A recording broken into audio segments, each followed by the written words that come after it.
First of all, for everybody that asked, here is part 2 to Blood Don't Make You Family. Make sure to like and subscribe and let me know where you from.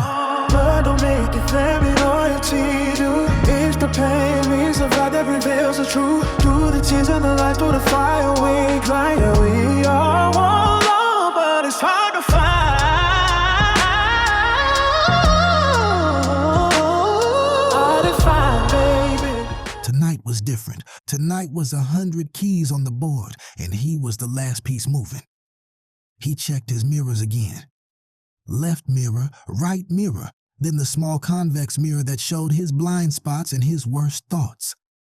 A T first, he told himself it was paranoia. Then he saw it again. A black SUV. No headlights glare, no careless lane drifting, no drunk driver wobble. It sat back just far enough to be invisible to the average mind, just close enough to be present. Cracker Jack swallowed. His throat was dry like he'd been chewing chalk. Don't panic, he told himself out loud, the way D always said it like a command. Don't get cute. He watched the SUV for 3 exits. It didn't pass. It didn't fall back. It didn't do what normal cars do. It just traveled, like it wasn't going somewhere, like it was following a decision. Cracker Jack reached for his phone, then stopped. D had rules about phones. Don't make new signals. Don't leave new footprints. Don't tell the air what your mouth wouldn't tell a judge. He glanced at the dash clock. 12:18 a.m. In another hour, he would be in Miami Gardens.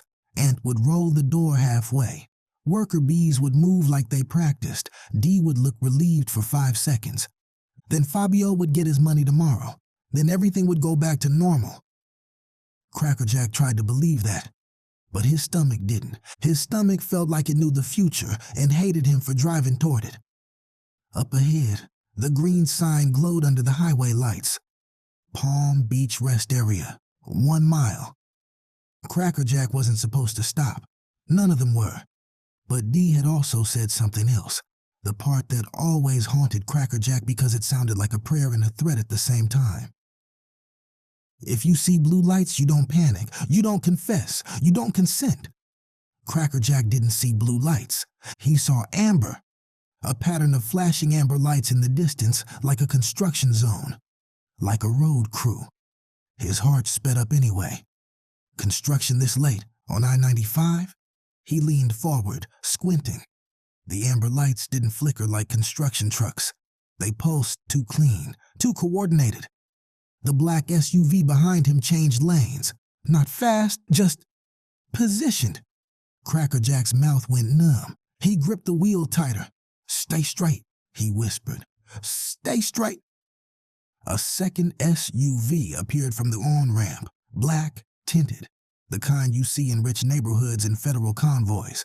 It merged in front of him with patient confidence. Cracker Jack looked for a company logo, a county decal, anything, nothing. The SUV's rear window was blacked out so deep it looked like a hole in reality. Then the SUV tapped its brakes. Not hard, just enough. A warning. Cracker Jack's foot hovered over his own brake, and that's when the overhead sign came into view, lit up bright and official. All traffic exit. Rest area closed ahead. Cracker Jack blinked. Rest area closed? He'd passed this route a dozen times. Never saw that sign. He checked his mirrors again. Behind him, the black SUV was closer now, pushing air like a predator. In front of him, the SUV slowed again. Cracker Jack's mind split into 2 voices. One said, "This is a trap. This is the moment." This is what D feared when he said options like stay alive. The other voice said, "Maybe it's real. Maybe it's just road work. Don't be stupid. Don't panic." But the silence, the manufactured silence, kept screaming. Cracker Jack took the exit. He didn't choose it. The road chose for him. The rest area that wasn't.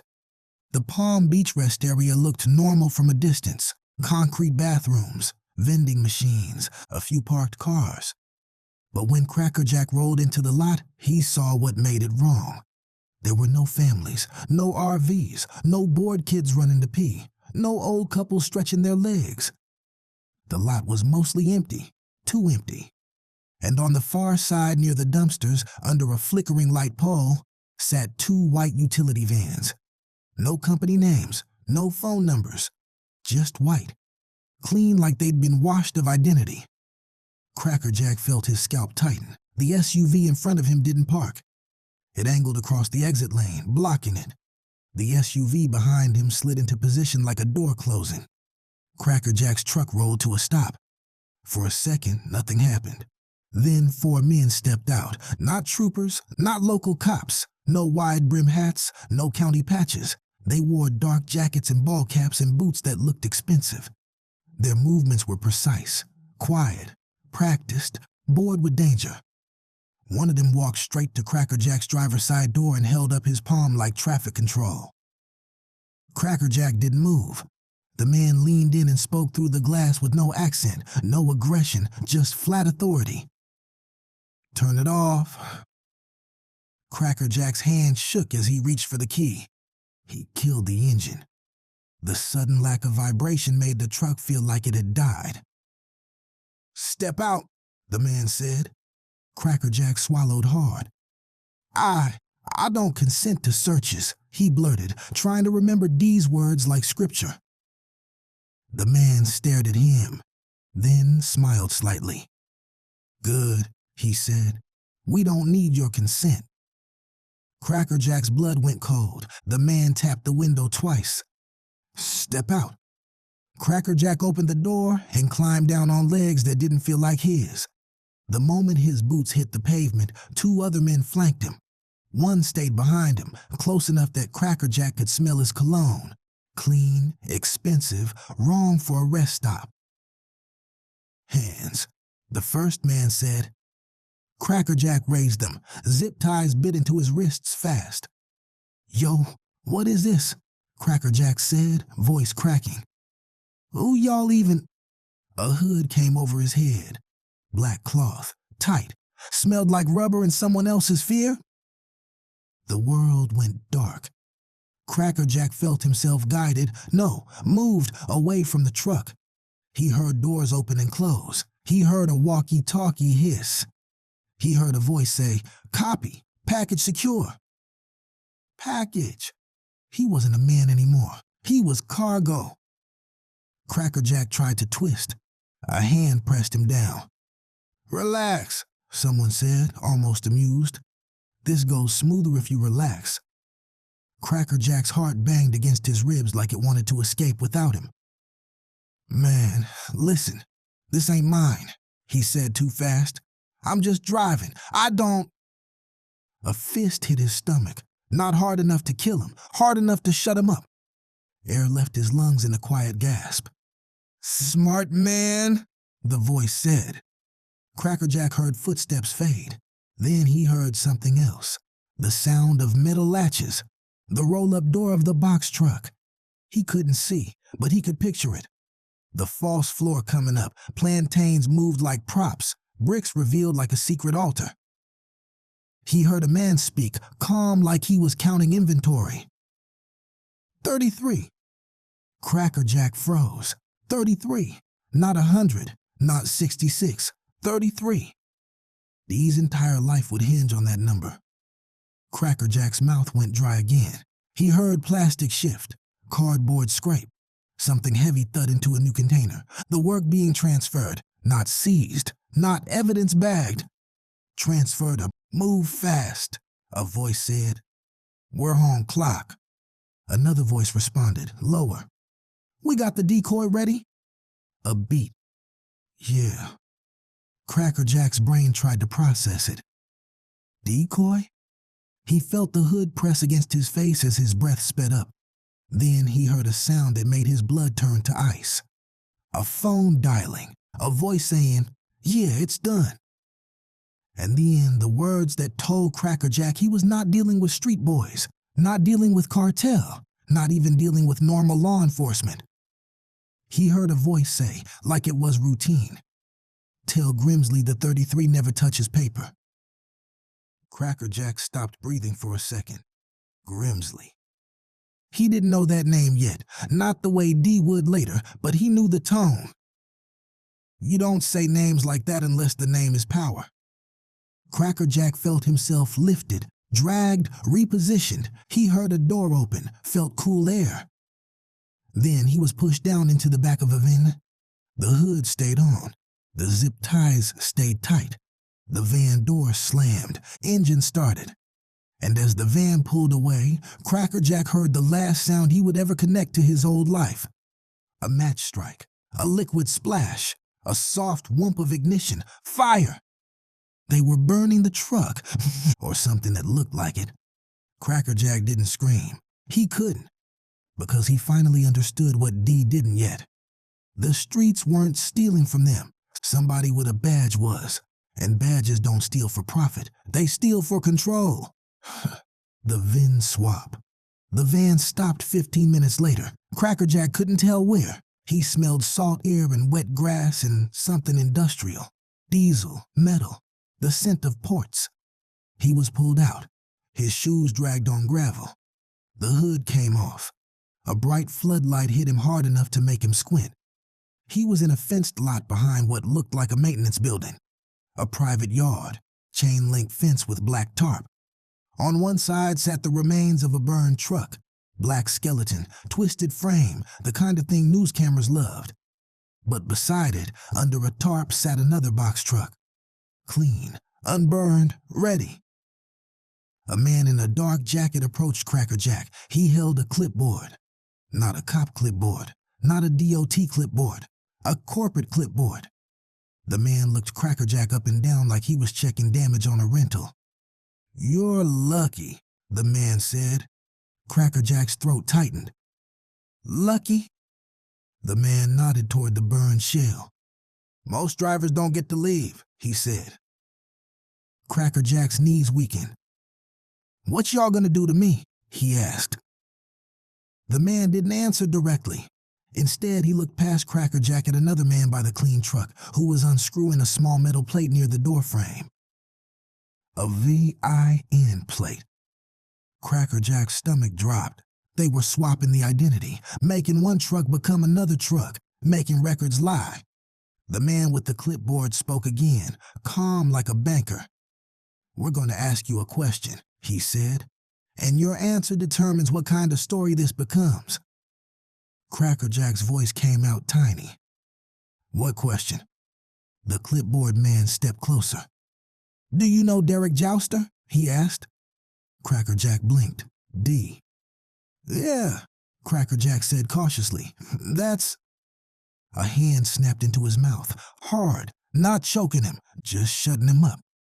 The clipboard man's eyes stayed flat. "You don't say names out loud," he said. "You answer yes or no." Crackerjack nodded quickly. "Yes." "Do you know Antoine Jouster?" Crackerjack swallowed. "Yes." "Do you know Sean Jones? Razer?" Crackerjack hesitated. He knew of Razer. Everybody did. Atlanta money, loud whips, quiet violence. "Yes," Crackerjack said. The clipboard man nodded once. "Good," he said. "Now listen carefully."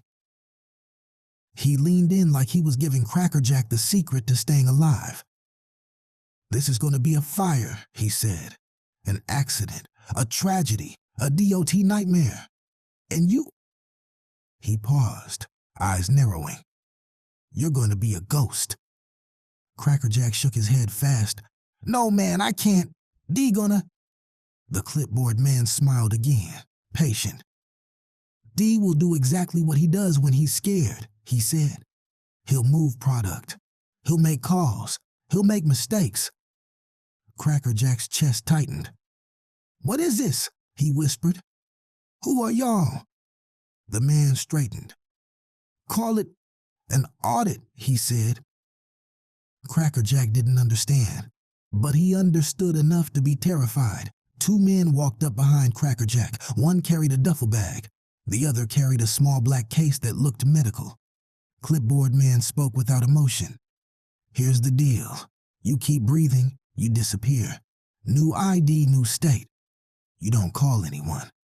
You don't contact anyone. You don't go back to Miami. Cracker Jack's eyes widened. And if I don't? The clipboard man looked toward the burned shell again, then back at Cracker Jack. Then you become part of the fire, he said simply. Cracker Jack's vision tunneled. He thought of Dee's voice. If dogs show up, that means somebody already sold you out. By then, ain't nothing to do but pray you don't start talking. Cracker Jack's lips trembled. I ain't sell nobody out, he whispered. Clipboard man didn't react. Sign, he said, holding out a paper. Cracker Jack stared at it. Couldn't read it. It might as well have been a death certificate. He looked at the men around him.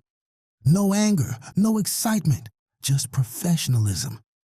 That's what scared him most. He signed. The fire show.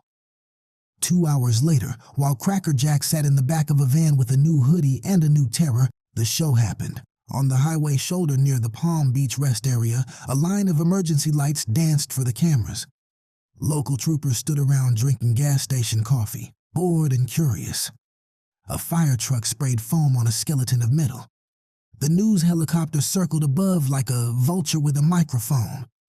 A reporter spoke into the camera with that practiced tragedy voice. Early this morning, a commercial vehicle fire shut down I-95 temporarily. Officials are investigating the cause. No fatalities have been confirmed at this time. No fatalities. That was a lie. Not because Cracker Jack was dead, but because the truth was. A white-suited crew moved around the scene. Gloves, masks, careful steps. They looked like hazmat. They weren't county. They weren't state. They were a different kind of clean. One man, standing slightly apart, watched the whole scene with his hands in his pockets. Not in uniform. In a dress shirt with sleeves rolled up. Tie loosened. Calm. Like he was watching a movie he already knew the ending to. He took out a phone and made a call. Yeah, he said. Scene's active. A pause. No, he added, eyes on the burned shell. We got the package. Another pause. 33, he said. Clean transfer. He listened, then smiled slightly. I'll make sure the streets blame themselves, he said. He ended the call and looked up at the helicopter. The camera wasn't pointed at him. It never would be. Men like him don't get filmed, they get promoted. 2 states away. The first whisper. In a beige federal office, fluorescent lights buzzing like angry insects, a wall of screens glowed with maps and metadata. Agent Marcus Grimsley sat with his tie loose, watching lines bounce between cell towers. Unregistered sat phone, Colombian country code, Miami Gardens ping. He tapped a pen against his teeth and murmured, "Gotcha," like it was a joke only he could hear. He wasn't looking at fire footage. He wasn't impressed by flames. He was impressed by reaction. Because reaction was evidence. Reaction was leverage. Reaction was how you cracked men who thought they were uncrackable. A younger agent at the next desk leaned over. "Sir," the rookie said, "why do we care about one truck?" Grimsley didn't look away from the screen. "Because it isn't one truck," he said. "It's a fuse." The rookie frowned. A fuse to what? Grimsley leaned back and watched the map of South Florida blink. Miami, Riviera Beach, Atlanta. He smiled. Not because he hated criminals, because he liked puzzles. "You don't destroy an empire from the outside," he said, almost quoting a sermon. "You crack it from within." The rookie stared, unsure. Grimsley continued, voice calm. "And the best way to crack it?" He tapped the screen where Dee's sat phone had pinged. "Take a piece off the board," he said, and whisper in every ear that the nearest king did it. The rookie swallowed. "Who's the nearest king?" Grimsley's eyes stayed on the data. "Depends who believes the whisper first," he said. Back on the road, a ghost in motion. Cracker Jack's van rolled north. No sirens, no rush, just speed steady and quiet like they were delivering groceries. Cracker Jack sat in the back with his wrists free now, but his mind chained tighter than ever.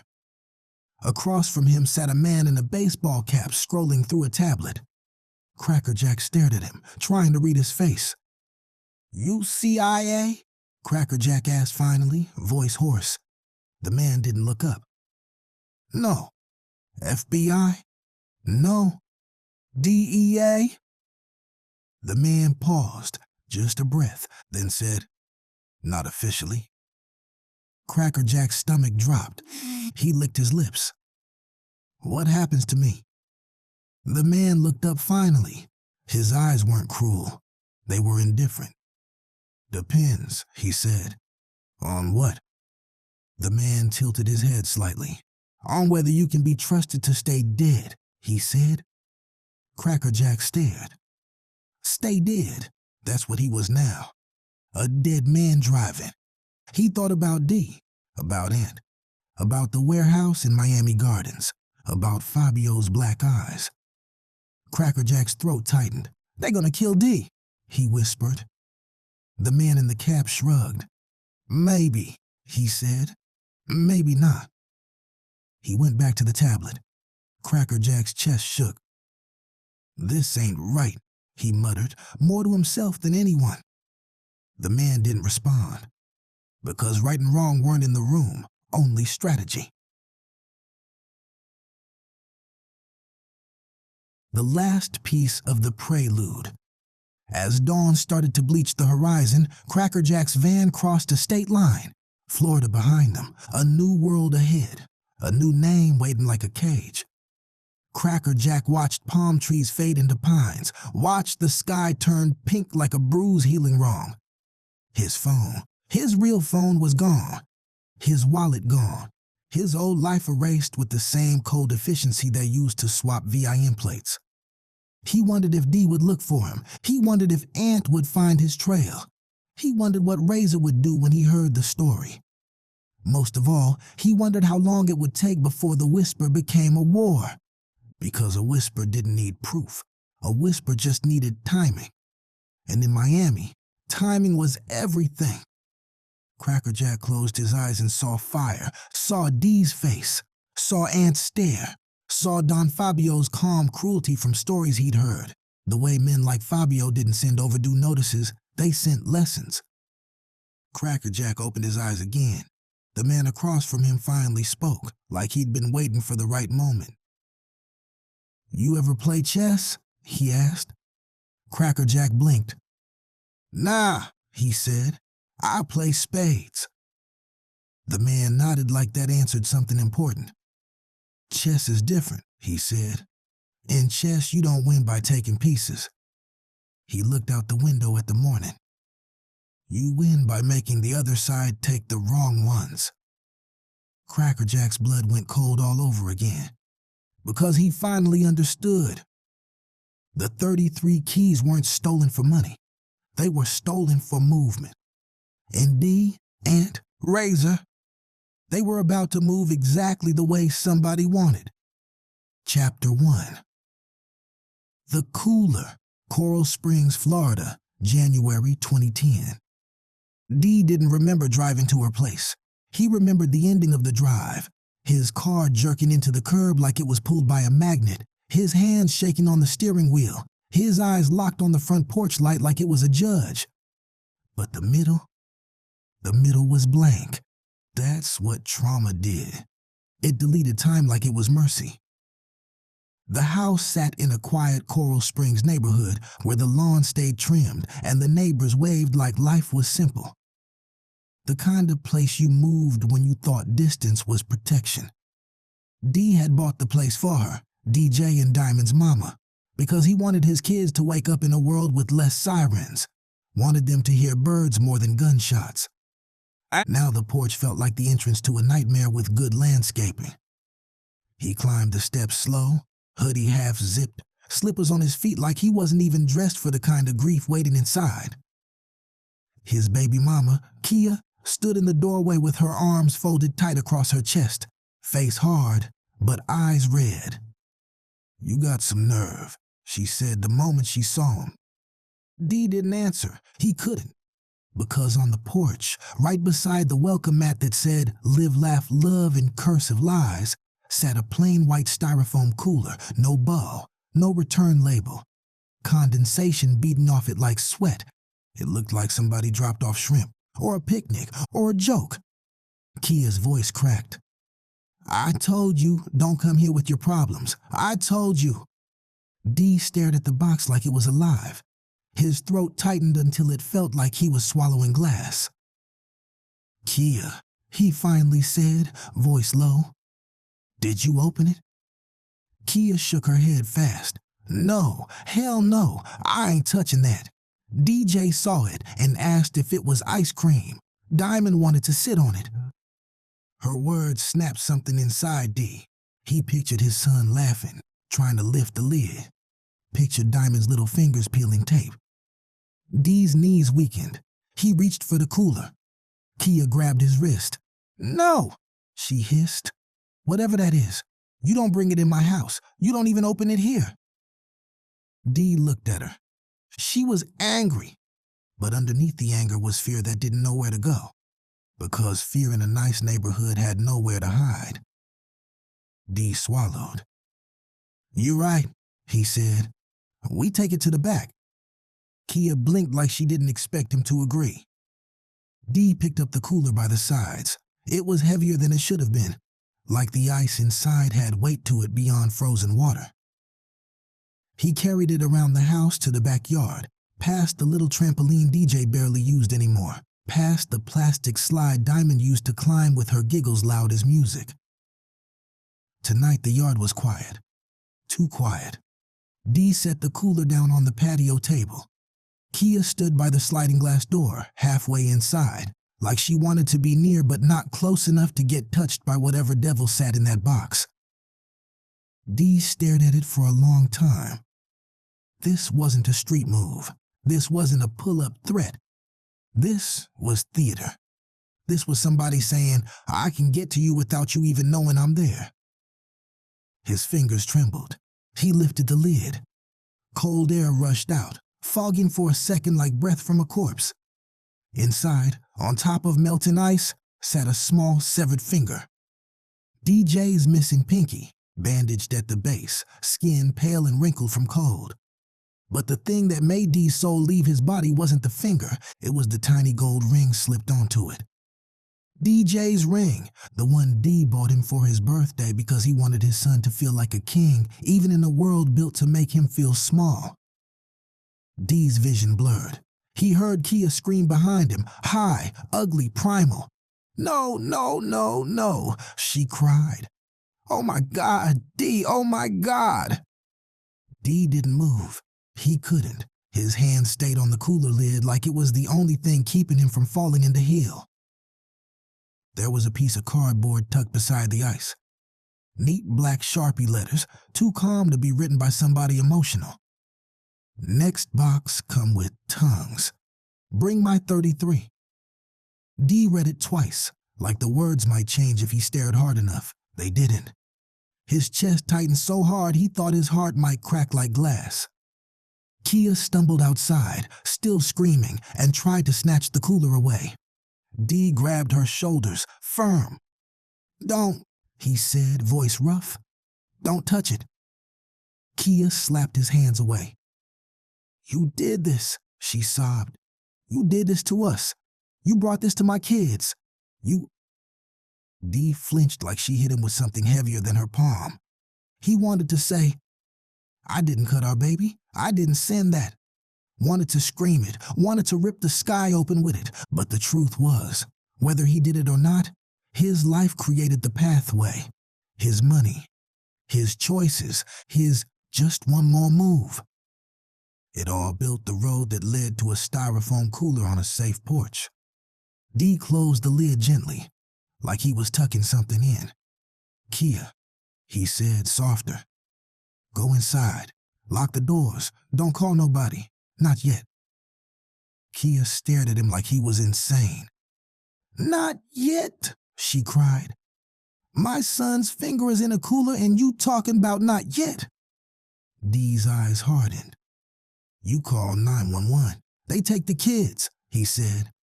They put you under questions. They put DJ in a room with a stranger asking him why he missing a finger. They put Diamond in foster care while they investigate. You want that? Kia froze. That was the part people didn't understand. The streets weren't the only monster. The system was too. And the system loved kids the way hungry men love food. Possessive, controlling, with paperwork teeth. Kia's shoulders shook. So what we do? She whispered, voice broken. Dee looked at the cooler like it was a clock ticking. We handle it, he said. He didn't know how yet, but he said it anyway, because fathers couldn't afford to sound lost. The safe house. Quiet. Dee didn't take the cooler with him. He left it right where it was on the patio table, lid closed, finger and message sealed inside like evidence from a war he didn't ask to start. Instead, he went back inside, straight to the kids. DJ sat on the couch hugging the pillow too tight, eyes wide like he'd been staring at something invisible. Diamond sat beside him with her unicorn stuffed animal, thumb in her mouth, looking at her mama's tears like she didn't know what they meant, but felt the panic anyway. Dee's chest tightened all over again when he saw his son's hand. The bandage was clean now, but it looked too big for his little arm, like the wound was swallowing him. DJ looked up when Dee entered and flinched slightly, like Dee was a stranger. That cut deeper than any knife. Hey, lil man, Dee said, trying to smile. DJ didn't smile back. You mad at me? DJ asked, voice small. Dee froze. He walked over slow and sat on the edge of the coffee table so he could be eye level with his son. Why you ask that? Dee said. DJ stared at his bandage. Uncle Ant said don't tell nobody, DJ whispered. But my finger hurt and I be thinking, maybe if I was a better kid they wouldn't.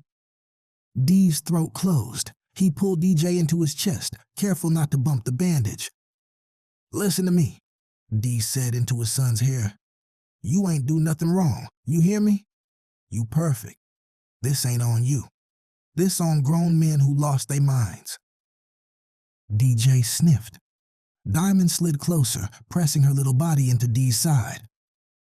I don't like the bad men, she murmured. Dee's eyes stung. I don't either, he whispered. Kia stood in the doorway watching them, tears slipping down her face. This can't be our life, she said. Dee looked up. It was the first time he really saw her fear without the filter of anger. She wasn't mad because she hated him. She was mad because she was trapped inside the consequences of loving him. We gon' fix it, Dee said again. Kia shook her head. No, she whispered. You say that like a prayer. But prayers don't stop guns, Dee. Dee stared at his kids and felt something change. Before, he was scared of Fabio. Now he was scared of himself, because he could feel the part of him that wanted to respond in blood. The part of him that wanted to burn the whole city down and call it protection. That part of him used to be useful. Now it threatened to destroy what he loved. He stood up. Kia, he said, pack a bag for the kids. Tonight. Kia's eyes widened. Where we going? Dee's jaw tightened. Somewhere nobody know, he said. A safe spot. Kia snorted through tears. There ain't no safe spot from your world, she said. Dee didn't argue, because deep down, he knew she was right. Precious arrives. Precious showed up 30 minutes later with no announcement, no knock, no noise. Dee only knew she was there because his phone buzzed once with a blocked number and a single text. Outside. Dee walked out through the side gate.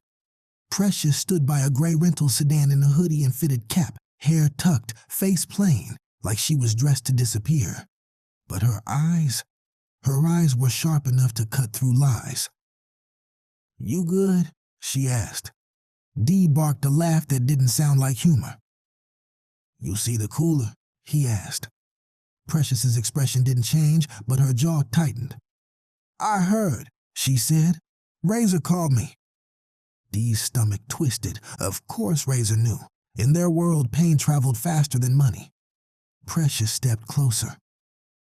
Where it at? She asked. Dee pointed toward the backyard. Precious nodded like she was checking a map. Any cars you ain't recognize? She asked. Dee shook his head. Not yet. Precious looked around the neighborhood.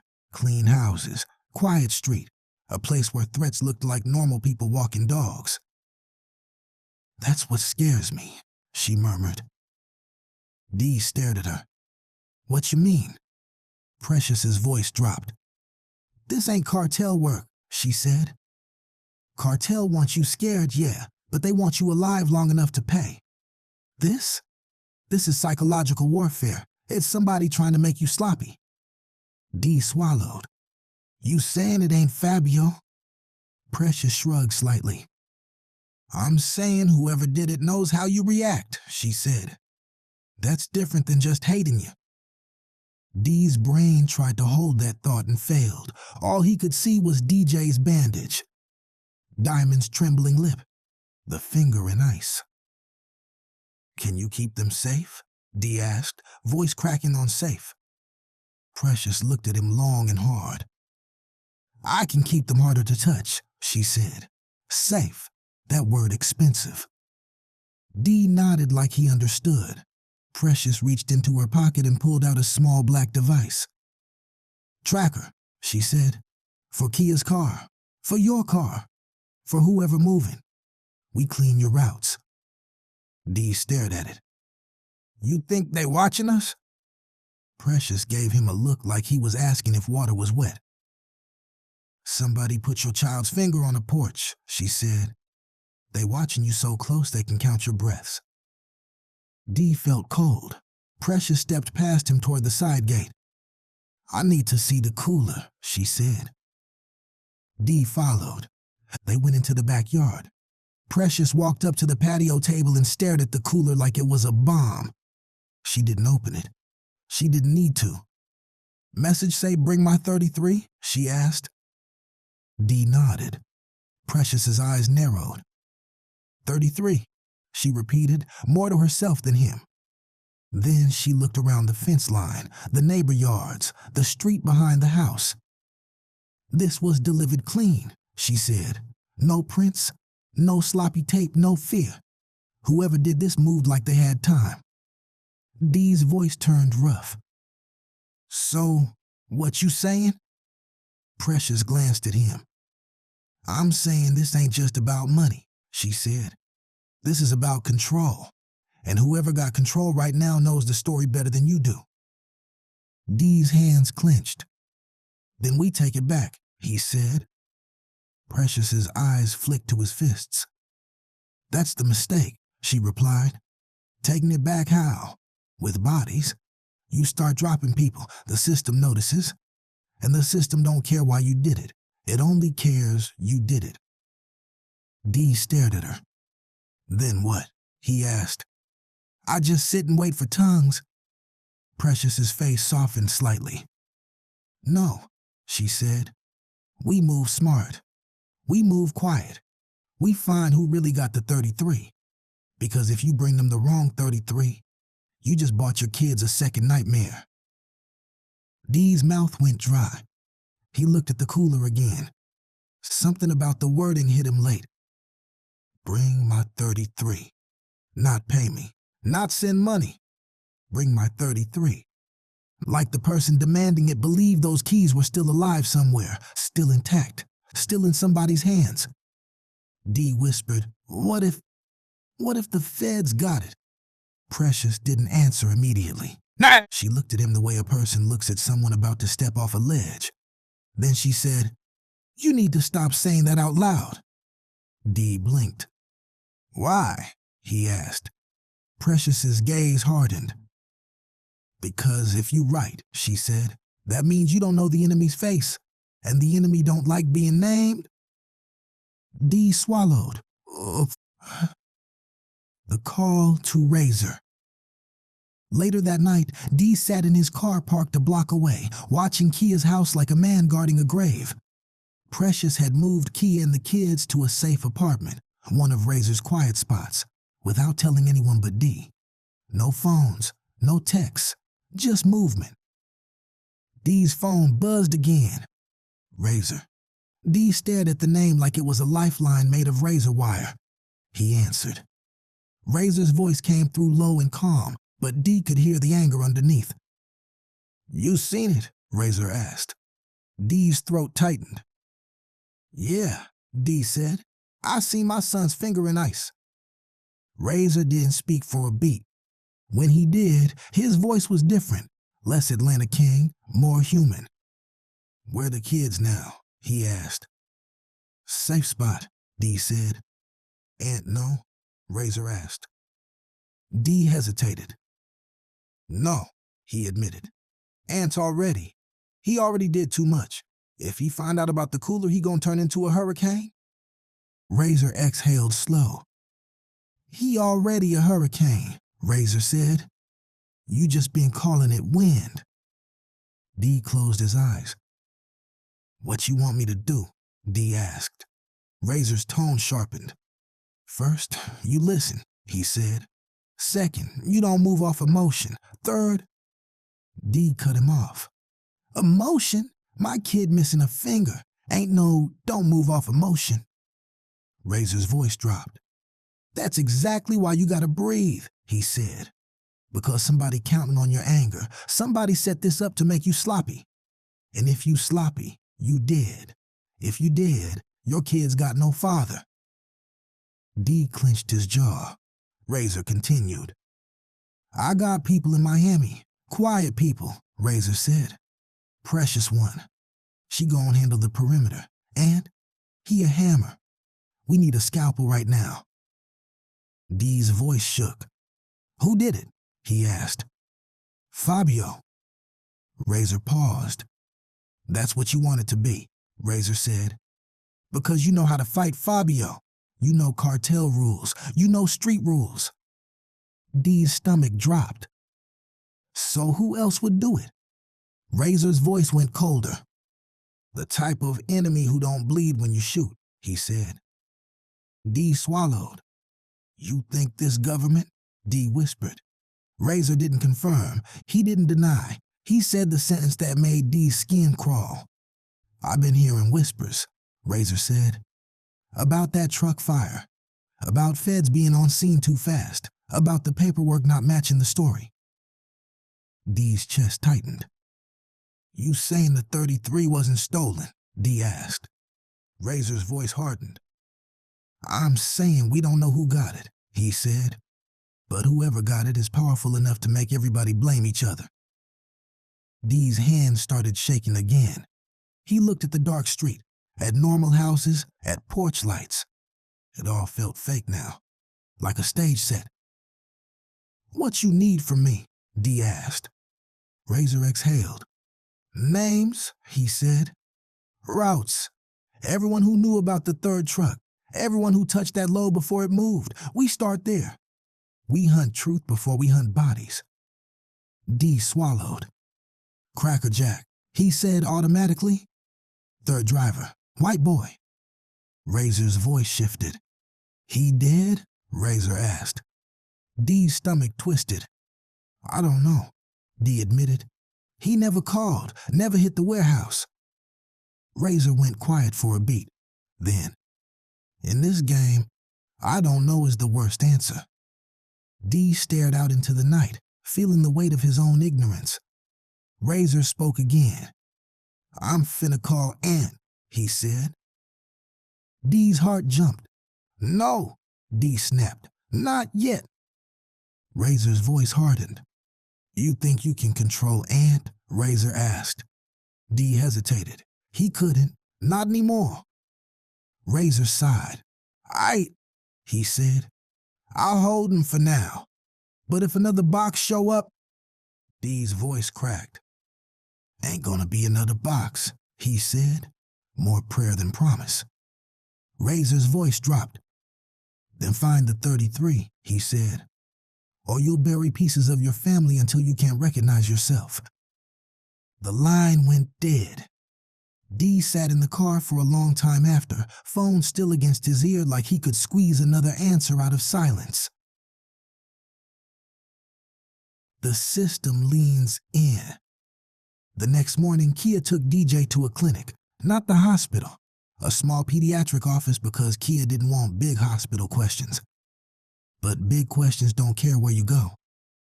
The nurse smiled too hard when she saw the chart. The doctor asked too calmly how it happened. Kia lied too fast. And the intake worker, middle-aged lady with glasses and a soft voice, clicked a box in the computer and didn't even look guilty. Mandatory report. Suspected abuse/neglect. Because the system didn't know cartel violence. The system only knew liability. 2 hours later, a notification landed in a shared database that certain agencies watched like stock prices.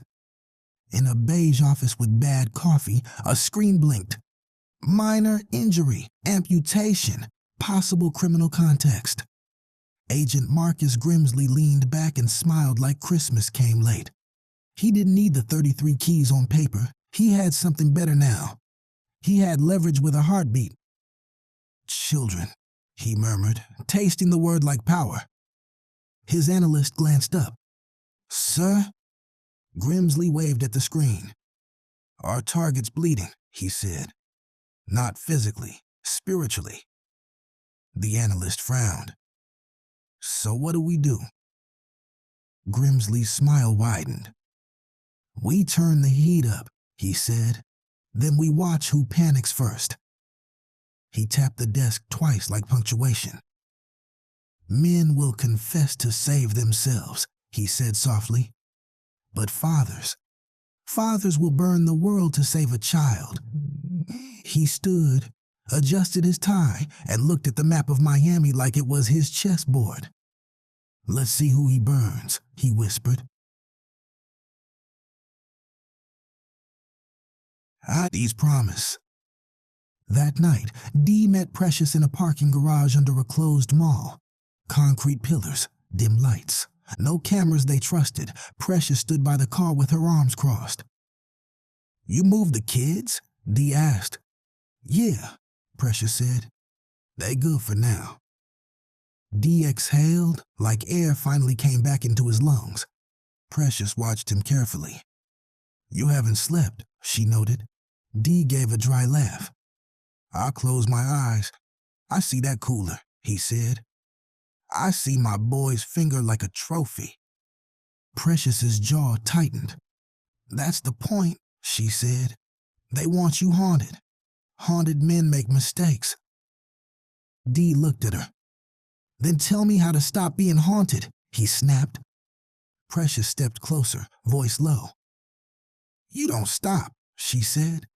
You just don't let the ghost drive. Dee swallowed. I need Aunt, Dee said quietly. Precious's eyes narrowed. You sure? She asked. Dee nodded once. Aunt already in it, Dee said. He saved the kids once. He'll do it again. Precious shook her head slowly. Aunt ain't a shield, she said. He a blade. You pull him out. Somebody bleeding. Dee's eyes hardened. Somebody already bleeding, he said. Precious studied him for a long beat. Then she nodded slightly. All right, she said. But if we bring Aunt in, we bring him in with rules. Dee barked a humorless laugh. Aunt don't follow rules, he said. Precious's voice went colder. Then we make him, she replied. Dee stared at her surprised. Precious didn't blink. Because this ain't just street work, she said. This is chess. And if you swing at the wrong piece, you lose the whole board. Dee's fists clenched. Tell me where to start, he said. Precious reached into her hoodie pocket and pulled out a folded paper, printed, not handwritten, not street style. A list of dates, VIN numbers, port entry stamps, and one circled line. Truck fire report. VI in mismatch possible. Dee stared at it like it was a foreign language. "What is this?" he asked. Precious's eyes stayed on him. "It's the first crack in the lie," she said. "And once a lie cracks..." She leaned in, voice dropping to a whisper. "A truth starts leaking out whether anybody ready or not." Dee swallowed. He felt the world tilt. For the first time since the cooler, he didn't feel pure rage. He felt something sharper, purpose. He looked at Precious. "We find the 33, he said. Precious nodded. "And we find who wants you chasing ghosts," she replied. Dee stared into the darkness of the garage, imagining Grimsley, whoever the hell he was, imagining Fabio, imagining Haitians, imagining Razer in Atlanta, imagining Aunt's wrath. He realized something then. This wasn't one enemy. This was a machine, and his family was caught in his gears. Dee's voice turned quiet and deadly. "Whoever did this," he said, "I'm gonna take more than money from them." Precious watched him. "What you gonna take?" she asked. Dee's eyes burned. "Their sense of safety," he said. "The same way they took mine." Precious nodded once. "That's the right answer," she said. "Now don't say it to nobody else." Dee's phone buzzed. A block number, a text with no name, 3 words. "Check the port." Dee stared at it, breath caught. Precious leaned in and read it over his shoulder. Her eyes narrowed. "That," she said softly, "is either help." She looked up at the ceiling cameras they didn't trust. "Or a trap dressed like help." Dee swallowed. Either way, it was movement. And in their world, movement was life. Chapter 2. Ghost Evidence. Federal Building, Miami Field Office.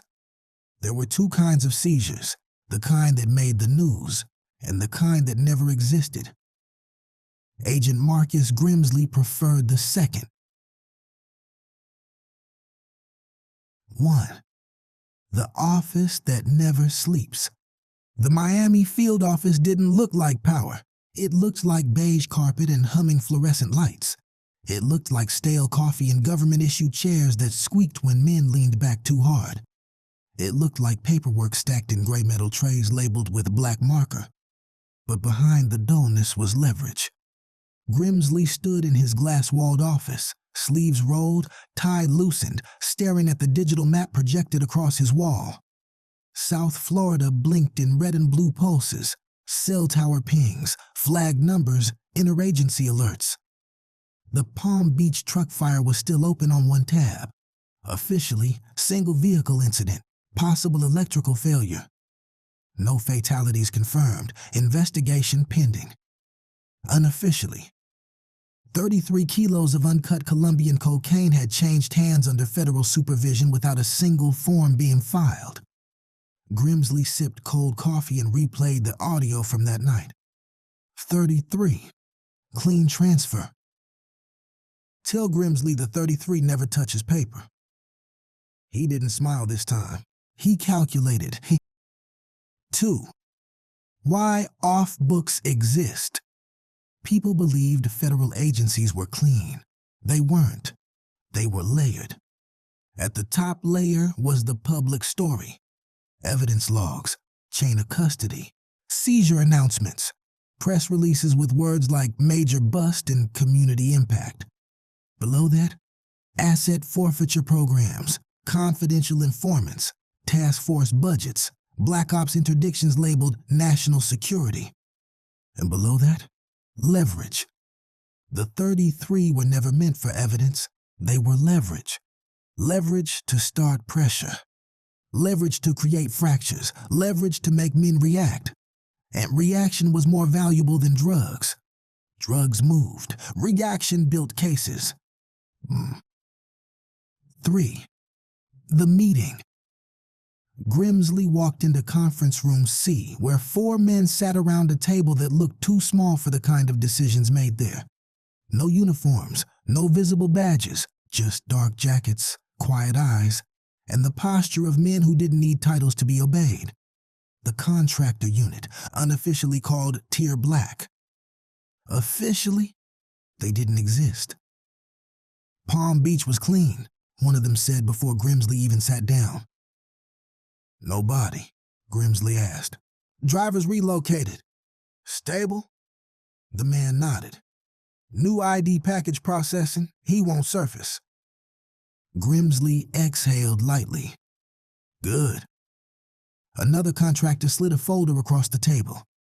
33 secure, stored at secondary facility.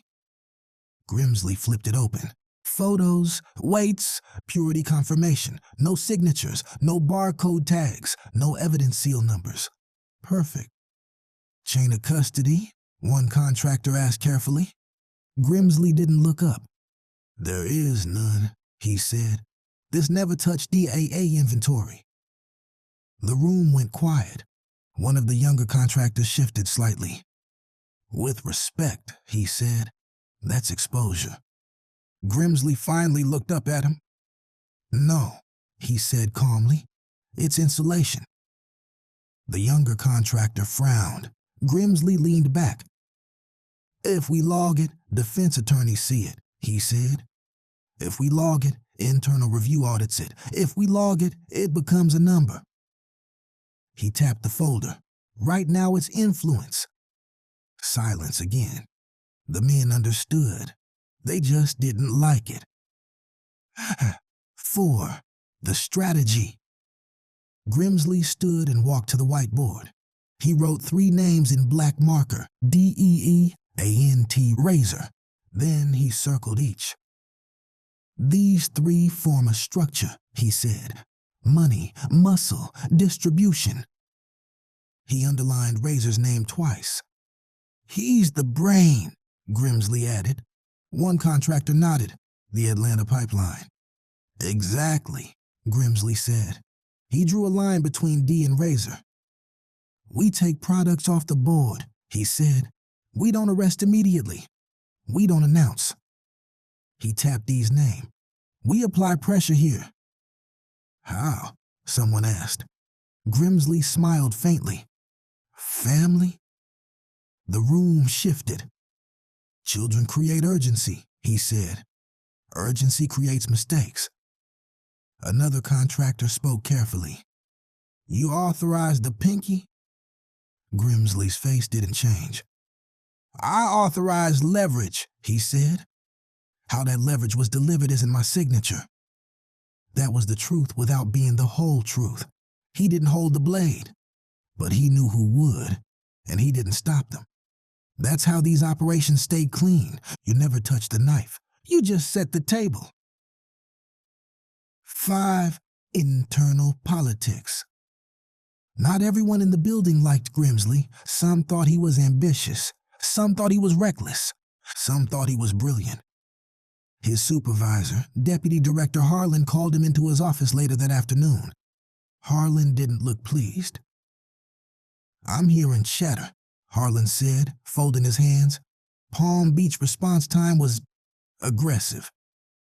Grimsley sat calm. High-value load, he said. Unlogged? Harlan asked. Grimsley didn't flinch. Preliminary interdiction, he replied. Still processing. Harlan studied him. You're pushing hard on this jouster case, he said. Grimsley nodded. Because it's scalable, he said. Atlanta, Miami, Midwest connections. We flip Razer, we collapse multiple corridors. Harlan's eyes narrowed. You're sure he flips? Grimsley smiled faintly. Men flip, he said. Fathers break. Harlan didn't love that answer. Just make sure this doesn't blow back, he said. Budget hearings coming up. Grimsley stood. It won't, he said. He believed that. At the time. 6. The child file. Later, in his office, Grimsley opened the CPS notification about DJ's amputation. 7 years old. Finger removed by blade. Parental explanation inconsistent. Mandatory review triggered. Grimsley leaned back. He didn't feel guilt. He felt momentum. He clicked another tab. Target, Derek Jouster. Known associates flagged. Phone taps active. Asset pressure increasing. He dictated a note. Elevate CPS inquiry quietly. No removal yet. Monitor father's reaction. Because removing the kids too early would freeze D. He didn't want D frozen. He wanted D moving men, moving money, making calls. He wanted D desperate enough to reach upward. To Razer. And once Razer moved, that's when you strike. 7. The real goal. Most people assumed the drugs were the objective. They weren't.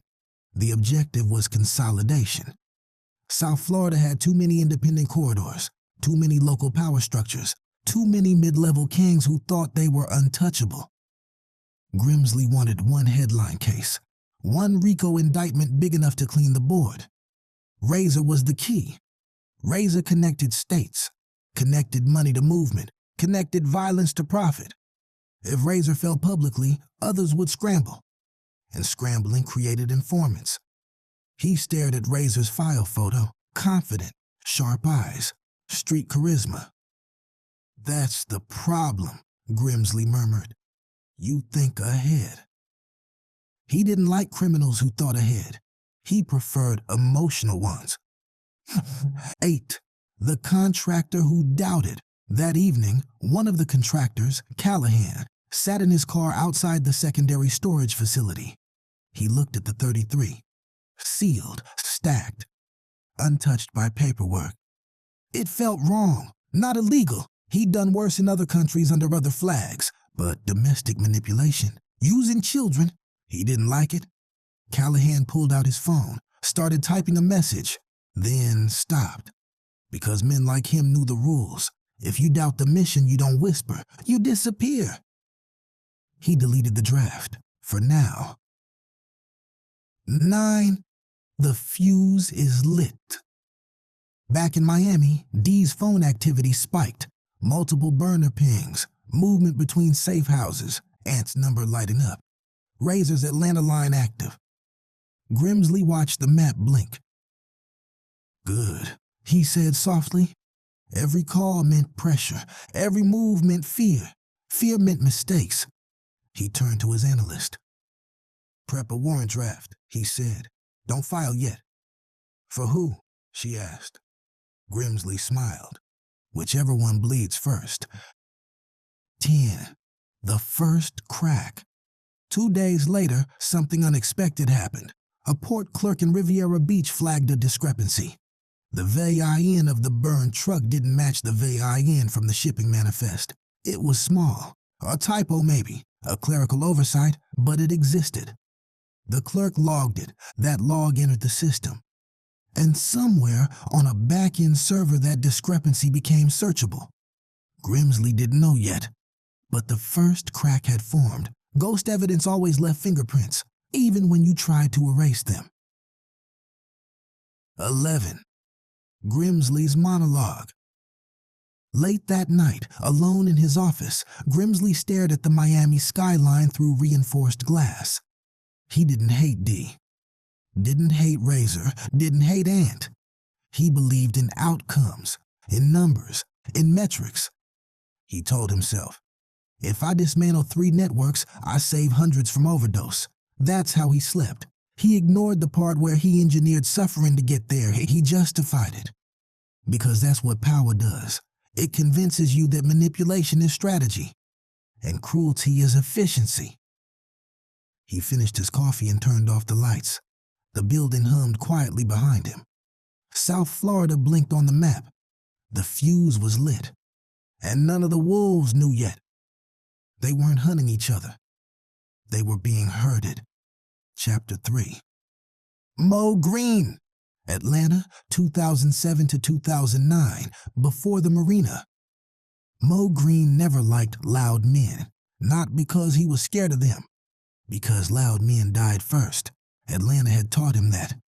The city didn't reward noise. It rewarded patience. Mo had both.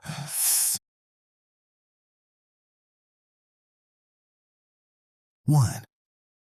Before Razer was Razer. Back when Sean Jones was still just Z, he and Mo were two skinny boys running errands in Mechanicsville, watching older hustlers stack cash like it grew on trees. Z had vision, Mo had discipline. That's why they worked. Z could see 5 moves ahead. Mo could make sure the first one didn't collapse. They built slow at first. Pounds moving from the West End to College Park, then mid-level weight, then distribution lanes that reached beyond Georgia.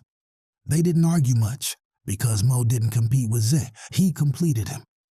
When Z started getting flashy, Forges, Phantom Dreams, Magic City tables, Mo kept spreadsheets. Not digital, not traceable, mental. He knew who owed what, who talked too much, who blinked under pressure. Mo believed in 2 rules. 1. Loyalty is earned in silence. 2. Suspicion keeps you breathing. It was rule number 2 that would cost him everything. 2. The first whisper.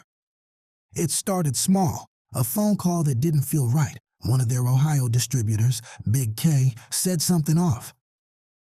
"Y'all been hot lately," K muttered one night. Mo froze. "Hot how?" he asked calmly. "Just movements.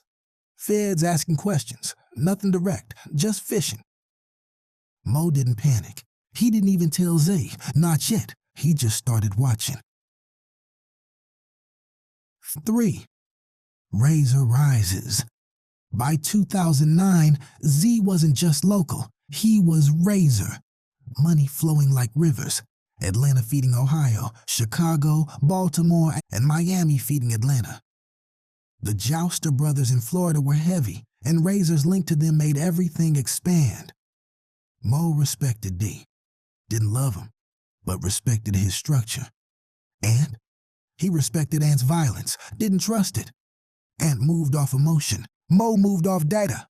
That's why when the 100-piece starter pack from Miami started circulating, Mo paid attention to timing.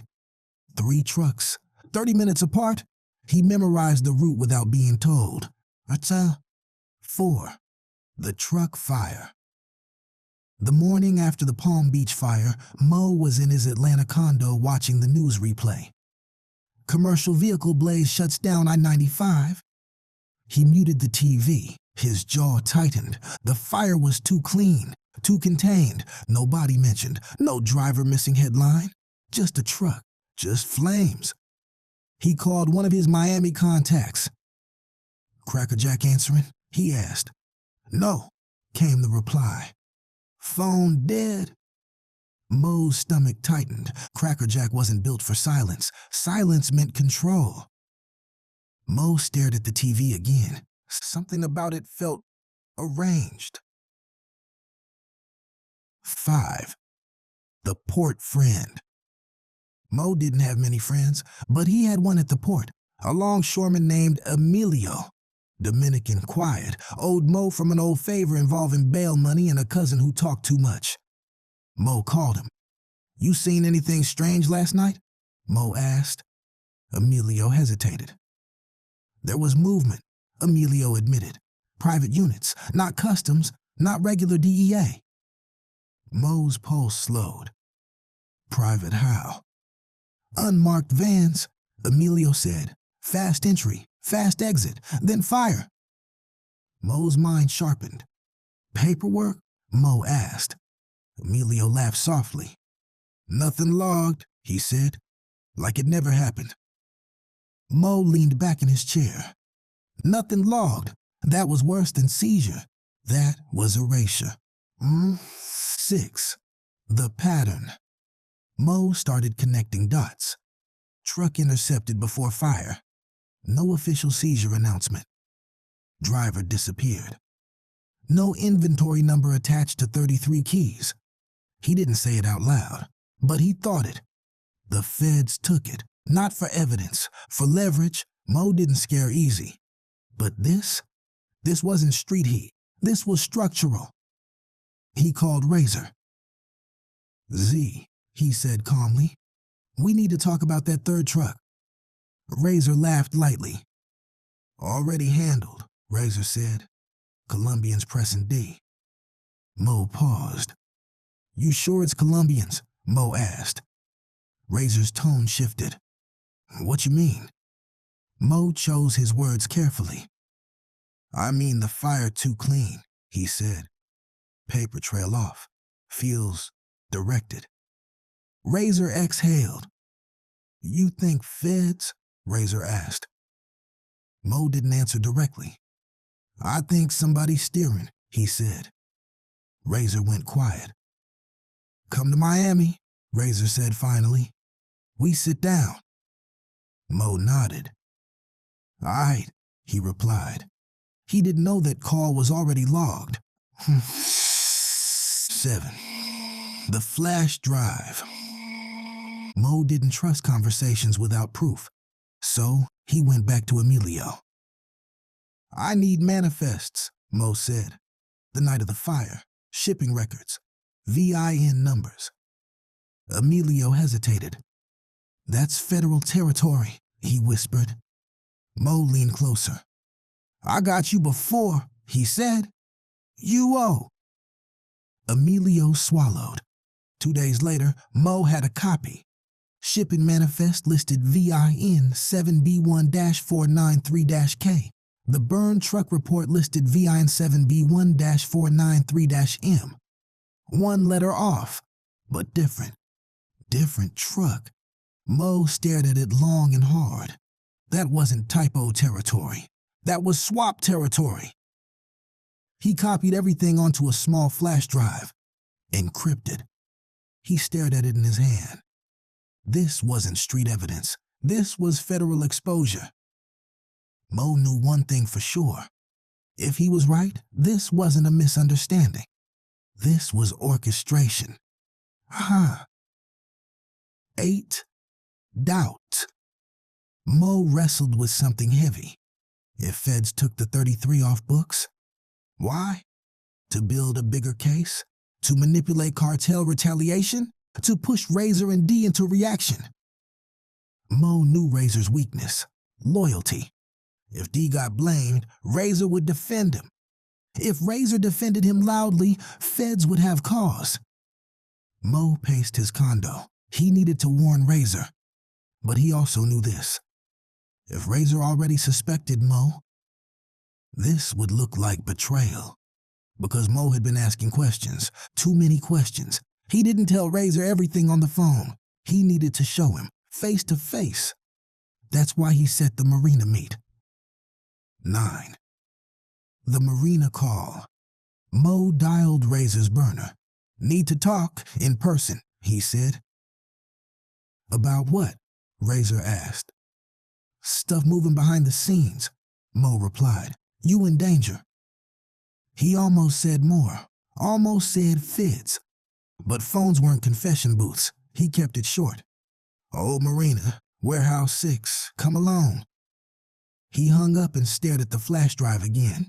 It felt heavier than it should have, because it carried truth, and truth in their world was more dangerous than guns. 10. The last drive. Mo didn't bring a crew, didn't bring backup, because he trusted Razer. He parked near the marina and stepped out slow. Humid air, ocean smell, rust on the docks. He saw Razer in the shadows and felt relief. They stood 10 feet apart. Z, Mo said softly. Razer's face looked tired, harder than usual. We gonna talk? Razer asked. Or are we gonna bleed? Mo almost smiled. We gonna fix this, he said. He reached into his pocket and pulled out the flash drive. Proof, he said. D ain't the thief. He stepped forward. He never saw the muzzle flash, never saw the black-clad figures positioned behind Razer's blind spot. The first bullet hit him center chest. Air left his lungs. He staggered. He saw Razer's eyes widen. Mo tried to speak. They'd been watching. He gasped. He raised the flash drive higher. Not a gun, not betrayal, proof. The second bullet hit. He dropped to his knees. The last thing Mo saw wasn't the shooters. It was Razer diving for cover, confused, angry. Wrong. Mo fell forward. The flash drive skidded across the concrete, and under the chaos of gunfire, a boot kicked it into dark water. Evidence gone. Truth drowned. 11. Aftermath. Official report later would say, suspected trafficking associate killed during criminal altercation. No mention of federal contractors. No mention of surveillance. No mention of the VIN discrepancy. Just another body in Biscayne. Razer believed Mo flipped. D believed Colombians escalated. Ant believed retaliation was justice. And Grimsley? Grimsley believed momentum was on schedule. 12. The truth. Mo never betrayed Razer, never stole 33, never flipped. He found the ghost in the machine, and the machine erased him. In a city where loyalty was currency, Mo died holding proof of loyalty. But loyalty without timing is useless. And timing belonged to men with budgets. Chapter 4. The Marina Lie. Biscayne Bay. The night truth drowned. There are lies told with words, and there are lies staged with blood. The marina wasn't chosen by accident. It was chosen because water erases. 1. Before Razer arrived, Warehouse 6 sat on the far edge of the abandoned marina like a forgotten tooth. Metal siding rusted, windows cracked, dock posts leaning like tired soldiers. But 3 hours before Razer pulled up, the place wasn't empty. It was measured. 2 black Suburbans rolled in without headlights. No sirens, no chatter. 4 contractors moved like they were assembling furniture. Not tense, not rushed, just precise. Callahan was one of them. He scanned the dock with thermal optics. No local movement, he said into his mic. Across Biscayne Bay, lights shimmered off the water like nothing important was about to happen. Inside the warehouse, they positioned. 2 behind a forklift, 1 above on a metal catwalk, 1 near the exit path. The kill box was clean. Grimsley watched from inside a surveillance van parked 2 blocks away, laptop open, headset on. He wasn't in tactical gear. He didn't need to be. He was the architect. Remember, he said calmly into the comms, target Razer is primary objective, secondary objective, narrative control. Callahan hesitated. What about Mo Green? He asked. Grimsley's voice stayed flat. Mo is disposable, he said. He's noise. Callahan didn't respond, but something in his jaw tightened. 2. Mo's arrival. Mo parked alone, no tail, no escort. He stepped out wearing a plain tee and dark jeans, flash drive heavy in his pocket like a loaded weapon. Grimsley zoomed in on his face through long-range optics. Subject green on sight, one contractor confirmed. Mo walked into Warehouse 6 without checking his back twice. That was the first mistake. Not because he wasn't careful, but because he trusted Razer. Grimsley watched Mo move inside the structure. He spoke quietly. Hold until Razer enters. He wanted both in the frame. That was important, because what happens next must look spontaneous. 3. Razer enters the board. Razer pulled up minutes later, engine cut, no headlights left on. He stepped out slow, scanning. Even through binoculars, Grimsley could feel the tension in Razer's posture. He's cautious, Callahan murmured. He's smart, Grimsley replied. That's why he's dangerous. Razer stepped into Warehouse 6. The 2 men faced each other, 10 feet apart, old friends separated by suspicion. Grimsley leaned forward in his seat. This was the moment. 4. The conversation. Mo spoke first. Zip. Razer's reply came sharp. We gonna talk or we gonna bleed? Grimsley smiled faintly. He liked that line. Emotion was already present. Mo reached into his pocket. Callahan's finger hovered over the trigger. "Wait," Callahan whispered. "On my mark," Grimsley said quietly. Mo pulled out the flash drive. "Proof," he said. "D ain't the thief." Grimsley's jaw tightened slightly.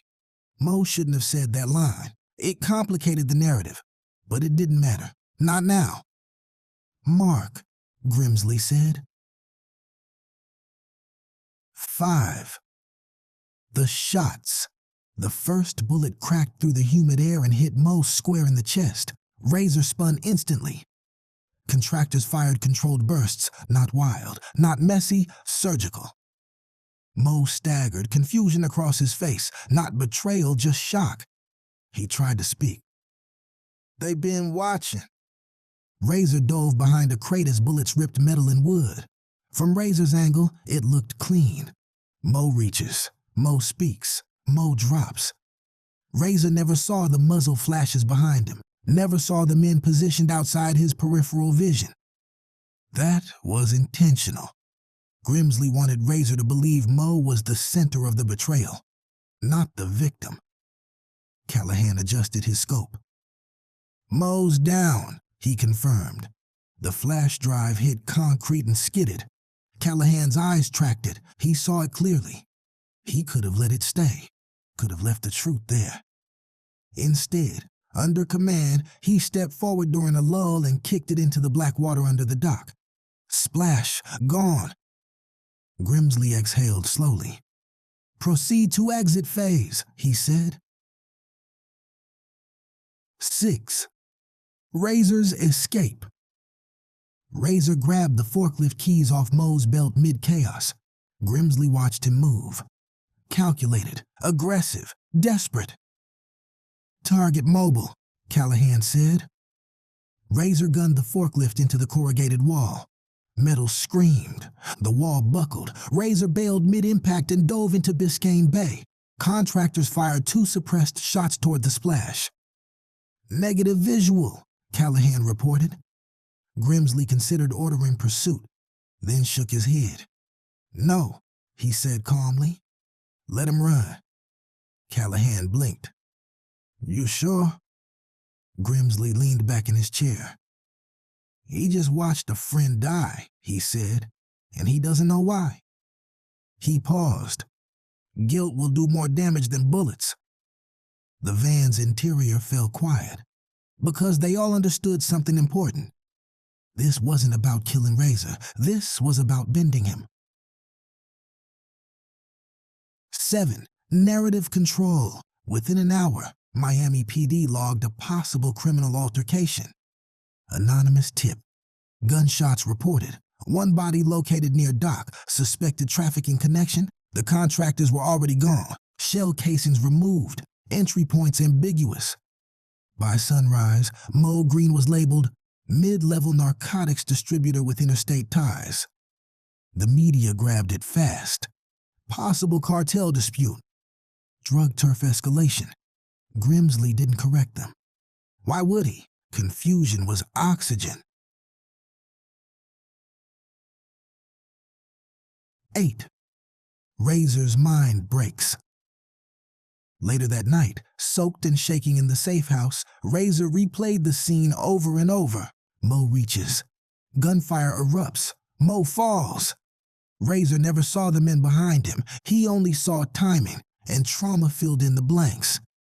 To Razer's mind, it became simple. Mo reached. Mo betrayed. Mo died. That's how memory protects pride. Because if Mo didn't betray him, then Razer walked into a trap blind. And Razer didn't like being blind. Grimsley knew that. He banked on it.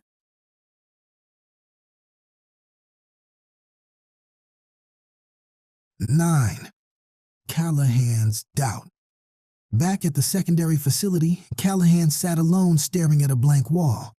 He'd done overseas operations, counter-terror raids, black bag extractions. But this felt different. They didn't neutralize a threat. They manufactured one.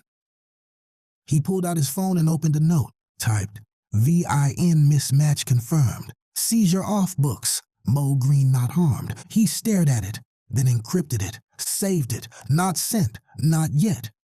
But doubt had a seed now, and seeds grow in silence. 10. Grimsley's satisfaction. Grimsley returned to his office just before midnight. He replayed the marina footage one more time. Watched Razer dive, watched Mo fall, watched chaos unfold exactly how projected. He typed a single line into his internal memo. Phase 2 initiated. He closed the laptop and looked out over Miami's skyline. From above, the city looked peaceful. Palm trees, neon lights, ocean black and endless. He whispered to himself, "You don't destroy an empire from the outside." He tapped the glass lightly.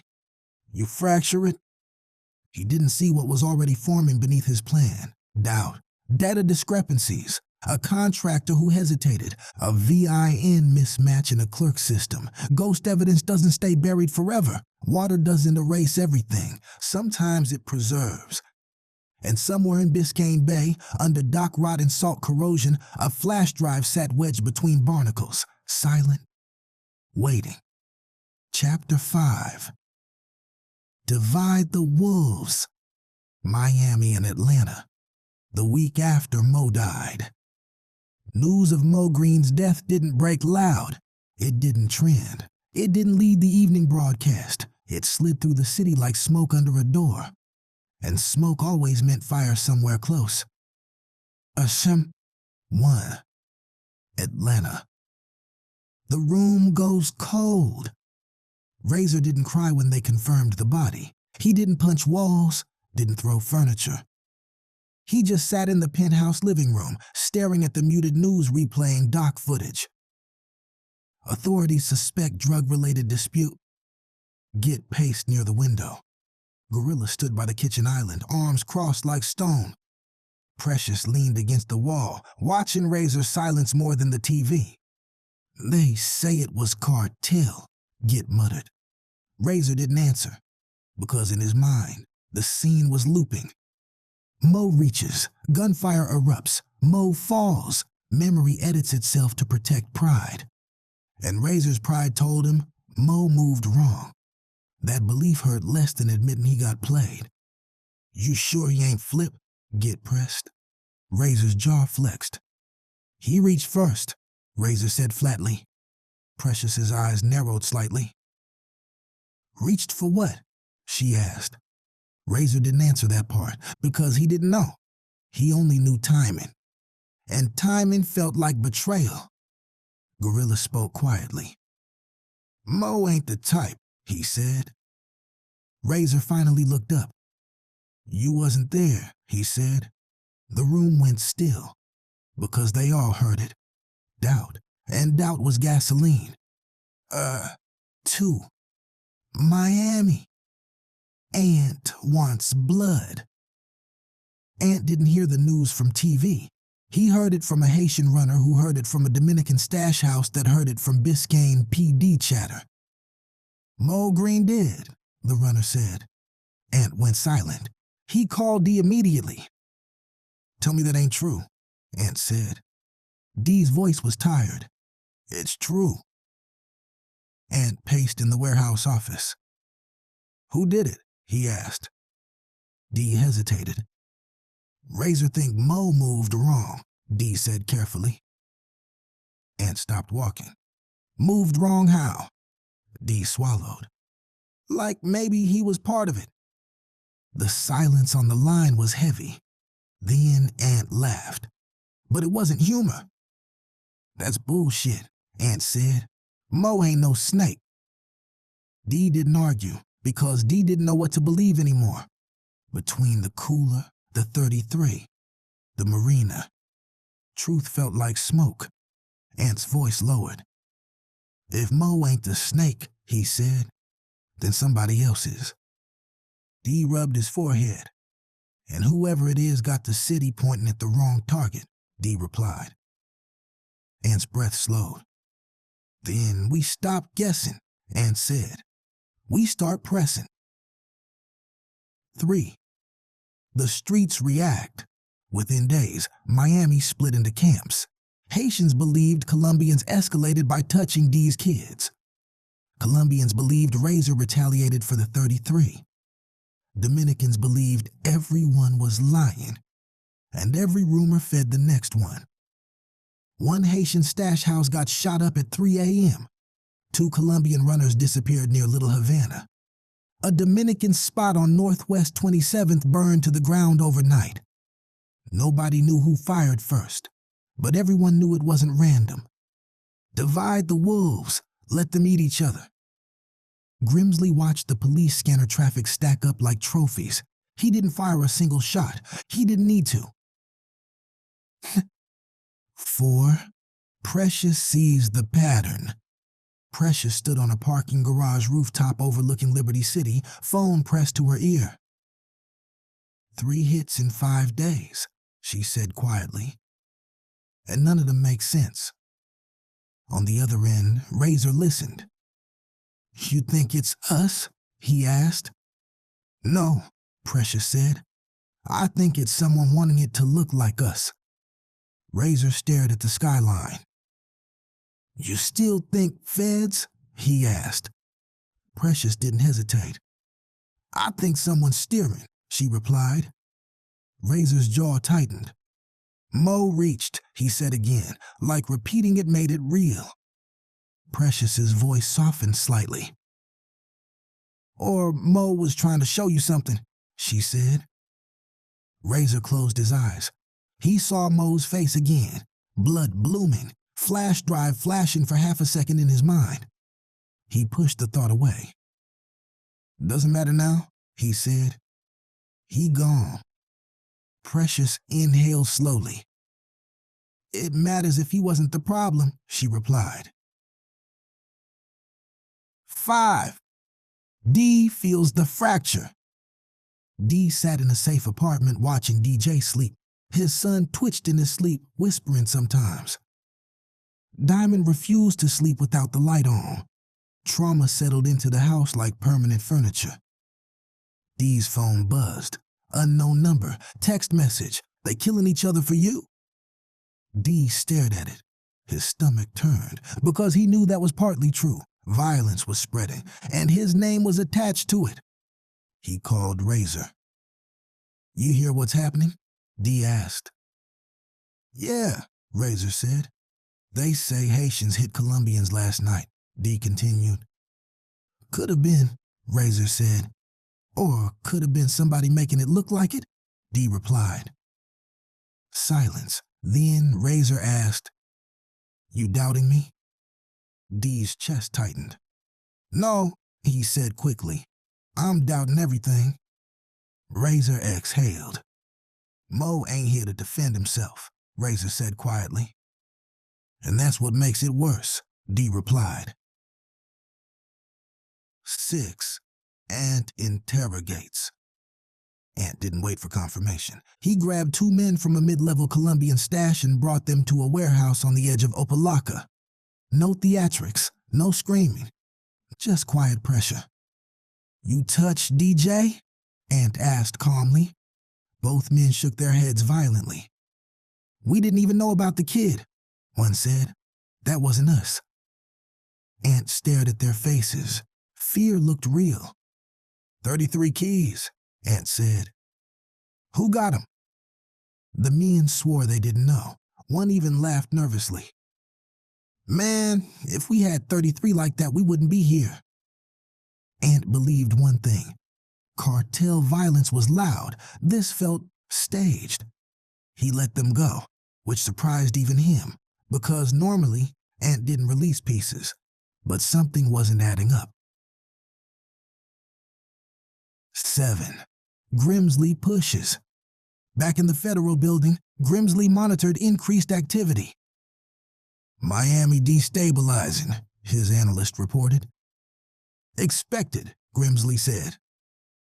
You're confident this won't spiral? She asked. Grimsley smiled faintly. It needs to spiral, he said. Controlled chaos. He pulled up Razer's call logs. Atlanta numbers active. Miami numbers active. Pressure building. He drafted preliminary RECO outlines, just in case. He wasn't done with them yet. He was shaping them. 8. Razer's doubt grows. Late that night, Razer stood alone on his balcony overlooking Atlanta traffic.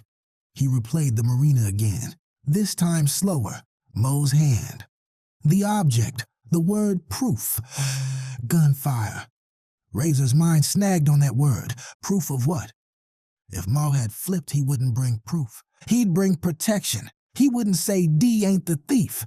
He'd say nothing. Razer's breathing changed. A small crack formed, not in the narrative Grimsley built, but in Razer's certainty. He called Precious.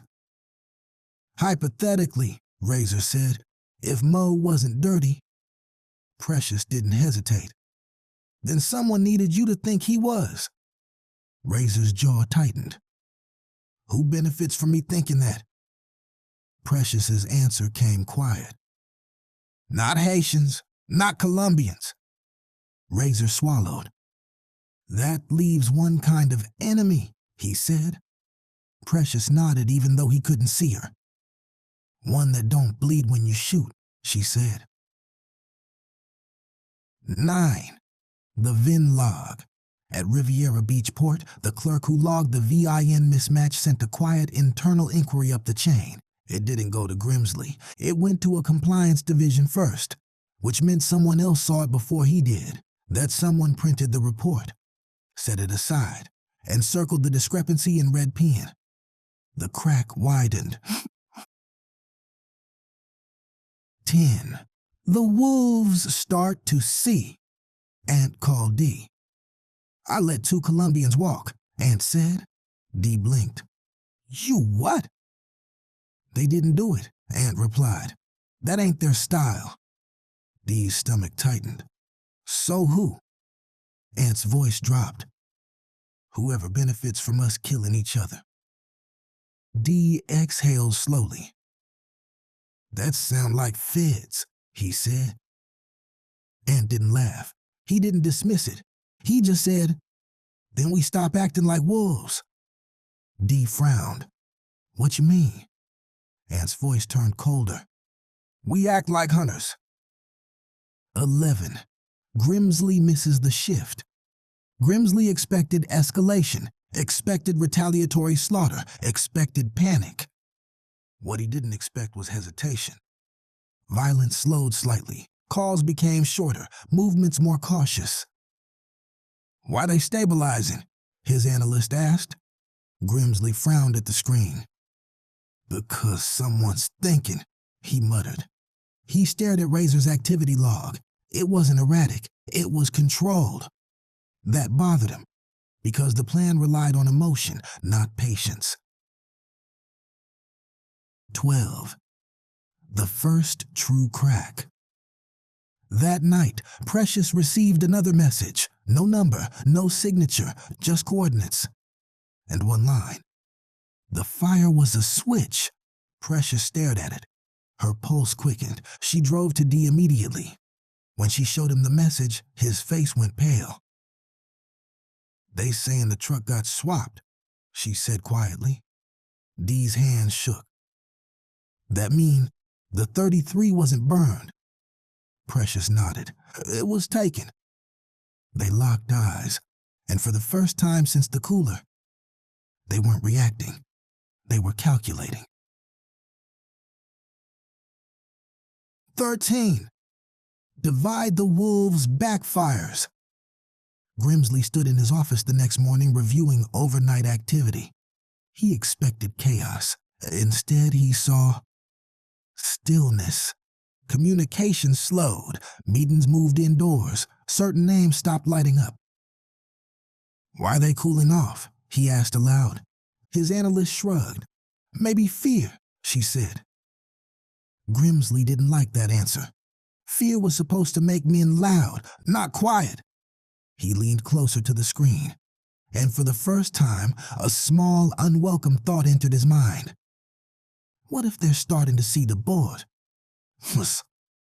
14. Razer decides. Razer called D. Stop everything, he said. Dee froze. What? No retaliation, no hits, no pressure, Razer said. We freeze. Dee swallowed. They think we weak.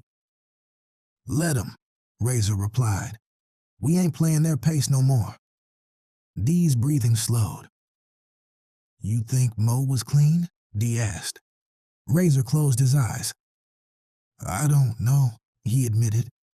And that's what scares me. He paused. But I know one thing. What? If we fighting the wrong enemy. His voice hardened. Then somebody real comfortable right now. The wolves weren't tearing each other apart. Not yet. They were circling, watching, thinking.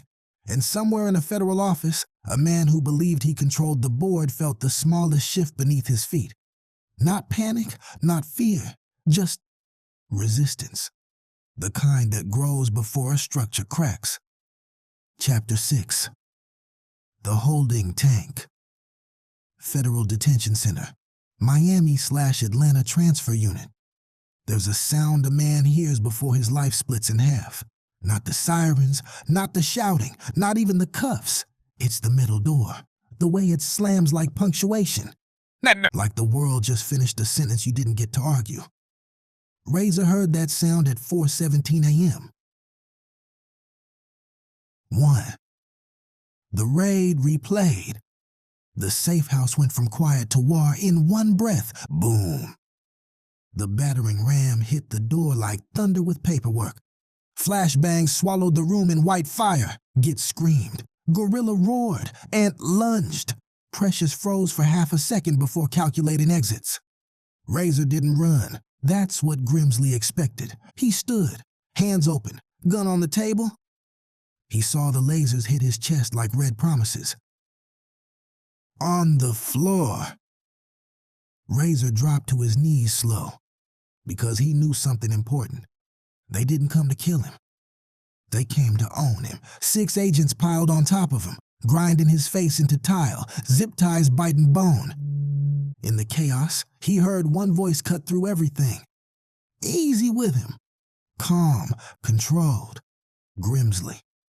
Razer didn't look up, but he felt it. The presence. Like a shadow standing over a grave that wasn't finished yet. 2. Processing. Federal holding doesn't scream. It hums. Buzzing fluorescent lights, gray walls, smell of disinfectant and sweat. They took his belt, his watch, his chain, his shoelaces, his identity. Fingerprint scan, retina scan, DNA swab. Everything cataloged, except the truth. They sat him in a metal chair in a small interrogation room that felt too clean to be honest. No good cop, no bad cop. Just Grimsley. Suit jacket off, tie loosened, coffee cup in hand like this was a board meeting. Mr. Jones, Grimsley said smoothly, taking a seat across from him. Long night. Razer didn't respond. He studied the man carefully. Grimsley's eyes were calm, not angry, not aggressive, just observant. Like a man watching an experiment he already knew the results of. You know why you're here? Grimsley asked. Razer leaned back slightly. You tell me, he replied. Grimsley smiled faintly. Interstate narcotics conspiracy, RICO enhancement, possible child endangerment investigation pending. That last part hit different. Razer didn't flinch outwardly, but inside, something shifted. Grimsley noticed. You care about kids, Grimsley said casually. Razer stared at him. You don't, Razer replied. Grimsley sipped his coffee. Depends whose kids, he said. Silence. Razer leaned forward slightly. You orchestrated Palm Beach, Razer said quietly. Grimsley's eyebrow twitched just enough to notice. Palm Beach, he repeated. Truck fire? You moved too fast, Razer said. Too clean. Grimsley set his coffee down. That's an accusation, he said calmly. That's a fact, Razer replied.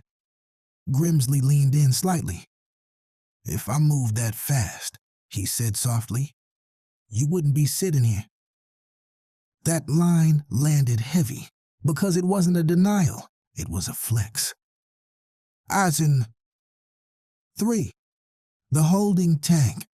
They didn't put Razer straight into general population. They put him in the holding tank first. 6 other men inside. Different charges, same steel bench. One of them recognized him immediately. Yo, that's Razer, the man whispered. Whispers spread fast in cages. Atlanta plug. He hot, he snitch. That last word floated heavier than anything else. Razer sat quiet. Didn't respond. Didn't posture. He knew prison math. Noise gets tested. Silence earns evaluation. A large inmate with neck tattoos studied him. You paperwork clean? The man asked bluntly. Razer met his eyes. I ain't flip, he said evenly. The man nodded once. Good, he replied. We check later. Prison had rules. Federal prison had layers. You didn't survive on reputation. You survived on paperwork. 4. The first crack. Later that afternoon, a public defender met Razer in a small legal room. The man looked overwhelmed. We're looking at serious exposure, the defender said, flipping through files. They've tied you to Miami distribution, Atlanta corridors, suspected violent acts. Razer didn't care about that part. Palm Beach, Razer said. Where's the seizure report? The lawyer frowned. There isn't one, he said. The fire report lists no recovered narcotics. Razer leaned forward. No recovered, he repeated. Correct, the lawyer replied. It was logged as mechanical failure. Razer's pulse slowed. So where's the 33? He asked. The lawyer blinked. I'm sorry. Razer leaned back slowly. They didn't burn it, he murmured. The lawyer shifted uncomfortably. That's not in the file. Exactly. Razer felt it. The crack. Mo's voice echoed in his head. They've been watching. Razer swallowed hard. Mo wasn't reaching for a gun. He was reaching for proof. Razer's stomach dropped. He'd been wrong. 5. Atlanta reacts. Back in Atlanta, Gittin Gorilla sat in silence watching news coverage of Razer's indictment. Precious stood by the window, phone pressed to her ear. They picked him clean, she told Dee. No noise, no shootout, just paperwork. Dee paced the safe apartment. They trying to box him, Dee said. Yeah, Precious replied. And they banking on him reacting loud. Dee swallowed. He won't, he said. Precious didn't sound convinced. He better not, she replied. Heaven's sakes. The visit. 2 days later, Dee got clearance to visit Razer. Federal visitation room. Plastic chairs, glass barrier, phone receivers bolted to metal. Razer looked thinner already. Not physically, but mentally sharpened. Dee picked up the phone. You good? Dee asked. Razer didn't answer that. Mo ain't flip, Razer said immediately. Dee froze. What? He had proof, Razer said quietly. Flash drive. Dee's pulse spiked. Proof of what? VIN mismatch, Razer said. Truck fire wasn't the truck. Dee went silent. So the 33... Seized, Razer said. Off books. Dee's breathing changed. Feds, he whispered. Razer nodded slowly. They steered it, Razer said. Pushed Haitians against Colombians, pushed us against Mo. Dee closed his eyes. And DJ's finger, he asked. Razer's jaw tightened. That wasn't cartel, he said. That was leverage. Dee's stomach dropped. You saying the government cut my son? He whispered. Razer shook his head slightly. I'm saying they let it happen, he replied. Or use someone who would. D's knuckles turned white around the receiver. What we do? He asked. Razer's eyes went cold. We stop reacting, he said. We start building. D swallowed. Building what? Razer leaned closer to the glass. A case, he said. 7. Grimsley watches. In his office, Grimsley reviewed visitation logs. Razer and D. Duration, 22 minutes. No physical contact, no audio recording. Privileged visit. He didn't like that. He preferred to hear the panic. Instead, he saw something else in Razer's posture on camera. Stillness. Stillness was dangerous because panic made men sloppy. Stillness made them patient. He turned to his analyst. Accelerate CPS pressure, he said. Remove the kids? She asked. No, Grimsley replied. Just enough to scare. He leaned back. If the father doesn't break, he murmured, the uncle will. 8. Prison politics. Back in the holding tank, Razer's paperwork got checked. The neck tattoo inmate read through his charges carefully. Nothing say cooperating, he said finally. Razer nodded once. The inmate handed the paperwork back. You straight, he said. For now. For now. Prison didn't promise long-term safety. It promised daily evaluation. Later that night, one inmate leaned over and whispered, You know they got contracts inside too? Razer turned slightly. What kind of contracts? He asked. Kill orders, the man said quietly. Sometimes from streets, sometimes from suits. Razer didn't react, but he understood. Grimsley didn't need to pull a trigger. He just needed to suggest. 9. The realization. Alone in his cell that night, Razer replayed everything. Palm Beach, the marina, Mo's words, the flash drive hitting water, the cooler, the CPS flag, the raid. It lined up too clean, too coordinated. He whispered into the dark, You don't destroy an empire from the outside. He finished the thought himself.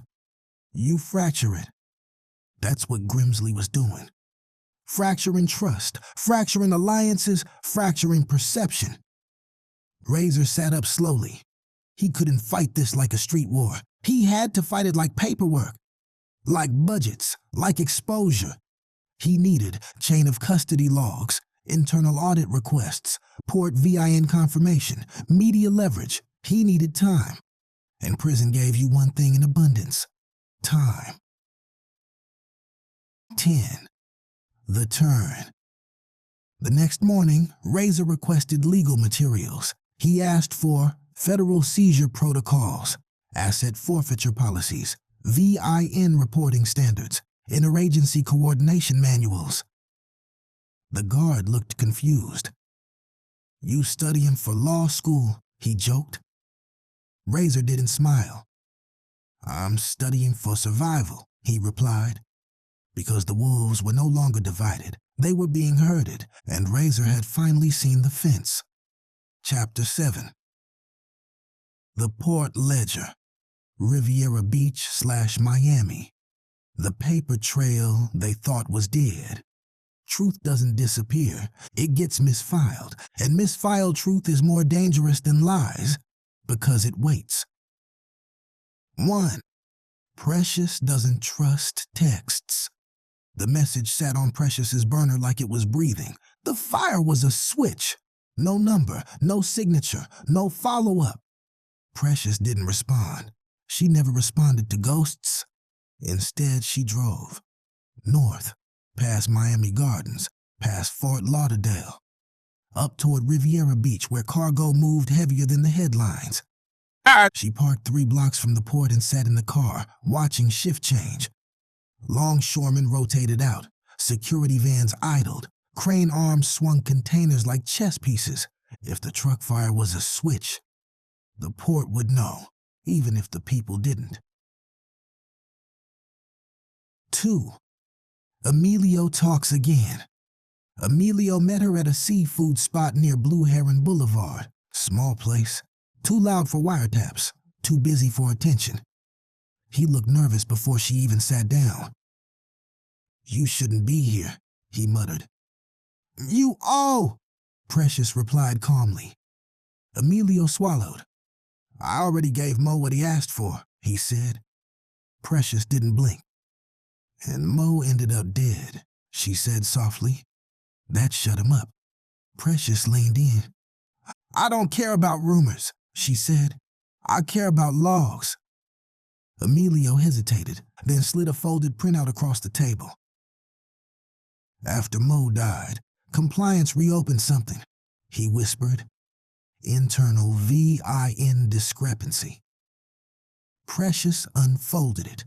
2 lines highlighted in red. Shipping manifest VIN 7B1-493-K. Incident report VIN 7B1-493-M. 1 letter, different truck. Her pulse slowed. "You sure this ain't typo?" she asked. Emilio shook his head. "Both VINs registered," he said. 2 separate trucks, same model, same color, different ownership. Precious stared at the paper. "If K burned," she said slowly. "M survived." Emilio nodded. "And K was the truck assigned to the manifest from Colombia," he added. Silence sat between them. Precious whispered, "So the load transferred before the fire?" Emilio looked around nervously. "I'm not saying that," he said quickly. "You don't have to," she replied. 3. The ledger room. Emilio didn't want to take her inside, but debt makes men brave. After dark, he led her into a secondary compliance office near the docks. Small room, metal cabinets, old monitors, dust. She stood in front of a terminal and typed carefully. Port logs don't lie, they timestamp. They track entry badges. They record private security overrides. And that night, 2 private contractor entries logged 47 minutes before the fire report timestamp. Badge on ID, restricted access, Federal Coordination Unit, no agency name, just a code. Precious's eyes narrowed. "Who signs off on that code?" she asked. Emilio swallowed. "Not local," he said. "That's above." Precious printed the entry list, folded it, slipped it into her jacket. The fire wasn't spontaneous, it was procedural. 4. Back in Miami.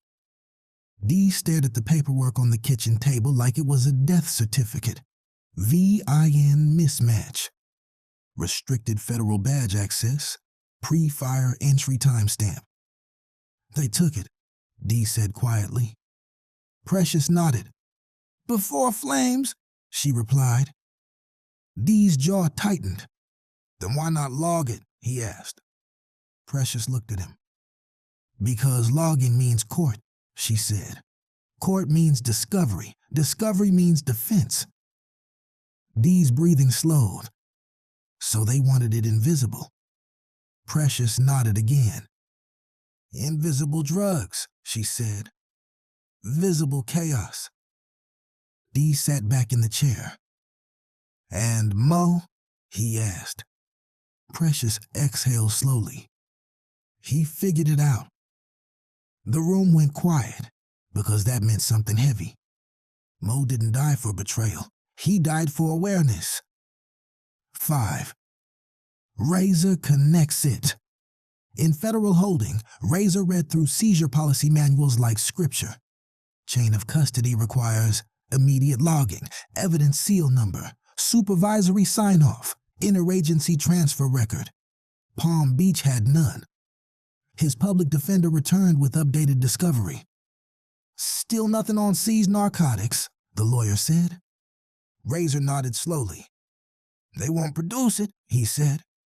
Because it doesn't exist in file, the lawyer replied. Razor's eyes hardened. It exists, he said quietly, just not on paper. The lawyer shifted. That's speculation. Razor leaned forward. It's strategy, he corrected. He requested a motion, not to suppress, to compel, force federal coordination logs into discovery. The lawyer looked skeptical. That's ambitious, he said. Razor smiled faintly. So am I. 6. Grimsley feels movement. Grimsley received notice of a defense motion request involving port coordination logs, restricted access badge entries, interagency involvement in Palm Beach. His expression changed for the first time since the operation began. Not panic, not fear, awareness. They're fishing, his analyst said. Grimsley leaned back. No, he murmured. They're learning. He stared at the screen. Who leaked? He asked. The analyst shrugged. Port compliance reopened VIN mismatch, she said. May have triggered attention. Grimsley's jaw tightened. He underestimated the ripple. One clerk. One letter difference. One overlooked log. Ghost evidence doesn't scream. It accumulates. 7. Callahan breaks a little. Callahan watched internal email traffic escalate. Legal inquiries, badge trace requests, compliance notifications. He opened his encrypted note again. VIN mismatch confirmed. Mo Green not armed. He stared at it, then added one more line. Palm Beach seizure, no evidence tag. He didn't send it. But the act of writing it made something real. The operation wasn't airtight. It was human. And humans leak. 8. CPS escalates. While paperwork moved in federal offices, CPS knocked on Kia's door. 2 caseworkers, polite smiles, clipboards. We need to follow up on DJ's injury, one said. Kia's voice shook. It was an accident, she insisted. The caseworker wrote something down. We'll need to conduct home evaluation and interview both parents, she said. Precious, watching from the car outside, felt her chest tighten. They weren't removing the kids. They were pressuring, just enough. Dee stepped outside afterward. They building fear, he muttered. Precious nodded. They want you loud, she said. Dee looked at her. Then we stay quiet. 9. The hidden camera. Emilio called again 2 nights later. Something else, he whispered. Precious met him near the docks. He handed her a USB drive. Security footage, he said. Restricted zone, 38 minutes before fire. Precious drove to a safe spot and plugged it in. Black and white footage, 2 unmarked vans, 4 men, 1 box truck reversing toward a secondary loading bay. Timestamp 0042. Fire report timestamp 0129.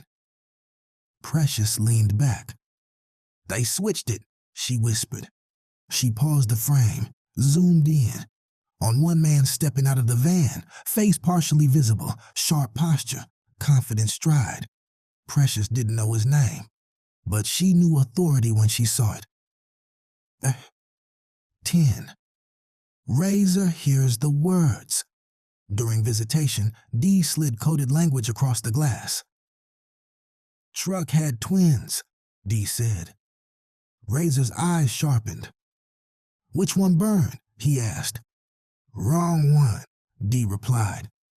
Silence. Razor's breathing changed. They switched before fire, Dee added quietly. Razor nodded slowly. That confirmed it. Mo wasn't wrong. Mo was ahead. And someone killed him to keep him from proving it. Razor leaned closer. Don't retaliate, he said. Build. Dee swallowed. How long? He asked. Razor's eyes hardened. longer than they comfortable. 11. Grimsley adjusts. Grimsley called a closed meeting. Compliance is poking around, he said. Suppress it, one contractor replied. Grimsley shook his head. Too obvious, he said. We let them look. The room went quiet. Let them? Someone asked. Grimsley nodded slowly. If they believe we slipped, he said, they get confident. He tapped the table lightly. Confidence makes mistakes. But he knew something else too. If this went to court, chain of custody questions could open internal audits, and internal audits weren't chess, they were careers. At 12. The shift. Precious stood on a rooftop overlooking the port at sunset. Wind moved through her hoodie.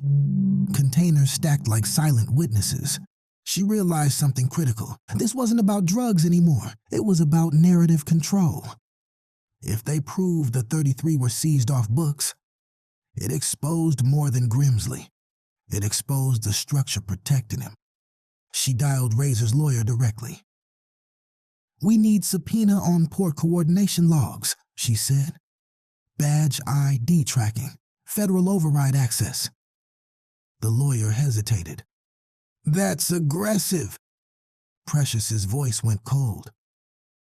So is cutting kids, she replied. 13. The machine hums. In his office, Grimsley reviewed security footage from the marina again. Everything had gone to plan. But now, small fractures formed. VIN mismatch, badge inquiry, defense motion, CPS attention drawing scrutiny. He stared at the skyline.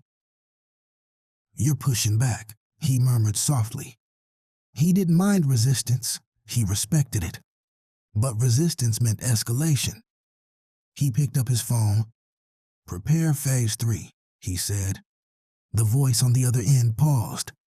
Define phase 3. Grimsley's eyes hardened. Isolation. 14. The board changes. Back in Miami, Dee looked at DJ asleep on the couch. Diamond curled beside him. The fear in the house had shifted. It wasn't chaos anymore. It was quiet war. Dee whispered to Precious. If they isolated Razer, what's next? Precious didn't blink. They isolate you, she said. Dee's jaw tightened. Let him try. Precious shook her head slightly. They don't isolate with guns, she said. They isolate with paperwork. Dee exhaled slowly. Then we learned paperwork. Precious nodded once. The wolves weren't divided anymore. They were learning fences. And the men who built those fences, they were about to discover something uncomfortable. Paper burns slower than trucks, but when it catches, it spreads everywhere. Chapter 8. Phase 3. Isolation is cleaner than violence. Power doesn't panic, it adjusts. When wolves stop fighting each other, the shepherd tightens the gate. Grimsley didn't believe in brute force escalation. He believed in isolation. And isolation didn't look like SWAT teams. It looked like paperwork. 1. The order. The conference room felt smaller this time. Grimsley stood at the head of the table, hands resting flat. Phase 3, he said calmly. Isolation protocol. Callahan sat 2 seats down, jaw tight. What does isolation mean? One contractor asked. Grimsley didn't blink. We separate nodes, he said. Cut communication, strain resources, create legal exposure. He clicked the remote. 3 names appeared on screen. Razer, federal detention, DEE, active surveillance, Precious, unofficial asset risk. We isolate Razer physically, Grimsley said. We isolate Dee financially. We isolate Precious operationally. Callahan leaned forward slightly. Legal grounds? he asked. Grimsley smiled faintly. There are always grounds. 2. Razer goes dark. 2 days later, Razer was transferred without notice. No warning to attorney, no courtesy to family. He was moved to a special housing unit under security assessment. Solitary. 23 hours a day in a concrete box. No phone privileges, no regular visitation. Paperwork cited intelligence suggesting external coordination risk, which meant nothing. And everything. The guard sliding the tray under the door didn't meet Razer's eyes. Orders, he muttered. Razer sat on the metal bunk and felt it. Isolation wasn't meant to punish. It was meant to break rhythm, break communication, break resolve. Grimsley knew one truth about leaders. They weaken when cut off from followers. 3. Dee feels the freeze. Back in Miami, Dee's accounts froze overnight. Bank notifications hit like gunshots. Federal asset hold pending investigation. Truck insurance policies flagged. Business filings reviewed. Even his trucking permits flagged for audit. He slammed his phone onto the table. They choking me, he muttered. Precious didn't react emotionally. She nodded slowly. They isolating, she said. Dee's breathing grew heavier. Razer good? He asked. Precious hesitated. He in SHU. Dee froze. Solitary. That wasn't random. That was surgical. 4. Precious gets visited. Precious didn't scare easy. But when 2 federal agents knocked on her apartment door in the middle of the afternoon, she understood the message. They were polite. Too polite. We'd like to ask a few questions, one said. She smiled faintly. About what? She replied. Associates, the agent said. Recent port activity. Precious leaned against the doorframe. I don't work at the port, she said. The agent smiled thin. We're aware you've been in contact with certain individuals. Precious's eyes stayed calm. You got warrant? She asked. The second agent stepped forward slightly. We don't need one to talk. Precious crossed her arms. Then we ain't talking. The agents left, but they left something behind. Pressure. 5. Callahan crosses a line. Callahan sat in his car staring at the encrypted note on his phone. He'd watched isolation orders roll out. Razer cut off. Financial pressure on D. CPS follow-up escalated. Badge trace inquiries flagged. This wasn't dismantling a network. This was engineering collapse. He pulled up the marina footage again, paused on Mo's hand holding the flash drive. Mo wasn't reaching to shoot. He was reaching to show. Callahan exhaled slowly. He opened a secure messaging app routed offshore, typed one line. Palm Beach seizure pre-fire confirmed. VIN mismatch verified. He hesitated, then added, Marina op manipulated target perception. He encrypted it under a pseudonym, sent it to a contact he hadn't spoken to in years, an investigative journalist in D.C. The kind who lived for internal audits, the kind who didn't scare easily, the kind who knew how to protect sources. The message sent. There was no undo. Callahan leaned back and stared at the ceiling. Phase 3 had just changed shape. 6. Grimsley feels static. 3 days later, Grimsley got a call from internal compliance. Routine inquiry, the voice said. About what? He asked evenly. Palm Beach coordination and restricted badge usage. Grimsley's expression didn't change, but something inside him tightened. That was interagency, he said smoothly. We just need documentation, the voice replied. Documentation. That word felt heavier now. Grimsley ended the call and stared at the skyline. Someone was poking from inside. He turned to his analyst. Find the leak, he said quietly. 7. Razer adapts. Solitary changed men. Some lost themselves. Razer built inside it. He used the quiet like weight training. He replayed policy, memorized procedures, mapped Grimsley's strategy. He realized something important. Isolation was phase 3, which meant there were phases before and phases after. He smiled faintly in the dim light. If Grimsley was escalating, it meant he felt pressure. Pressure meant exposure. Exposure meant vulnerability. Razer whispered into the concrete, "You moved too early." 8. D makes a decision. With accounts frozen and trucks idle, D had 2 options: move loud or move invisible. Ant called him. "They want you broke," Ant said. "I see that," D replied. "So what we do?" D stared at the frozen account notice. "We build outside they system," he said. Ant paused. "What that mean?" "Cash," D said quietly. "No banks, no routes they can choke." Ant exhaled slowly. "You sure?" D's voice hardened. "They isolate through paperwork," he said. "So we operate where paperwork don't exist." Ant didn't argue because that was language he understood. 9. The journalist reads. In Washington, D.C., a woman named Claire Whitmore opened the encrypted message. She'd covered defense contracts, black budget operations, sealed indictments. But this? Domestic manipulation involving federal interdiction and off-book seizures? She leaned forward. VIN mismatch. Pre-fire seizure, manufactured confrontation. She didn't publish immediately.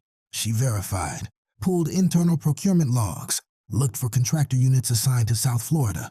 One name surfaced repeatedly. Federal Coordination Unit, Tier Black. She smiled faintly. This wasn't a rumor. This was structure, and structure leaves trails. 10. Grimsley adjusts again. Grimsley called another closed-door meeting. Someone leaked, he said evenly. Callahan didn't react outwardly. Compliance requests are increasing, Grimsley continued. Media inquiries may follow. Silence. What's the contingency? A contractor asked. Grimsley's eyes hardened. Discredit, he said. If narrative shifts, we redirect. How? Grimsley tapped the table lightly. Arrest someone loud. The room understood. If you can't control the leak, create a bigger headline. 11. The shift. Back in Miami, Precious received another anonymous message. One line. You're not the only ones building a case. She showed it to D. He exhaled slowly. Friend or enemy? He asked. Precious shook her head. Doesn't matter, she said. It means he ain't alone. D's eyes narrowed. You think Razer knows?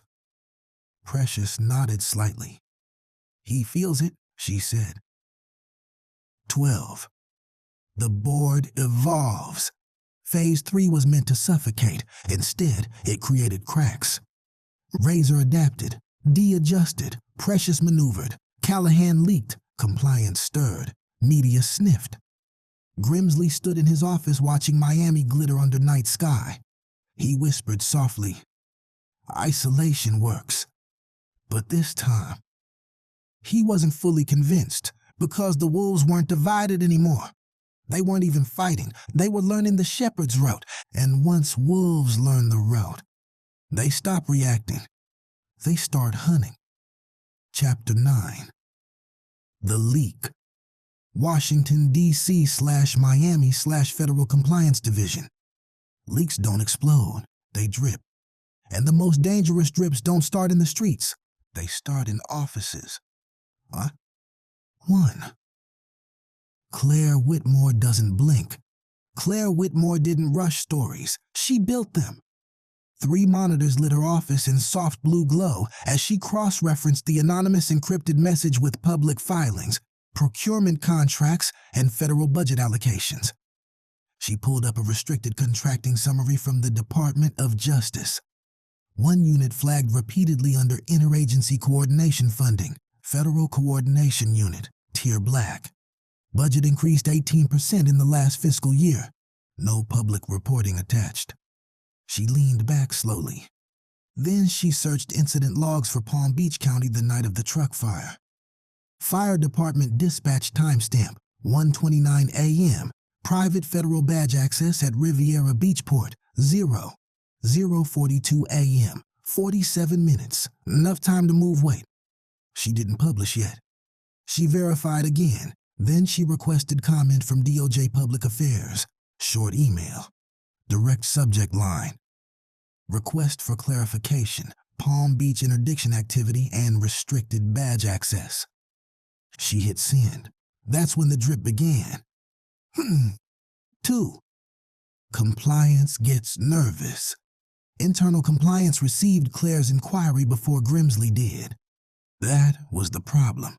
Because compliance doesn't protect operations. It protects institutions, and institutions hate embarrassment. "Do we have documented seizure on Palm Beach?" one compliance officer asked. "Negative," another replied. "Fire logged as mechanical." "Then why is a journalist asking about badge coordination?" Silence. Someone forwarded the email up the chain, and chains eventually reached ceilings. 3. Grimsley receives the call. Grimsley's phone buzzed mid-morning. Deputy Director Harlan. "Tell me why a journalist is asking about your Palm Beach operation," Harlan said without greeting. Grimsley stayed calm. "Routine interdiction," he replied. "No logged seizure." Harlan's tone sharpened. She's referencing badge overrides and pre-fire access. Grimsley's jaw tightened almost invisibly. "Operational necessity," he said. Harlan didn't like that answer. "Operational necessity without documentation is liability," Harlan replied. Grimsley exhaled slowly. "Leak?" he asked. "Or audit," Harlan said. "Either way, you need this contained." The line went dead. For the first time since Phase 1, Grimsley felt friction above him. 4. Callahan watches the ripple. Callahan didn't celebrate. He monitored.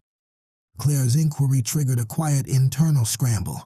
He saw emails flagged, saw access logs being reviewed, saw requests for documentation alignment, which meant something simple.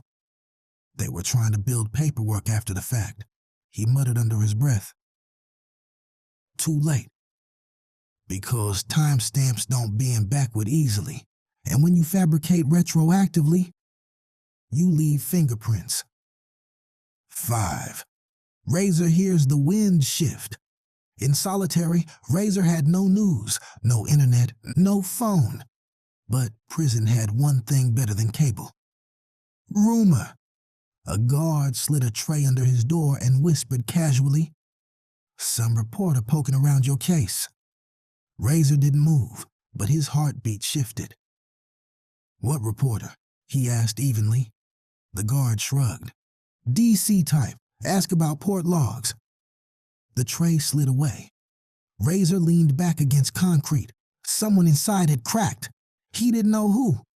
But the board had shifted, and Grimsley would feel it. 6. DE gets a message. Dee's burner buzzed that night. Unknown number. 2 words. Journalist sniffing. Dee stared at it. Precious read over his shoulder. "That's external pressure," she murmured. Dee's jaw tightened. "You think that's friend?" Precious nodded slightly. "Doesn't matter if it is," she said. "It means they ain't comfortable." Dee exhaled slowly. "For the first time," he said. 7. Claire digs harder. Claire didn't rely on anonymous sources alone. She filed a FOIA request for interagency coordination logs, federal badge override approvals, communication between Palm Beach Fire and DOJ coordination units. She knew FOIA takes time, but she also knew this. When agencies rush to deny, they reveal sensitivity. Within hours, DOJ Public Affairs responded with a generic statement. No narcotics were seized in connection with the Palm Beach vehicle fire. She smiled faintly. That wasn't denial of presence. It was denial of seizure. Subtle, careful, calculated. She drafted the headline privately. Did a federal unit conduct an unlogged interdiction in Palm Beach? She didn't hit publish. Not yet. She wanted one more piece. 8. Internal damage control. Grimsley sat in a closed meeting with legal counsel. You can retroactively file? One attorney asked. Grimsley shook his head. Chain of custody requires timestamp, he said. We'd be fabricating. The attorney frowned. So what's the defense if this surfaces? Grimsley leaned back. National security coordination, he said. Operational sensitivity. The attorney didn't look convinced. That might shield badge logs, she said. It won't shield contractor footage. Grimsley's eyes narrowed. What contractor footage? She paused. There was a compliance note referencing port camera review. That was new information. Grimsley didn't show reaction, but inside, something tightened. 9. Precious moves smart. Precious called Claire Whitmore from a secure line routed through layers of encryption. I can't give you names, Precious said calmly, but I can confirm one thing. Claire stayed silent, listening. The truck that burned wasn't the truck that carried the load, Precious said. Claire's pulse quickened. You're confirming a swap? She asked. I'm confirming timing, Precious replied, and badge access before fire. Claire leaned forward. Can you provide documentation? Soon, Precious said, but understand something. What? If you print too early, they bury it. Claire smiled faintly. I never print early, she replied. 10. Grimsley feels pressure. Grimsley stood alone in his office after hours. He replayed Phase 1. Palm Beach, clean extraction. Phase 2, marina, narrative control. Phase 3, isolation. It all worked. Until now. He realized something critical. He underestimated Mo, not in life, but in death. Because Mo's suspicion triggered paper trails, and paper trails live longer than bodies. He whispered quietly, who leaked? He started reviewing internal access logs personally. Callahan's name appeared in system pool history related to Palm Beach footage. Grimsley's eyes lingered there. Too long. 11. The first public hint. Claire didn't drop the bomb. She floated a teaser, a small digital piece on her publication site. Questions surround federal coordination in Palm Beach truck fire. It didn't accuse. It asked. It referenced badge access logs and unusual timing discrepancies. No names, no explosive claims, just smoke. Within hours, social media picked it up. Local Miami reporters started asking questions. Compliance escalated inquiry. Grimsley received 3 calls in one afternoon, and for the first time, he felt hunted. 12. The Wolves' Turn. In Miami, Ant read the teaser article on his phone. He looked at Dee. They poking the shepherd, Ant said. Dee nodded slowly. Keep it quiet, Dee replied. No retaliation. Ant smirked faintly. For once, he said. Precious stood by the window, watching the city lights. They wanted us divided, she murmured. And now, Dee asked. She turned toward him. Now they scrambling. 13. Callahan decides. Callahan sat in his apartment staring at the article. It wasn't explosive, but it was enough. Enough to shift Oversight, enough to trigger audit, enough to make Grimsley defensive. He opened the encrypted channel again. Typed, "Marina footage exists. Contractors present prior to engagement. Mo Green unarmed." He hovered over send, then pressed it. This time, he crossed from doubt to defiance. 14. The board is different now. Grimsley stared at the skyline again that night. Miami glittered, peaceful, unaware. He had built this operation like chess. But chess assumes equal pieces. He didn't account for journalists. He didn't account for contractors with conscience. He didn't account for wolves who learned fences. He whispered softly, "Phase 4. Because escalation was instinct, but escalation now carried risk. The wolves weren't divided, they weren't isolated, they were circling upward. And when predators circle upward, they aim for the shepherd. Chapter 10. Shoe Chess. Federal Detention Center. Special Housing Unit. Solitary doesn't scream. It hums. Air vents whisper. Lights buzz. Concrete remembers. Razer had counted the cracks in the ceiling twice already. Not because he was bored, because routine keeps men sane. When the slot on his cell door clanged open mid-morning, he didn't move. "Legal visit," a guard said. Razer stood slowly. Legal visits don't happen in SHU without reason. And this one wasn't legal. 1. The room without clocks. They didn't bring him to the standard attorney room. They walked him down a quieter corridor to a smaller chamber. No wall clock, no visible camera. Just a metal table bolted to the floor. And Agent Marcus Grimsley waiting, suit crisp, face calm, like he hadn't felt a single ripple. The guard uncuffed Razer and stepped out. Door shut, lock turned, metal echoed. Grimsley folded his hands. "You look rested," he said lightly. Razer didn't sit immediately. He studied the man. "You look nervous," Razer replied. Grimsley smiled faintly.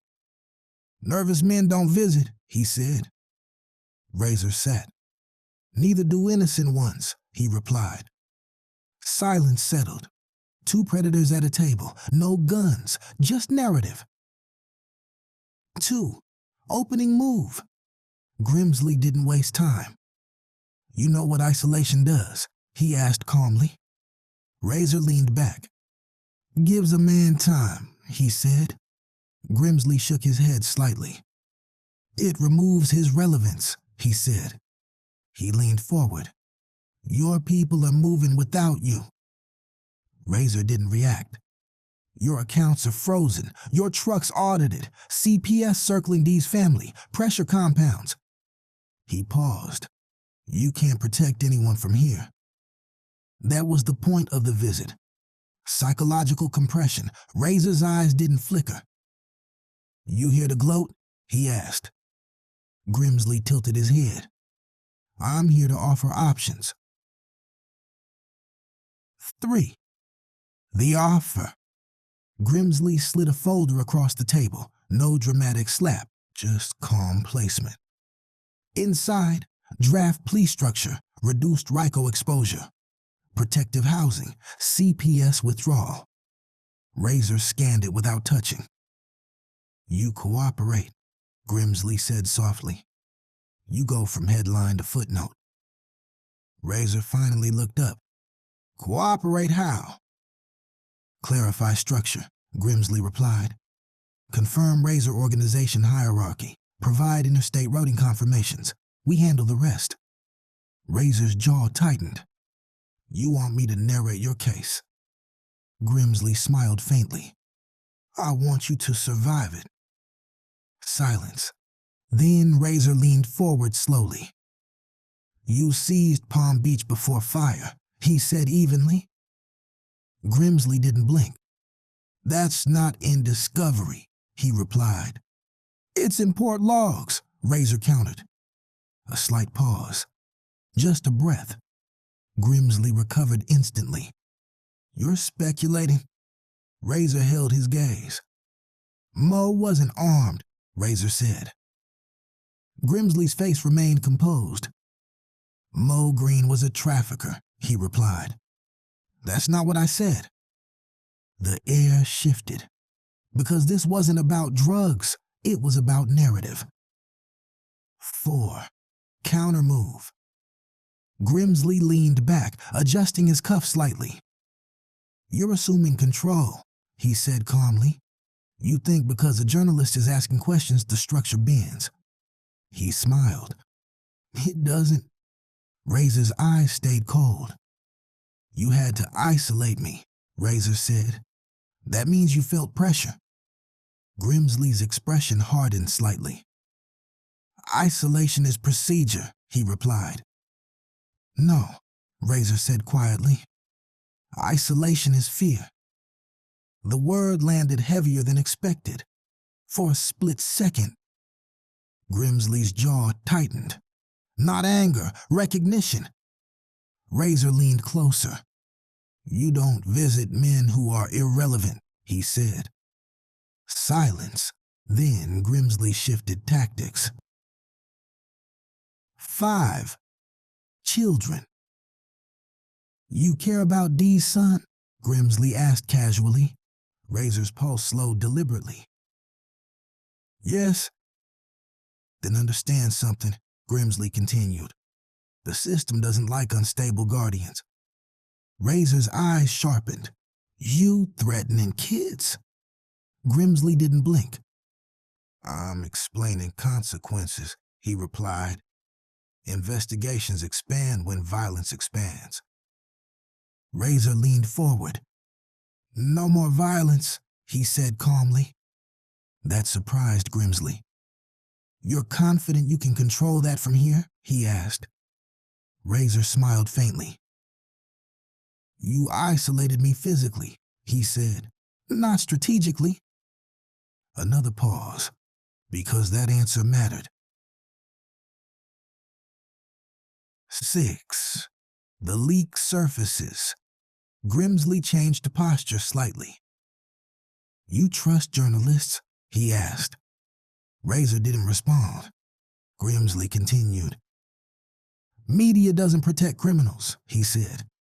It exposes them. Razer leaned back. Media exposes systems, he corrected. Grimsley's eyes narrowed just slightly. Careful, he said softly.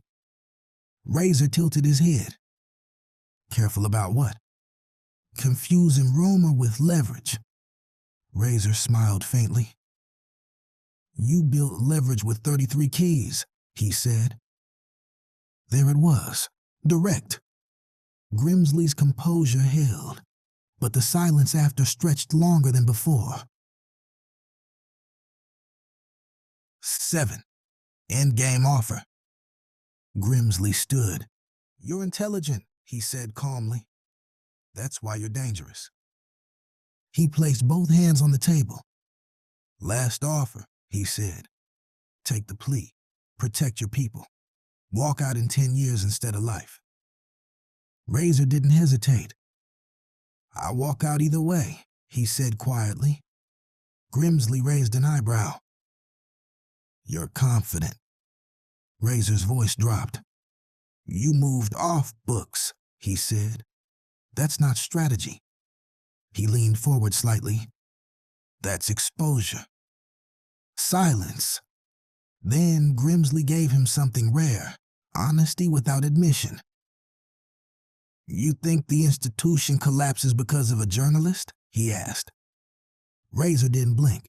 No, he said. Institutions don't collapse. He paused. They replaced pieces. The air tightened, because that wasn't a threat. It was a forecast. 8.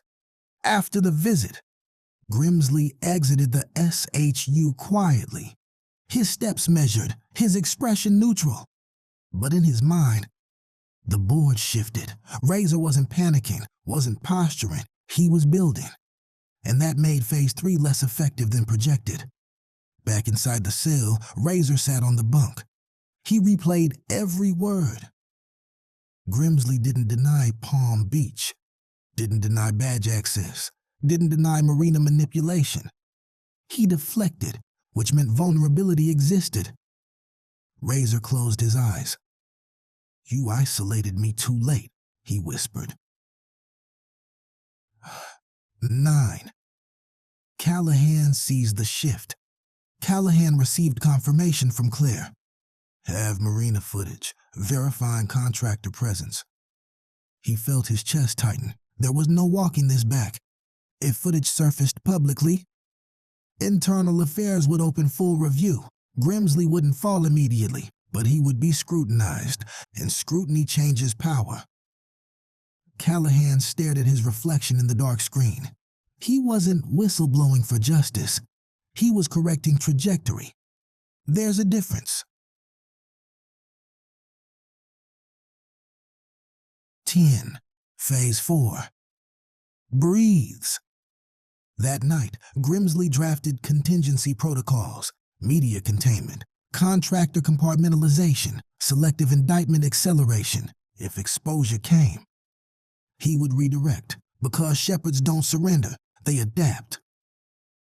He looked at Miami's skyline one more time. The wolves weren't howling anymore. They were patient. And patience is dangerous when it belongs to men who've seen the fence. 11. The final move of the chapter. Back in Miami, D stood over DJ's bed. His son slept lighter now, hand bandaged, dreams fragile. D whispered, "They ain't getting you again."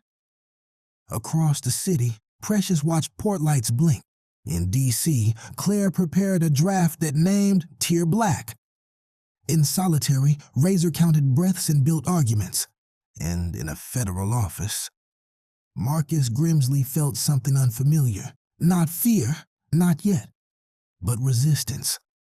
Phase 3 was meant to isolate. Instead, it connected. The wolves had stopped fighting, and when wolves stop fighting each other, they look up. Chapter 11. Exposure Draft.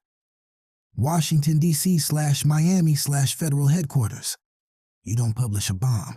You build it, layer by layer, document by document, so when it lands, it doesn't explode, it detonates. 1. Claire builds the file. Claire Whitmore didn't sleep much that week. 3 monitors, 2 encrypted drives, 1 whiteboard filled with timelines. She mapped it out like a homicide. 0:42 a.m. Restricted federal badge access logged at Riviera Beachport. Pre-1 a.m. Unmarked vans observed on port security footage. 1:29 a.m. Truck fire reported on I-95. No logged seizure, no evidence tag. VIN mismatch between manifest and incident report. Then she added the marina timeline. Mo Green scheduled meeting. Contractor presence visible on dock cam. Mo shot unarmed. Flash drive lost to water. She didn't accuse. She structured. Her draft headline shifted 3 times before settling. Inside the black unit, did a federal task force manipulate a drug interdiction? She didn't name Grimsley in the headline. Not yet. But his name appeared inside. Twice. 2. The confirmation. Claire needed one final layer. She requested confirmation from DOJ one more time. Can you confirm whether the Federal Coordination Unit, Tier Black, conducted any pre-fire interdiction activity in Palm Beach County on the night of the incident? Public Affairs responded with silence, then delay, then a carefully worded statement. We do not comment on operational tactics related to ongoing investigations. Claire leaned back slowly. That wasn't denial. That was shield language. She called her editor. "We go live in 48 hours, she said. Her editor exhaled. "You confident?" "I'm precise," Claire replied. 3. Grimsley gets the preview. Grimsley didn't find out from public affairs. He found out because someone forwarded him a screenshot. Draft headline, preview paragraph, badge log reference. His jaw tightened. Not panic, not yet. He read the preview carefully. She didn't accuse him of corruption. She questioned process. That was worse, because process invites audit. He called Harlan immediately. "She's going public," Grimsley said evenly. Harlan didn't sound calm. "Can you shut it down?" "Not without confirming it," Grimsley replied. Silence. Then Harlan asked the real question. "Did you file chain of custody?" Grimsley didn't answer immediately. That silence was answer enough. 4. Callahan feels the tremor. Callahan watched the preview circulate inside encrypted contractor channels. He knew what this meant. If Claire printed, internal affairs would open inquiry, contractor logs would be subpoenaed, marina footage would be reviewed. He didn't feel relief. He felt inevitability. He whispered to himself, "Now we see who the institution protects." 5. Miami feels the shift. D read the preview article on a secure tablet Precious handed him. He read slowly, carefully, every line. "They talking about badge logs," he murmured. Precious nodded. "And pre-fire coordination." D's jaw tightened. "They ain't calling it seizure," he said. "Not yet," Precious replied. "But they close," and paced behind them. "So what that mean for us?" Precious looked up. "It means the shepherd exposed," she said. D's breathing slowed. "No retaliation," he reminded. Ant exhaled sharply. "For once?" 6. Razer hears it through walls. Prison rumor traveled faster than CNN. By afternoon, Razer heard it from a CO with loose lips. "Some article about your case," the guard muttered. Razer didn't react outwardly. "What article?" "Something about federal badge misuse." The slot slammed shut. Razer leaned back on his bunk. It was working. Not revenge. Not street justice. Exposure. He whispered softly, "You can't isolate truth." 7. DOJ damage control. Emergency meeting. Closed door. Legal counsel. Public affairs. Compliance. Grimsley. Harlan spoke first. "If this publishes as written, we're looking at oversight hearings." Public affairs added, "She's careful. She cites logs, not rumors." Compliance chimed in. "VIN discrepancy confirmed. Badge logs verifiable." The room went still. Harlan looked at Grimsley. "Did Tier Black intercept prior to fire?" Grimsley answered without emotion. "Yes." Silence. "Was it logged?" "No." The air tightened. "Why?" Harlan asked. "Operational leverage," Grimsley replied calmly. Harlan closed his eyes briefly. "You created an off-book seizure," he said quietly. Grimsley corrected him. "I created controlled destabilization." That didn't comfort anyone. 8. Claire presses send. 48 hours later, 6:02 a.m. Claire reviewed the final draft. Every sentence sourced. Every log verified. Every allegation framed as documented question. She added one final paragraph. Multiple sources within federal contracting confirmed that Tier Black operated without standard chain of custody logging during the Palm Beach interdiction. Oversight officials have not yet clarified whether this practice aligns with DOJ policy. She hovered over the mouse. then clicked. Publish. The bomb didn't explode. It echoed. 9. The headline spread. Within hours, Miami Herald referenced it. Politico amplified it. Cable news debated it. Did DOJ operate off books? Secret interdiction unit under scrutiny. Grimsley's phone didn't stop ringing. Harlan didn't answer his calls. Internal Affairs sent formal inquiry notice. Congressional Oversight staff requested briefing. The shepherd wasn't under attack from wolves. He was under audit. 10. Razer smiles in solitary. A folded newspaper slid under Razer's door. Contraband kindness from a sympathetic guard. He read the headline slowly. Didn't grin. Didn't celebrate. He just nodded once. Mo wasn't crazy. Mo wasn't dirty. Mo was right. And right takes longer to surface than bullets. He whispered into concrete, checkmate starts quiet.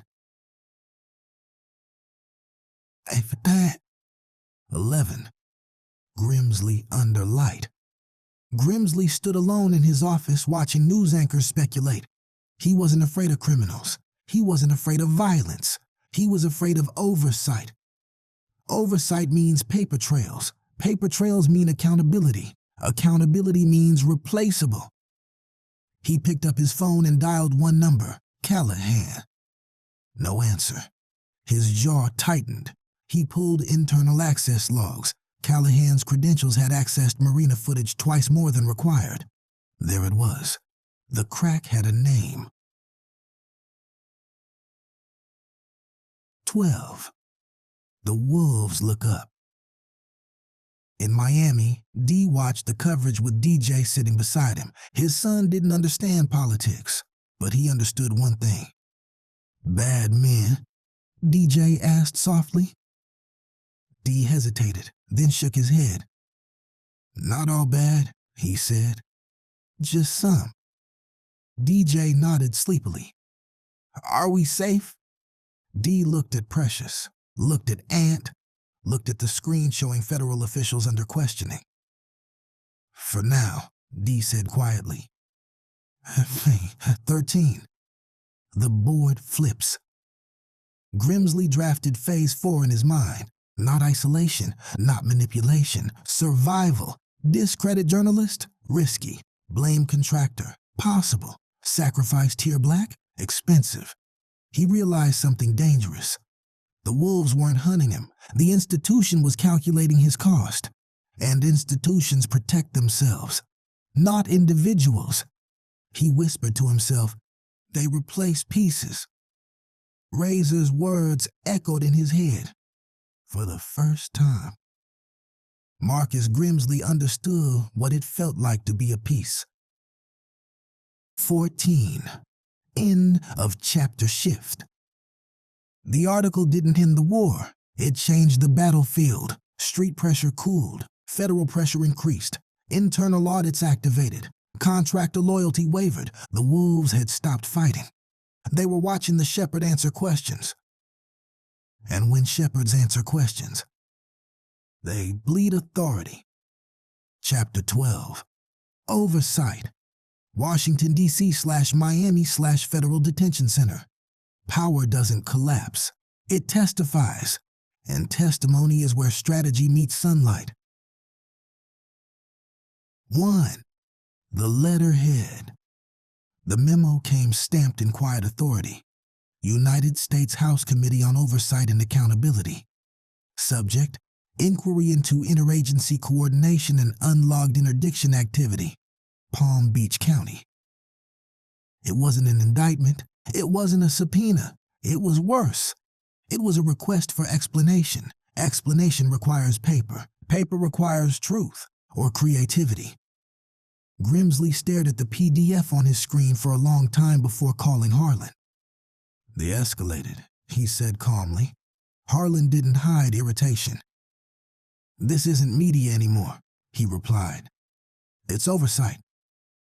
Grimsley exhaled slowly. What's our posture? Harlan's answer was colder than usual. Our posture is survival. That word landed different. Not institutional survival, personal survival. 2. The questions. Oversight didn't accuse. It asked, why did a restricted federal coordination unit access Riviera Beachport 47 minutes prior to the Palm Beach truck fire? Why does the VIN listed in the fire report differ from the VIN listed on the manifest tied to the shipment? Was any narcotics interdicted prior to the fire event? If so, why was standard chain of custody not followed? Each question was surgical. None mentioned Grimsley by name, but every answer required his signature. 3. Claire watches from afar.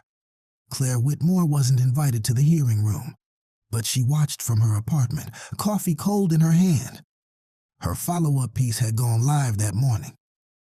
Oversight Committee seeks clarification on DOJ Tier Black operations. She didn't frame it as scandal. She framed it as governance, because institutions can survive scandal. They struggle with documentation. Her phone buzzed with an encrypted message. Source inside says contractor logs under review. She typed back, "Stay quiet." Then she leaned back. This wasn't about one article anymore. It was about institutional appetite. Would DOJ protect the unit or protect itself? 4. The closed-door session. Grimsley sat across from 3 committee council members in a private briefing room. No cameras, no press, just recorders. Agent Grimsley, the lead counsel began evenly. Did Tier Black conduct a pre-fire interdiction related to the Palm Beach incident? Grimsley kept his posture controlled. Yes. Was the interdicted narcotics logged into evidence? No. Silence. Why? Operational leverage, Grimsley replied. The phrase sounded weaker in that room. Counsel leaned forward. Explain. Grimsley's voice remained measured. The objective was to destabilize a broader interstate network. Immediate logging would have compromised surveillance opportunities. Counsel exchanged glances. And what oversight authorized deviation from chain of custody? Another asked. Grimsley hesitated for half a second too long. Interagency discretion, he said. The lead counsel didn't blink. That's not a statutory term. The air shifted. This wasn't a criminal interrogation. It was a structural one. And structure cuts differently. 5. Miami feels it. Precious watched a live update scroll across a muted television. Closed-door DOJ briefing confirms existence of unlogged interdiction activity. Dee stared at the screen. They admitted it? He asked. Not fully, Precious replied. But enough. Ant leaned against the wall. So what that mean for Razer? Precious's eyes sharpened. It means discovery opens wider. Dee's breathing slowed. For the first time, he said quietly, they on defense. 6. Razer's lawyer moves. Razer's attorney entered SHU with different energy. He sat across from Razer, folder thicker than before. Oversight Committee confirmed pre-fire interdiction, the lawyer said quietly. Razer didn't smile. He just nodded once. That means, he asked. It means we motion to dismiss counts tied to that load, the lawyer replied. Chain of custody violation, potential due process breach. Razer leaned back slowly. And Marina? He asked. The lawyer exhaled. Still murky, he said. But if contractor activity expands an inquiry, that opens further review. Razer closed his eyes briefly. Mo, 33. Flash drive. It wasn't justice yet, but it was traction. 7. Internal Affairs opens file. The Internal Affairs Division didn't move fast. It moved thorough. A file opened under Preliminary Review, Tier Black Coordination Activity. Contractor logs pulled, badge entries audited, email traffic reviewed. Callahan's name appeared multiple times in internal access records. Grimsley saw it. He didn't confront him yet. He waited, because confrontation without proof is exposure. 8. Hallway politics. In DOJ corridors, whispers spread. Off-book seizure. Political liability. Who signed off? Harlan met with senior counsel privately. If this escalates, counsel said, someone absorbs it. Harlan's eyes narrowed. Define absorbs. Operational misjudgment, counsel replied carefully. Translation, sacrifice the architect. Institutions protect reputation, not architects. 9. Grimsley's realization. Grimsley stood alone again at his office window. Miami glittered. Same skyline, different gravity. He replayed Razer's words in SHU. They replace pieces.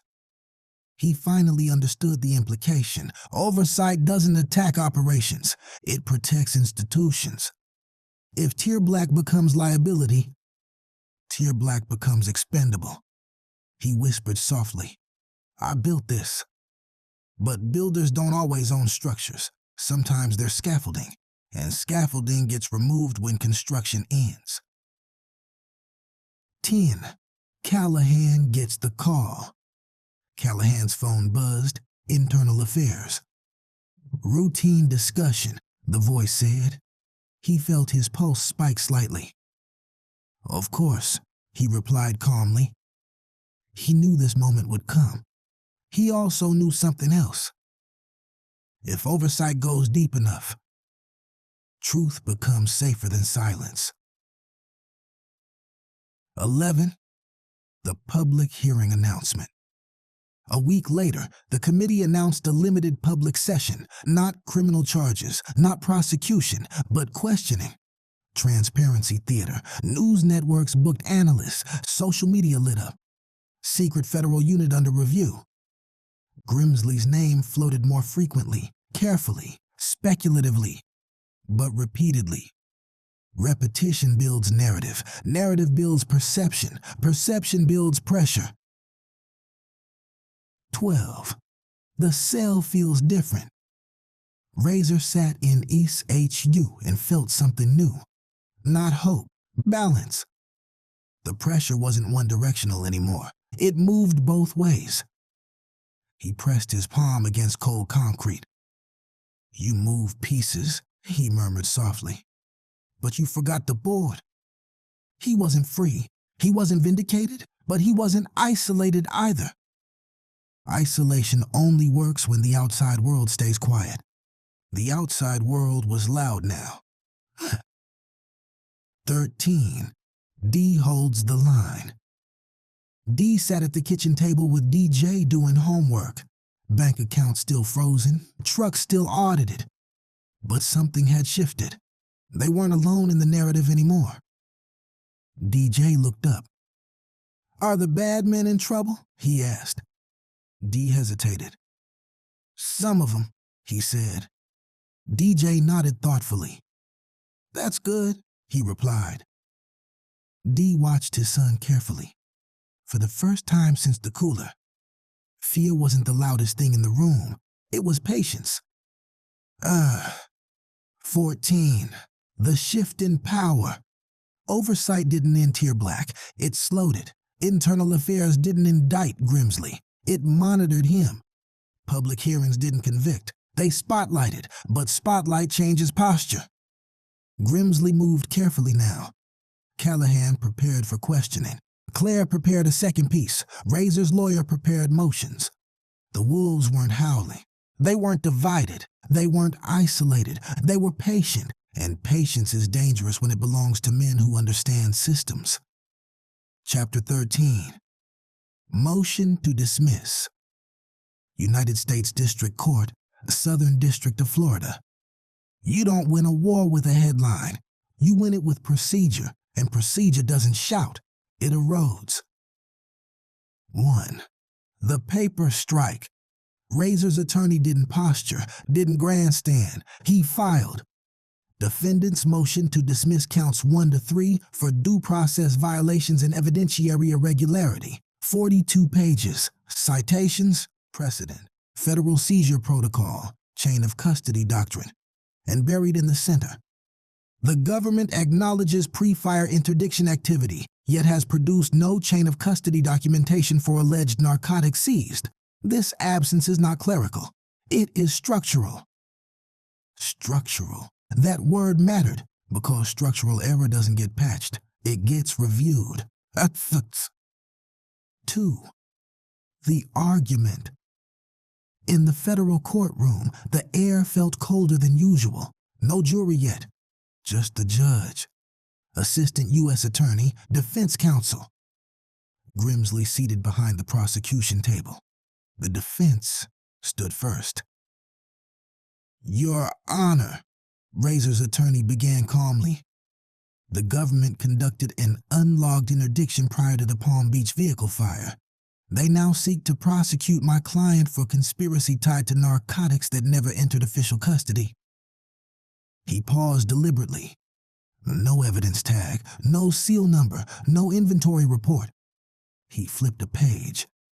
Yet the government admits seizure occurred. Silence in the room. The judge adjusted her glasses. Government response? The prosecutor rose.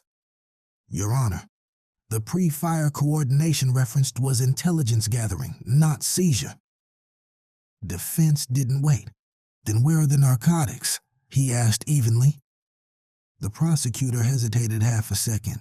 They were not logged because, the judge prompted. Operational sensitivity, the prosecutor finished. The word hung there. Weak. 3. Grimsley under oath. The defense called for an evidentiary hearing, unexpected, aggressive. The judge granted it. Grimsley was sworn in, hand raised, oath administered. Agent Grimsley, defense counsel began. Did your unit take custody of narcotics prior to the Palm Beach truck fire? Grimsley remained composed. Yes. Were those narcotics logged into evidence? No. Why? Operational leverage, Grimsley replied.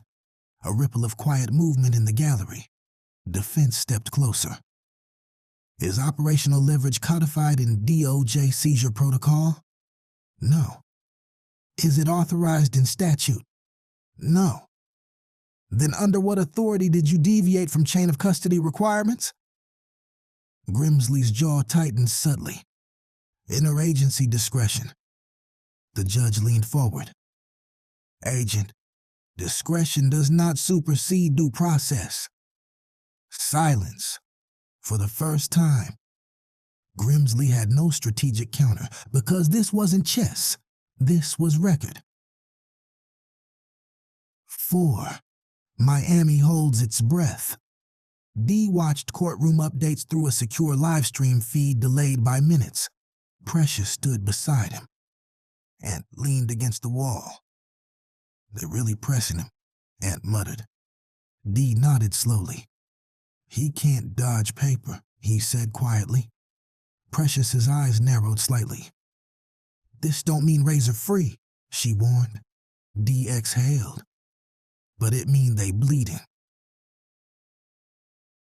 5. The prosecution stumbles. The prosecutor shifted strategy. Your Honor, even if logging deviations occurred, the defendant's broader conspiracy remains intact. Defense didn't blink. With respect, he said, the government built counts 1 to 3 on a load it refuses to document. He paused. You cannot prosecute conspiracy tied to phantom evidence. The judge scribbled notes. Phantom evidence. That phrase would echo. 6. Internal pressure builds. In DOJ headquarters, legal counsel watched the hearing feed in silence. One senior attorney whispered, He shouldn't have admitted seizure. Another replied quietly, he had to. Oversight already confirmed. The calculus changed in real time. If they persisted, they risked appellate disaster. If they conceded, they sacrificed leverage. Harlan closed his eyes briefly. Evaluate partial dismissal, he said. 7. Razer feels the shift. Back in SHU, Razer received summary notes from his lawyer. The words were simple. Judge skeptical. Counts vulnerable. Government on record. Razer sat on the bunk and allowed himself one small smile. Not victory, momentum. Mo's voice echoed again. They been watching. Razer whispered into the quiet. So were we. 8. The ruling. 3 days later, the court issued preliminary findings. The judge's written order stated, the government's acknowledged deviation from standard chain of custody procedures raises substantial due process concerns. Counts 1 to 3, as presently constructed, rely upon evidence whose custodial legitimacy is unsubstantiated. Then the sentence that shifted everything. The court grants dismissal without prejudice of counts 1 to 3, pending evidentiary compliance. Dismissed, not acquitted, not absolved, but dismantled. 33 keys evaporated from the indictment. The cornerstone of leverage collapsed. 9. Grimsley undercut. Grimsley stood in his office reading the order. He didn't throw anything, didn't curse. He just absorbed it. Dismissal without prejudice meant the case could be rebuilt. But the narrative was damaged. Oversight would escalate. Internal affairs would intensify. And now, he was on record admitting deviation. He whispered softly, "You moved too fast." But he wasn't sure if he meant Razer or himself. 10. Callahan testifies quietly. Internal Affairs interviewed Callahan that afternoon. Routine tone, measured questions. Were you present at Riviera Beach pre-fire? Yes. Were narcotics removed? Yes. Was chain of custody followed? No. Why not? Operational directive. From whom? Callahan paused, then answered. Agent Grimsley. Silence recorded, history adjusted. 11. Miami exhales. D lowered his phone slowly after hearing the news. Counts dropped, he said quietly. Ant smirked. Told you paper fight different. Precious didn't smile. This ain't over, she said. They'll pivot. D nodded. But today, he replied, we breathe. DJ ran into the room holding a drawing, stick figures, a house, a big truck. No fire, DJ said proudly. D swallowed hard. No fire, he agreed. 12. The balance shifts. Oversight scheduled expanded review. Tier Black funding frozen pending inquiry. Internal Affairs formalized investigation. Grimsley's access privileges adjusted, subtle but noticeable. He wasn't removed, not yet. But authority trimmed feels different than authority absolute. He stared at his reflection in the window. The skyline hadn't changed, but his position within it had. He whispered softly. They replaced pieces. And this time, he wasn't sure he wasn't one. 13. Razer's final line of the chapter. In solitary, Razer folded the court order carefully. He pressed it against the concrete wall. Not as trophy, as reminder. You don't beat systems with bullets, he murmured. You beat them with exposure. And somewhere beyond those walls, the shepherd felt teeth. Chapter 14. Counter-strike. When a cornered man still has authority. Exposure weakens power. It doesn't erase it. Marcus Grimsley wasn't removed. He wasn't indicted. He wasn't suspended. He was restricted. And restricted power is the most dangerous kind because it knows time is short. 1. The closed door. Grimsley sat in a quiet DOJ conference room with only 2 people present. Deputy Director Harlan, Senior Legal Counsel Whitaker, no contractors, no analysts, no tier black. Your discretionary authority is suspended pending review, Whitaker said evenly. You retain advisory status only. Advisory, a polite word for sideline. Harlan leaned forward. We need stability, he said, not escalation. Grimsley listened without emotion. What's the public posture? He asked. Whitaker answered carefully. Internal review, procedural misalignment, no criminal findings. That meant one thing. They were protecting the institution, not him. Grimsley nodded once, understood, and recalculated. 2. Counterstrike isn't loud. Grimsley didn't lash out, didn't threaten, didn't deny. He pivoted. If he couldn't prosecute Razer through the 33, he would prosecute him through violence. He requested review of historical case files tied to Razer's organization. Cold shootings, unsolved stash house killings, interstate firearm movement. He found something useful. 2 bodies in Ohio linked loosely to a courier affiliated with Razer's network. Never charged, never closed. He forwarded the file to a prosecutor in Cincinnati with a short note. Potential interstate firearm conspiracy link, revisit. No mention of Palm Beach, no mention of Oversight, just reactivation. Counterstrike doesn't need spectacle, it needs redirection. 3. Razer feels the shift. In SHU, Razer's attorney arrived with a different expression. They filed a superseding indictment in Ohio, he said quietly. Razer didn't react immediately. What counts? He asked. Interstate firearm conspiracy tied to a courier shooting. Razer leaned back slowly. They pivoted, he murmured. The attorney nodded.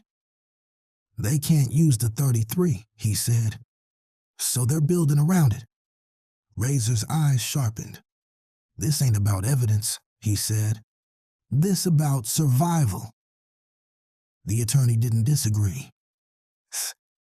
4. Miami gets the message. Precious read the Ohio filing on her tablet. They're shifting venue, she said.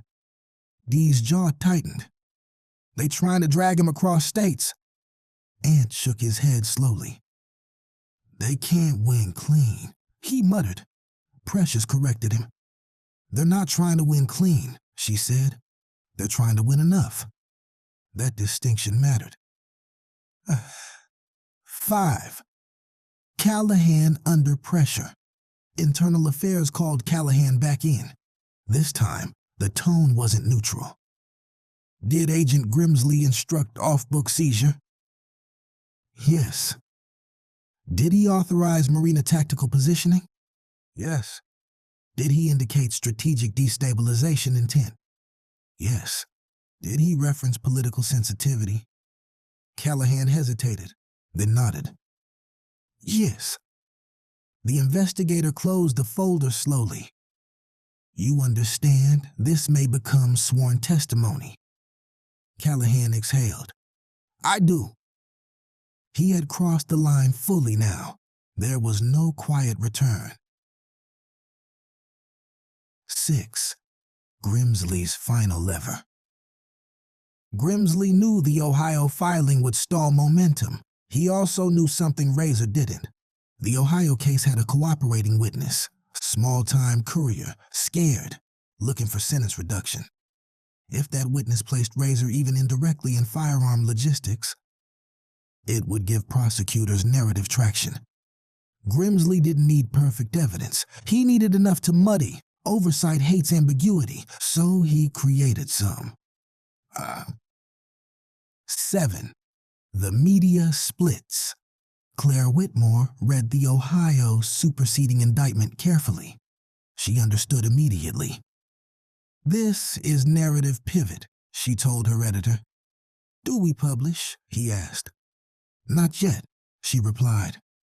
"We verify motive." Because if the Ohio charges were legitimate, it weakened her story. If they were strategic, it strengthened it. She started digging.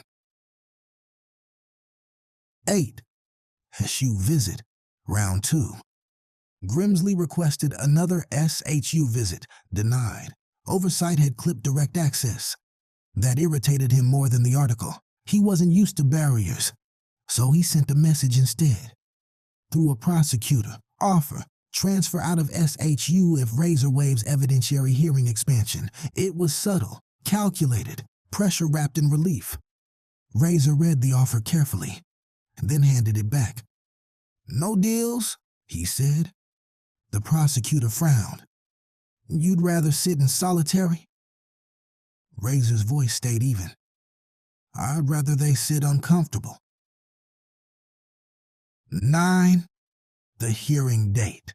The Ohio indictment triggered a venue motion. Razer's attorney filed to consolidate federal matters under one judicial review. Strategic. If oversight hearings touched Tier Black, any new prosecution would be scrutinized for retaliation. The judge set a status conference. Calendar date printed. 2 weeks. 2 weeks of uncertainty. 2 weeks of maneuvering. 10. The internal crack widens. Internal Affairs submitted preliminary findings to DOJ leadership. Tier Black procedural deviation substantiated. Operational strategy exceeded authorized scope. Supervisory awareness unclear. Unclear. That word protected Harlan. It did not protect Grimsley. Harlan read the memo alone, then placed it in a separate folder, marked Personnel Review, Grimsley. Counter-strike works best when unnoticed, but when noticed, it isolates the striker. 11. D makes a different move. Instead of reacting to Ohio, D moved legally. He hired forensic accountants to review federal asset freeze irregularities, filed civil challenge to the financial holds, forced DOJ to justify seizure basis, paper on paper, pressure upward. Ant watched him and smirked. "You turning into Razer," he said. D shook his head. "I'm turning into patient." 12. Claire finds the thread. Claire uncovered something small but explosive. The Ohio Cooperating Witness Agreement was signed. 3 days after Oversight announced public hearing, she leaned back slowly. Timing wasn't coincidence. It was reaction. She drafted a new working headline. After Oversight inquiry, new charges filed against target of Tier Black review. That wasn't accusation. That was pattern. Pattern convinces readers. 13. Grimsley alone. Late at night, Grimsley sat in his dark office. The skyline still glittered, but it felt further away. He replayed everything. Palm Beach, Marina, isolation, Oversight, dismissal, Ohio pivot. He hadn't broken Razer. He hadn't silenced Claire. He hadn't stopped internal affairs. Counter-Strike had bought time, not dominance. He whispered softly, "You fight systems long enough." He didn't finish the sentence, because he finally understood something. He wasn't fighting criminals anymore. He was fighting perception. And perception doesn't fear guns. It fears proof. 14. End of chapter shift. Razer sat in SHU holding the Ohio indictment paperwork. He didn't look worried. He looked focused. "They escalating because they cornered," he murmured. Precious, miles away, watched federal funding hearings scheduled. Claire prepared her next article. Callahan prepared for formal testimony, and Grimsley, for the first time, prepared a contingency not for victory, but for survival. The counterstrike didn't end the war, it clarified it. This was no longer street versus street, it was system versus exposure. And systems don't fall fast, they fracture slow. Chapter 15. The Witness. United States District Court, Southern District of Ohio. Witnesses don't break from fear, they break from pressure applied correctly. And pressure doesn't always look like shouting. Sometimes it looks like silence waiting for the truth to trip. 1. The man who wanted out. His name was Terrence T-Rell Maddox, mid-level courier, 2 priors, facing 20 years. Now seated in a pressed county-issued button-down shirt, wrists sweating against the wood of the witness stand. He'd signed a cooperation agreement 3 days after Oversight announced public review of Tier Black. That timing wasn't visible to jurors, but it was visible to Razer's attorney. And timing builds narratives. The prosecutor approached first. "Mr. Maddox," she began evenly, "did you transport firearms across state lines on behalf of a distribution network tied to the defendant?" T-Rell nodded nervously. "Yes." "Did you understand the defendant, Sean Jones, also known as Razer, was aware of those transports?" Another nod. "Yes." The prosecutor stepped back. Clean, direct, minimal detail. They weren't trying to paint drama, they were trying to plant association. 2. Cross-examination begins. Razer's attorney rose slowly. No raised voice, no theatrics, just paper and patience. "Mr. Maddox," he began calmly, "when were you arrested?" "Last year." "And how many years were you facing prior to cooperation?" T-Rell swallowed. 20, maybe more. "And after signing your cooperation agreement?"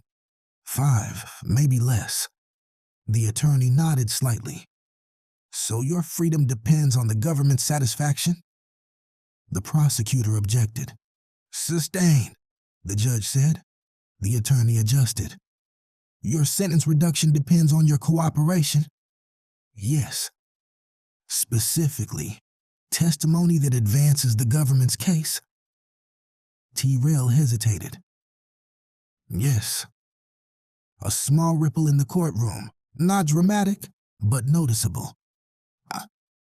3. The timing. The attorney flipped a page. "Mr. Maddox, when did you first mention Mr. Jones in your statements?" T-Rell frowned slightly. "I always knew he was involved." "That wasn't my question," the attorney replied gently. He held up 2 documents. "This is your initial debrief from 8 months ago. Mr. Jones's name does not appear." He lifted the second. "This is your supplemental statement, dated 3 days after the House Oversight Committee announced public inquiry into Tier Black." Silence. The prosecutor shifted slightly in her seat. "Why did Mr. Jones's name appear only in the second statement?" the attorney asked quietly. T-Rell's throat moved.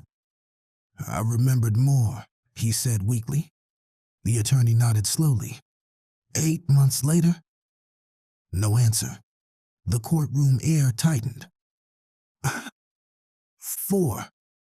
Razer watches without reaction. Razer sat still at the defense table, hands folded, eyes steady. He didn't glare at T-Rell, didn't intimidate. He knew something critical. Witnesses collapse faster when they feel exposed, not threatened. He watched the cracks form. 5. The key question. The attorney leaned forward slightly. "Mr. Maddox, did you ever personally receive instruction from Mr. Jones regarding firearms transport?" "No." "Did you ever speak to him directly about firearms?" "No." "So your belief he was aware of firearm transport is based on what?" T-Rell hesitated. "People said he ran everything." The attorney paused. People said, yes. No text messages? No. No recorded calls? No. No direct orders? No. The attorney let silence stretch because silence is louder than shouting. 6. The motive exposed. Mr. Maddox, the attorney continued, are you aware that the 33-kilogram narcotics conspiracy tied to Mr. Jones was recently dismissed due to evidentiary irregularities? The prosecutor objected immediately. Relevance. The judge considered. Limited allowance, she said. The attorney nodded. Mr. Maddox, were you informed by federal agents that other charges against Mr. Jones were vulnerable? Tyrell shifted in his seat. I don't know. Did they tell you your cooperation would be especially valuable in light of those vulnerabilities? The silence this time wasn't hesitation. It was panic. Tyrell glanced toward the prosecution table. The attorney noticed. So they did, he said softly. No, Tyrell blurted quickly. They just said I could help myself. By helping them replace counts that were dismissed? Objection again. Overruled. The judge leaned forward slightly. Answer the question. Tyrell's voice dropped. Yes. A small gasp from the gallery. Not dramatic, but decisive. 7. Miami watches. Dee and Precious watched through live stream. Ant leaned against the wall, arms folded. He folded, Ant muttered. Precious nodded slowly. They overplayed, she said. Dee exhaled carefully. They desperate. So 8. The prosecutor tries to repair.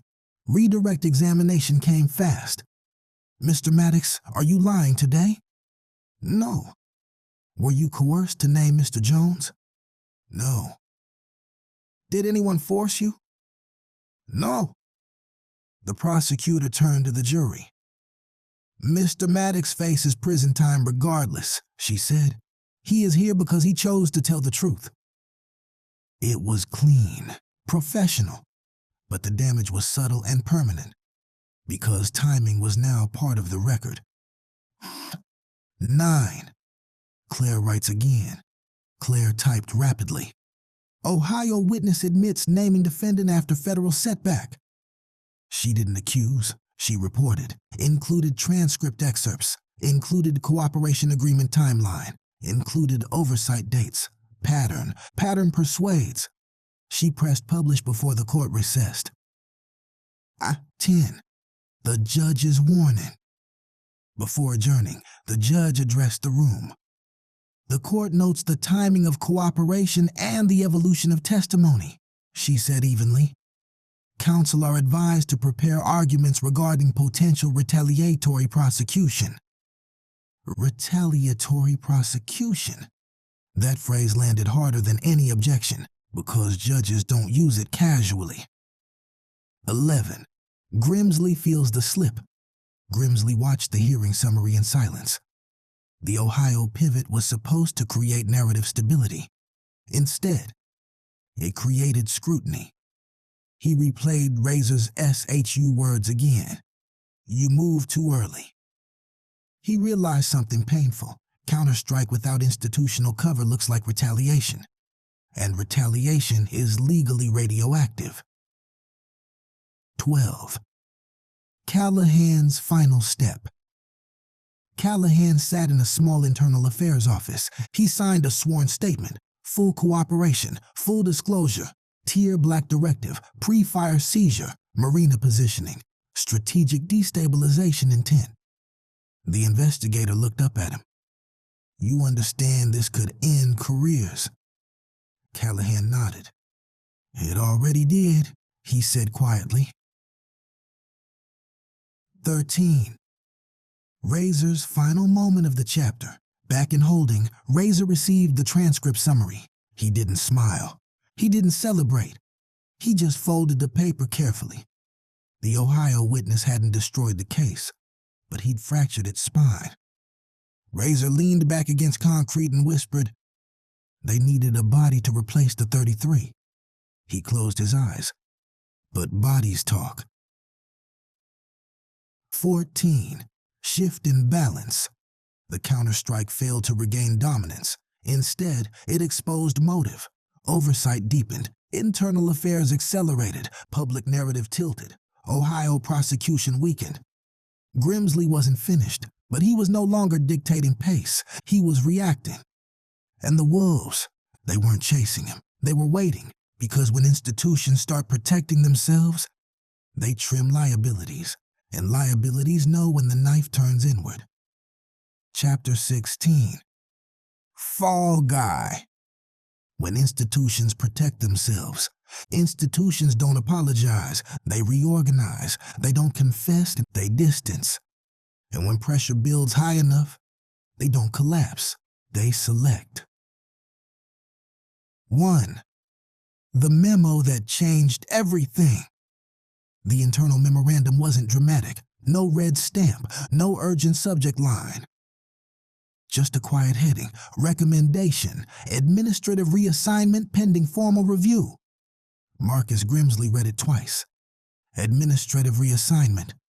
Translation, step aside, publicly procedural, privately permanent. He exhaled slowly.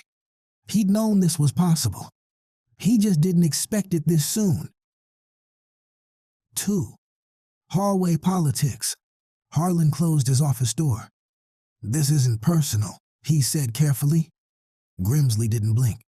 "It never is," he replied. Harlan leaned forward. "Oversight wants visible accountability," he said. Internal affairs substantiated procedural deviation. Procedural deviation, a softer phrase than misconduct, but heavy enough to justify sacrifice. "You're not being charged," Harlan continued. "Just reassigned."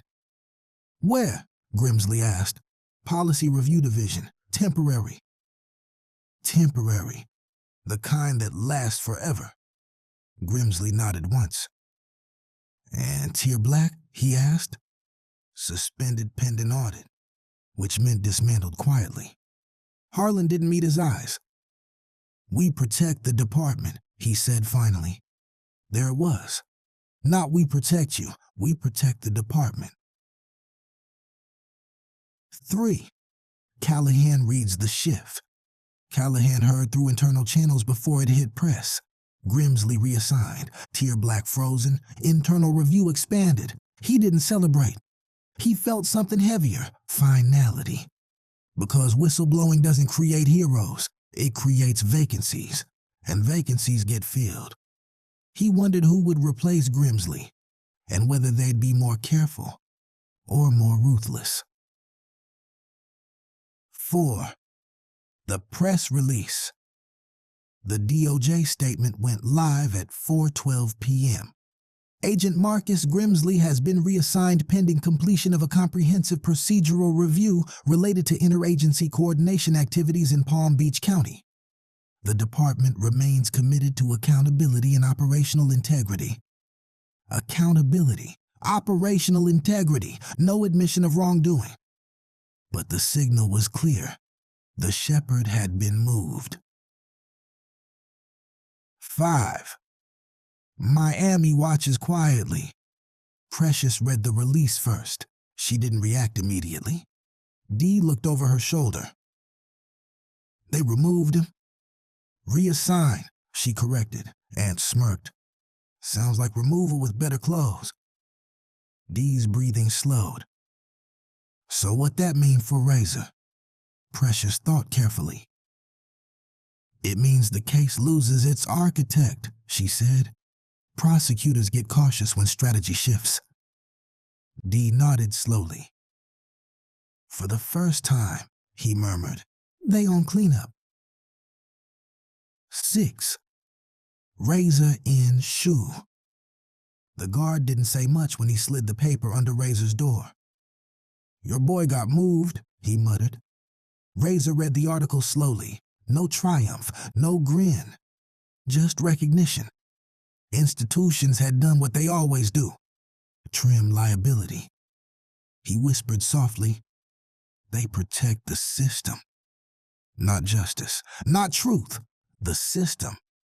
And he understood something important. Grimsley wasn't the system. He was a tool, a sharp one, but replaceable. 7. The closed session. Oversight held a follow-up closed session without Grimsley present. Legal counsel testified. Internal affairs summarized findings. Compliance detailed badge irregularities. The word systemic failure never appeared. Instead, isolated procedural misjudgment. That phrase kept everything contained. Contained means survivable. The department would survive. But Grimsley's influence wouldn't. 8. Grimsley alone. The office felt smaller once the nameplate came off the door. He packed quietly.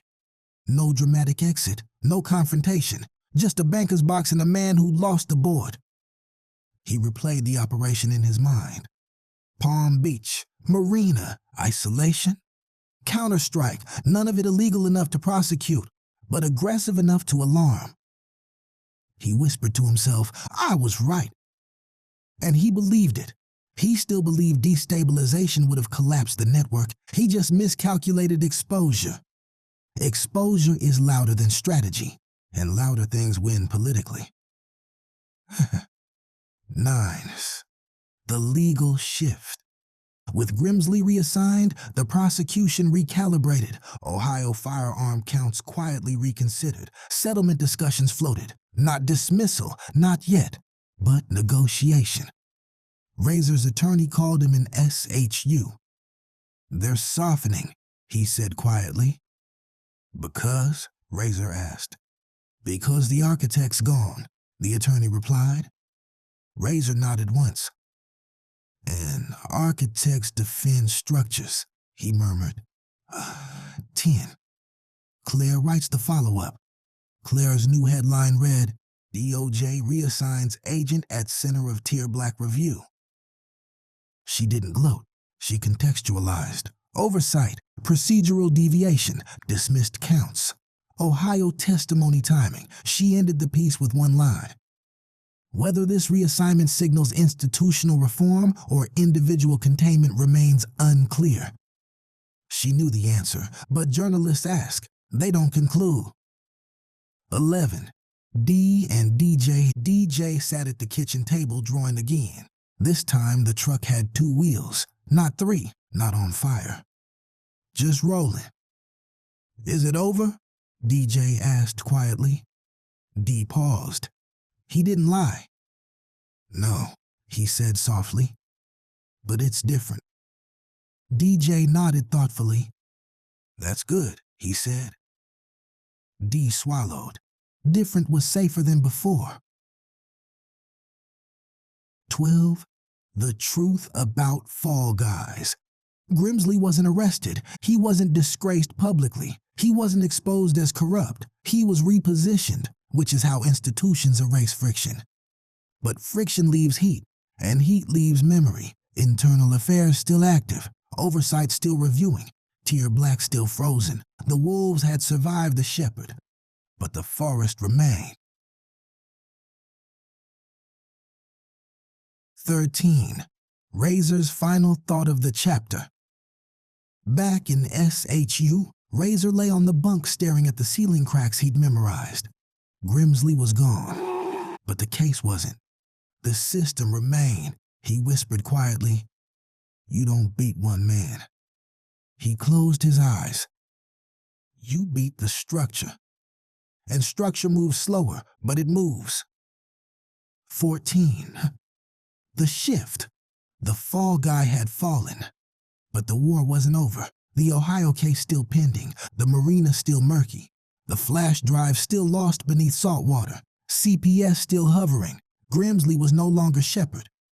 But he wasn't powerless either. Men removed from visible authority sometimes move differently.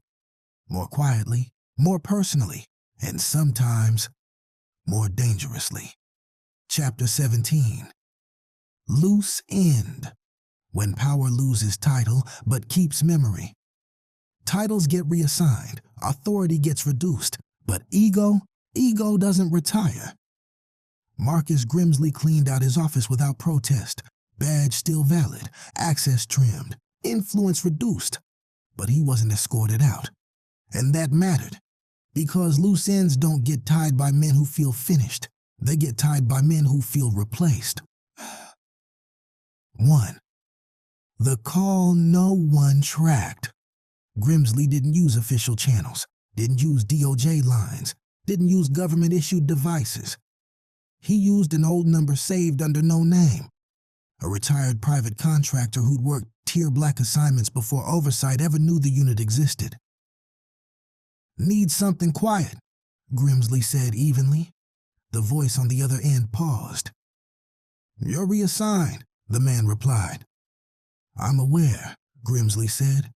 Silence. Then, what kind of quiet? Grimsley looked out over Biscayne Bay. Observation, he said. Nothing illegal, just clarity.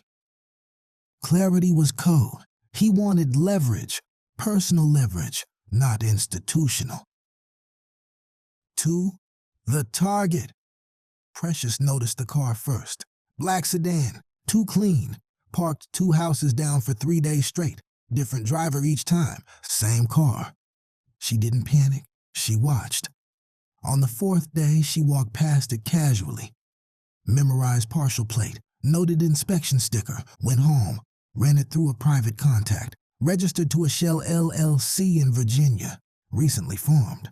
She didn't tell D immediately. She confirmed first, then she understood. This wasn't DOJ. This wasn't official surveillance. This was off-grid. 3. Razer senses movement.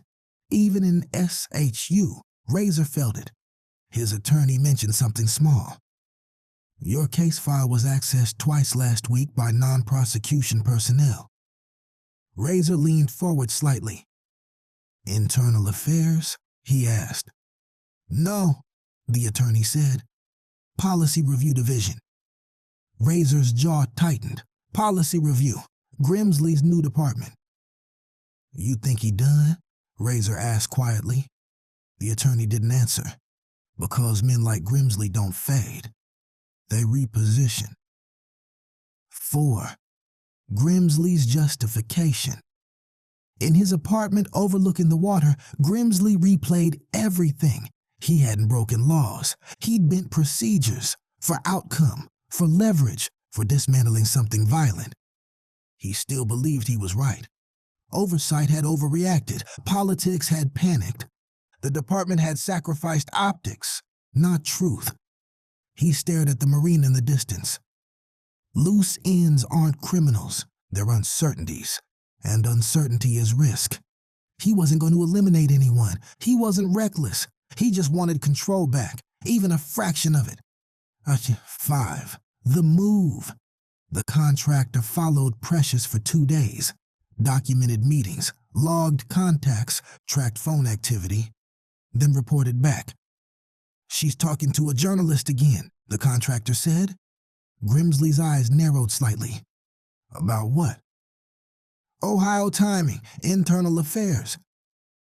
Grimsley exhaled slowly. So Claire was digging deeper. He considered his options carefully. No threats, no harassment, no illegality. Just pressure. He drafted an anonymous ethics complaint against Claire Whitmore alleging undisclosed contact with criminal defendants. He routed it through a third-party advocacy group. Not illegal, but disruptive. If Claire had to defend her credibility, she'd slow down, loose ends tied. 6. Claire feels the push. The complaint reached her editor 2 days later. Anonymous, vague, insinuating bias. Claire read it once, then smiled faintly. They're nervous, she said calmly. Her editor frowned. You sure this isn't legit? Claire shook her head. Timing too clean. She didn't retreat. She doubled down. Requested comment from DOJ regarding internal reassignment and Ohio filing correlation. Pressure returned upward. 7. Precious confronts the shadow. Precious didn't escalate violently. She walked straight to the black sedan on day 5, tapped on the window. The driver hesitated, rolled it down halfway. "You following sloppy," she said evenly. The man didn't answer. "You ain't federal," she added quietly, "and you ain't local." The driver held her gaze, then drove off without speaking. Message received. Surveillance exposed. Loses power.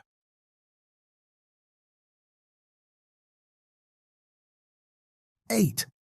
Internal Affairs makes its move. Internal Affairs wasn't blind. Access logs showed Grimsley pulling case files outside assigned scope. His reassignment didn't include active defendant monitoring. An internal email circulated, "Reminder, reassigned personnel are prohibited from engaging operational case review without authorization." The subtext was clear. "Warning shot." Grimsley read it. Understood. They were watching him now. 9. The line he wouldn't cross. Grimsley considered pushing further. He could. He still had contacts, still had favors, still had men willing to move. But that would cross into territory that Oversight would not ignore.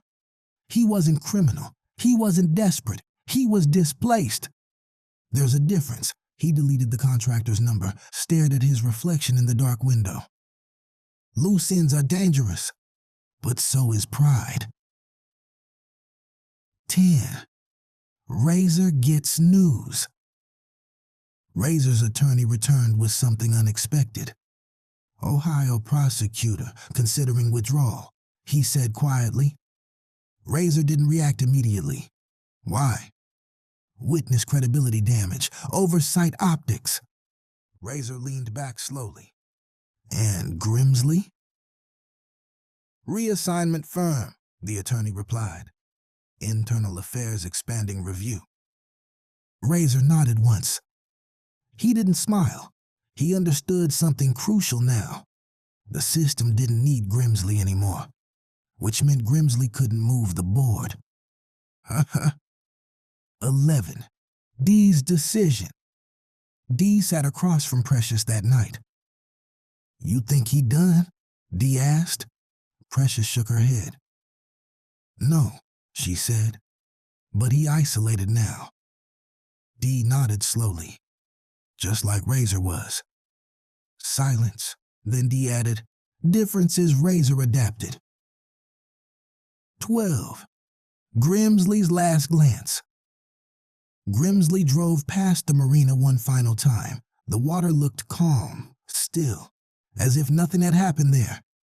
He thought about Mo, about destabilization, about 33 keys, about Oversight, about Razer. He realized something uncomfortable.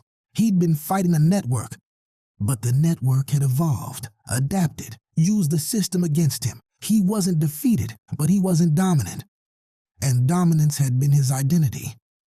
He whispered quietly, "You don't leave loose ends." But this time, he let it go.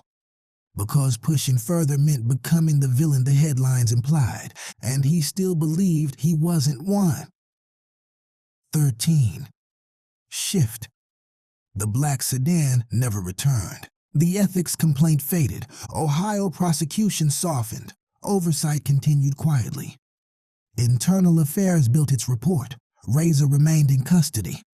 But the storm around him weakened. The shepherd had stepped off the hill, not dead, not disgraced, just diminished. And diminished power moves differently. Slower, quieter, less certain. 14. End of chapter balance. Loose ends didn't unravel the wolves. They exposed the shepherd's fragility. The war wasn't over, but the pace had shifted. Street violence cooled, federal aggression restrained, Oversight steady, internal review deepening. Razer lay in SHU and whispered softly, "You tried to isolate me." He closed his eyes. "Now you understand what that feels like." Chapter 18. The Barnacle. Biscayne Bay, what the water refused to keep. Water hides things, but it doesn't erase them. Salt corrodes, barnacles cling, currents shift, and sometimes what sinks resurfaces. 1. The tip. The call didn't go to Razer, didn't go to D, it went to Claire. A diver named Mateo Alvarez left a voicemail through a marina office line.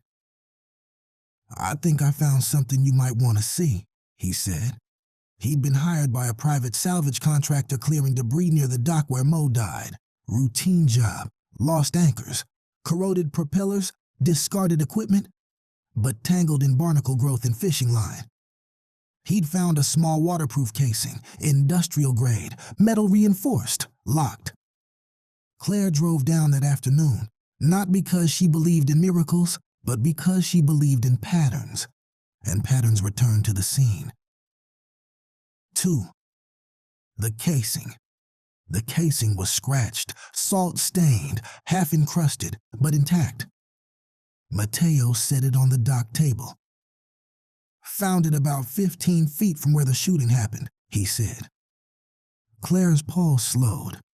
"Anything inside?" "Didn't open it," Mateo replied. "Didn't want trouble."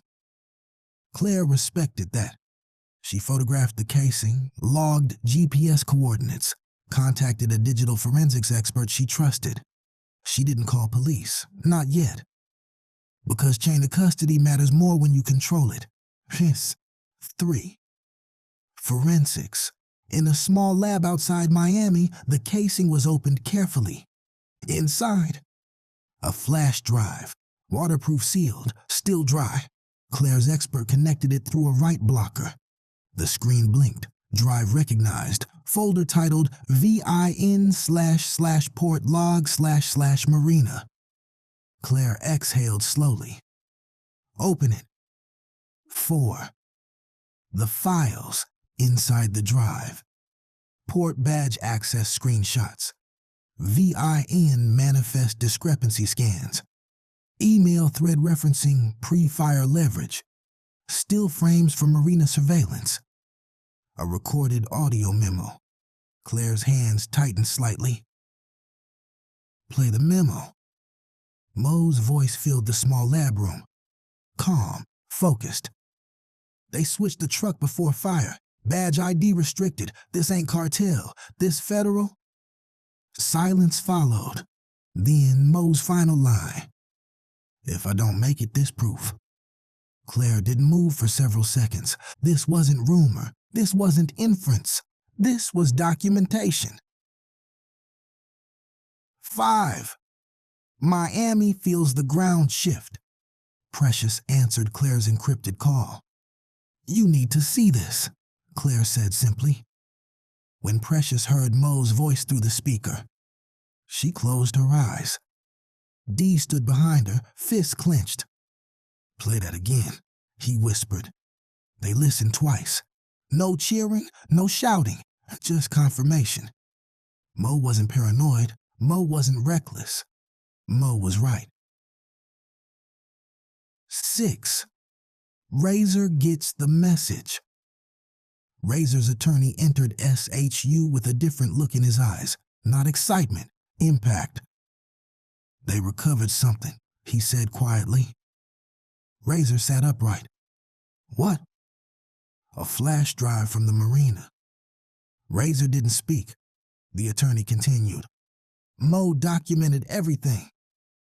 Razer closed his eyes slowly. For the first time since the cooler, emotion cracked through discipline, not grief, validation. "Chain of custody?" Razer asked calmly.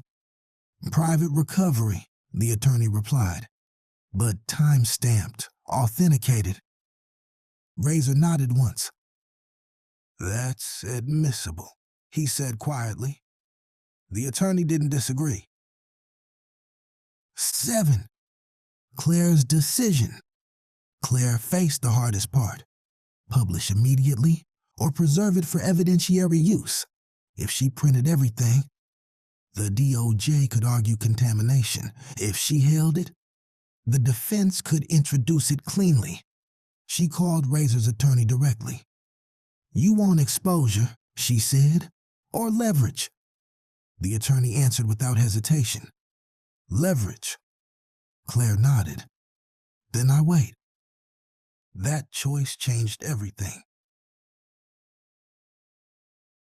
8. Internal Affairs explodes. Internal Affairs received a copy under sealed submission, chain of custody intact, metadata verified, timestamp consistent with Marina night. Moe's audio memo referencing federal leverage. The investigator leaned back slowly. "This isn't deviation," he murmured. "This is intent. Intent changes liability. Deviation is procedural. Intent is strategic. Strategic intent beyond authority becomes misconduct." 9. Grimsley hears the ripple. Grimsley received a brief call from Harlan. "They recovered something," Harlan said flatly. "What?" Grimsley asked. "Documentation from Marina." Silence. Harlan continued. "Audio." Grimsley closed his eyes briefly. "How bad?" he asked quietly. "Bad enough." The line went dead. For the first time, Grimsley felt it. Not oversight, not politics, exposure. 10. The court filing. Razer's attorney filed a sealed motion. Defendant's supplemental motion to dismiss and request for sanctions. Attached, Moe's audio, port logs, email thread, surveillance stills. The motion alleged deliberate manipulation of narrative, intentional destabilization strategy, retaliatory prosecution following evidentiary collapse. The judge set emergency hearing, 2 days, no delay.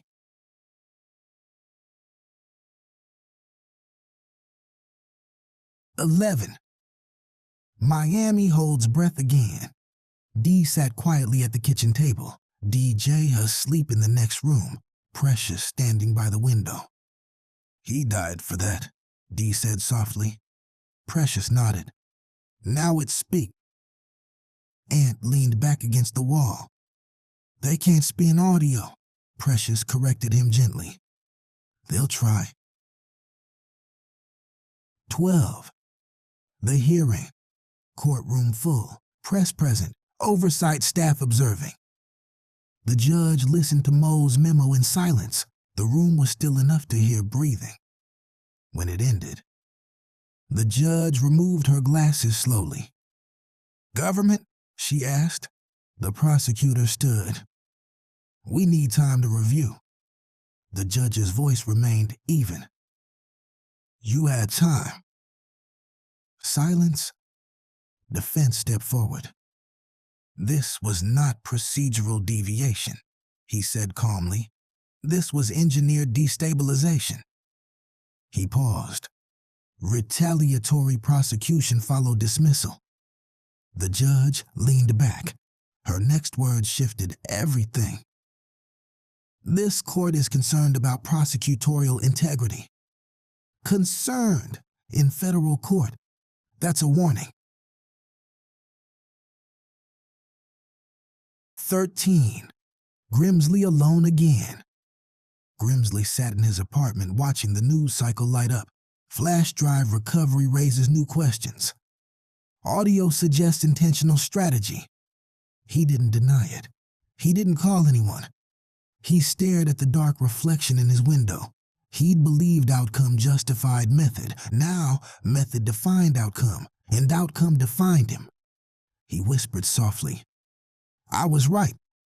But this time, it sounded weaker. 14. Razer's final moment. Back in SHU, Razer listened to Moe's voice through a secure playback in attorney-client privilege. He didn't smile. He didn't cry. He placed his palm against the concrete again. "You ain't crazy," he whispered. Then he looked up. "You ain't die for nothing."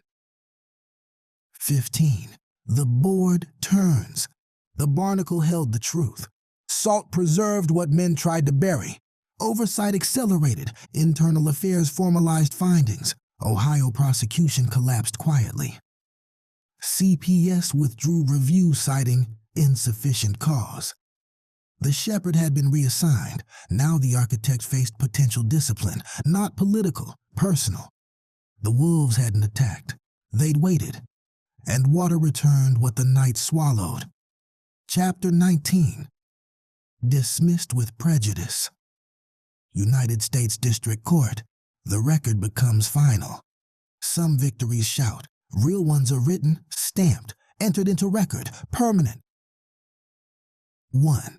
The courtroom is different this time. The gallery was fuller than usual. Press, oversight staff, federal observers, defense families, no theatrics, no street tension, just gravity. Razer sat beside his attorney, hands folded calmly. Not hopeful, prepared. The judge entered. Everyone stood. And for the first time since this began, the government didn't look confident. 2. The order. The judge began without flourish. This court has reviewed the supplemental evidence submitted under seal, including audio documentation, digital logs, and internal correspondence. She paused. The government has acknowledged pre-fire interdiction without proper chain of custody documentation. Another pause. The recovered audio indicates strategic intent to manipulate evidentiary posture. Silence stretched. Then, accordingly, counts 1 through 3 are hereby dismissed with prejudice. No refile, no rebuild, permanent dismissal. A low ripple moved through the room, but she wasn't finished. 3. Sanctions. The court further finds that subsequent prosecutorial action in Ohio raises substantial concern regarding retaliatory posture. The prosecutor shifted slightly. The United States Attorney's Office is hereby admonished. This court will refer procedural findings to the appropriate disciplinary authority. That wasn't symbolic. That was institutional embarrassment, and embarrassment leaves marks. 4. Razer doesn't react. No grin, no fist pump, no nod to the gallery. Razer sat still. Because he understood something crucial. Dismissed with prejudice didn't erase the past, but it erased leverage. The 33 were gone forever. The cornerstone of narrative collapsed. His attorney leaned slightly toward him. "That's permanent," he whispered. Razer nodded once. "I know." 5. Miami exhales. Dee watched the live stream with Precious and Ant when the words "with prejudice" hit. Dee closed his eyes briefly. Not relief. Release. Precious exhaled slowly. "That's structural," she said quietly. Ant shook his head. "They lost the foundation." Dee looked toward DJ's room. "No fire," he murmured softly. 6. The government's position. Outside the courtroom, the DOJ issued a careful statement. The dismissal reflects evidentiary posture specific to counts 1 to 3 and does not constitute a finding of innocence. Precise, protective. Institutional, but internally, they knew what it meant. The case had been compromised at its root. 7. Internal Affairs moves quietly. Within hours of the dismissal order, Internal Affairs finalized its recommendation. Findings support formal disciplinary referral. Not criminal indictment, not yet, but official record.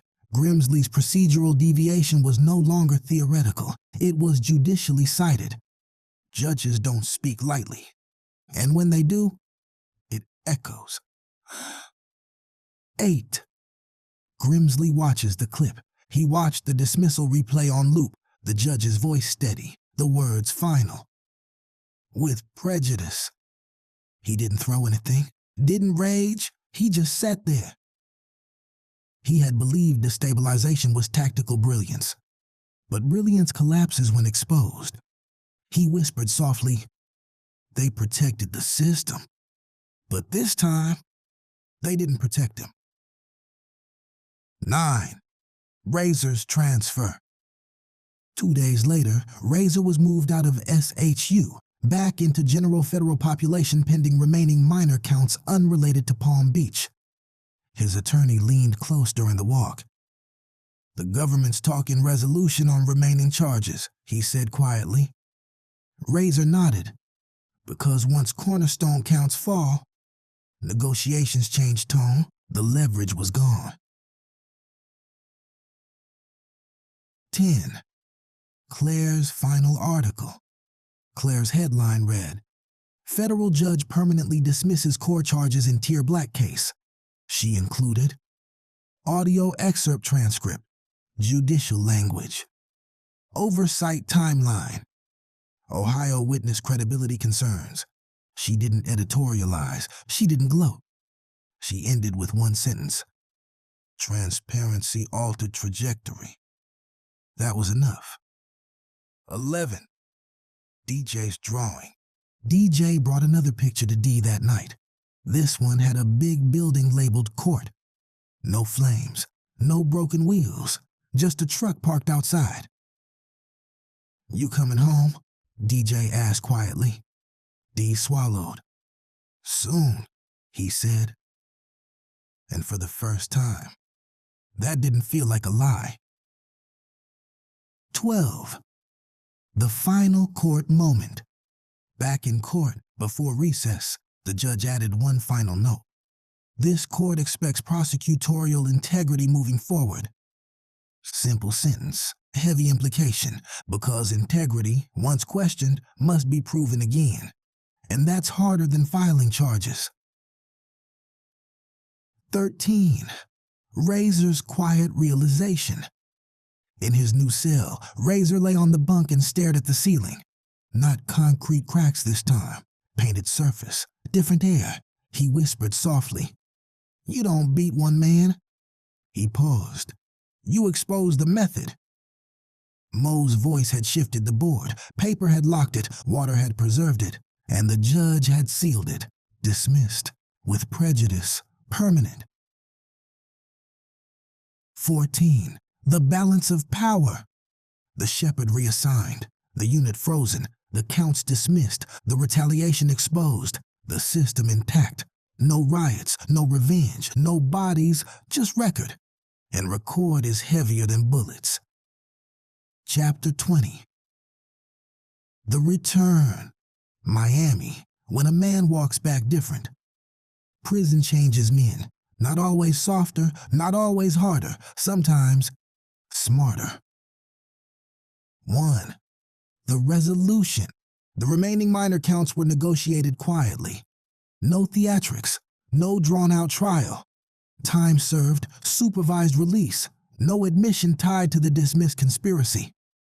Razer stood before the judge one final time. "You understand the conditions?" she asked. "Yes, Your Honor." "You violate, you return." "Yes, ma'am." Gavel tapped once. "Release authorized." No applause, no celebration, just paperwork stamped, and a man stepping out of a building he'd learned inside. 2. First air. Miami air feels different when you almost lose it. Salt, humidity, noise. D was waiting. Precious leaned against the car. Ant stood quiet. No hugs at first, just eye contact. D stepped forward. "You good?" he asked. Razer nodded once. "I'm better," he replied. That was the truth. 3. The shift. On the drive back, Razer didn't talk about revenge, didn't talk about Grimsley, didn't talk about Mo's death in anger. He talked about structure. "They hit us through paper," he said calmly. "We build through paper." Ant frowned. "Meaning?"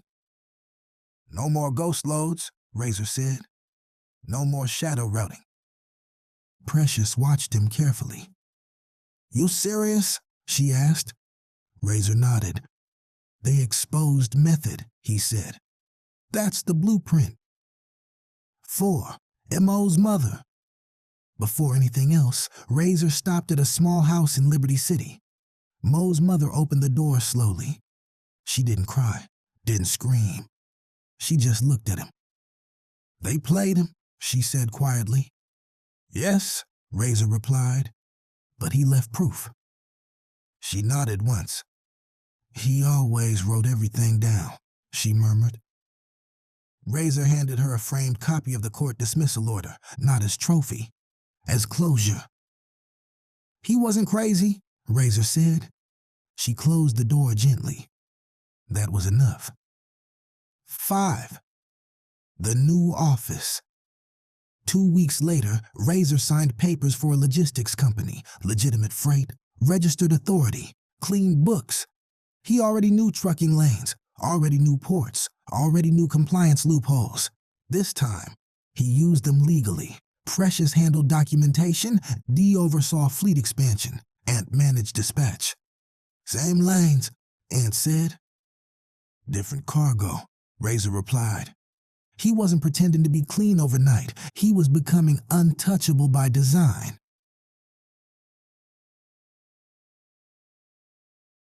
6. Grimsley watches from afar. In a policy review office miles away, Grimsley saw a business filing across his desk.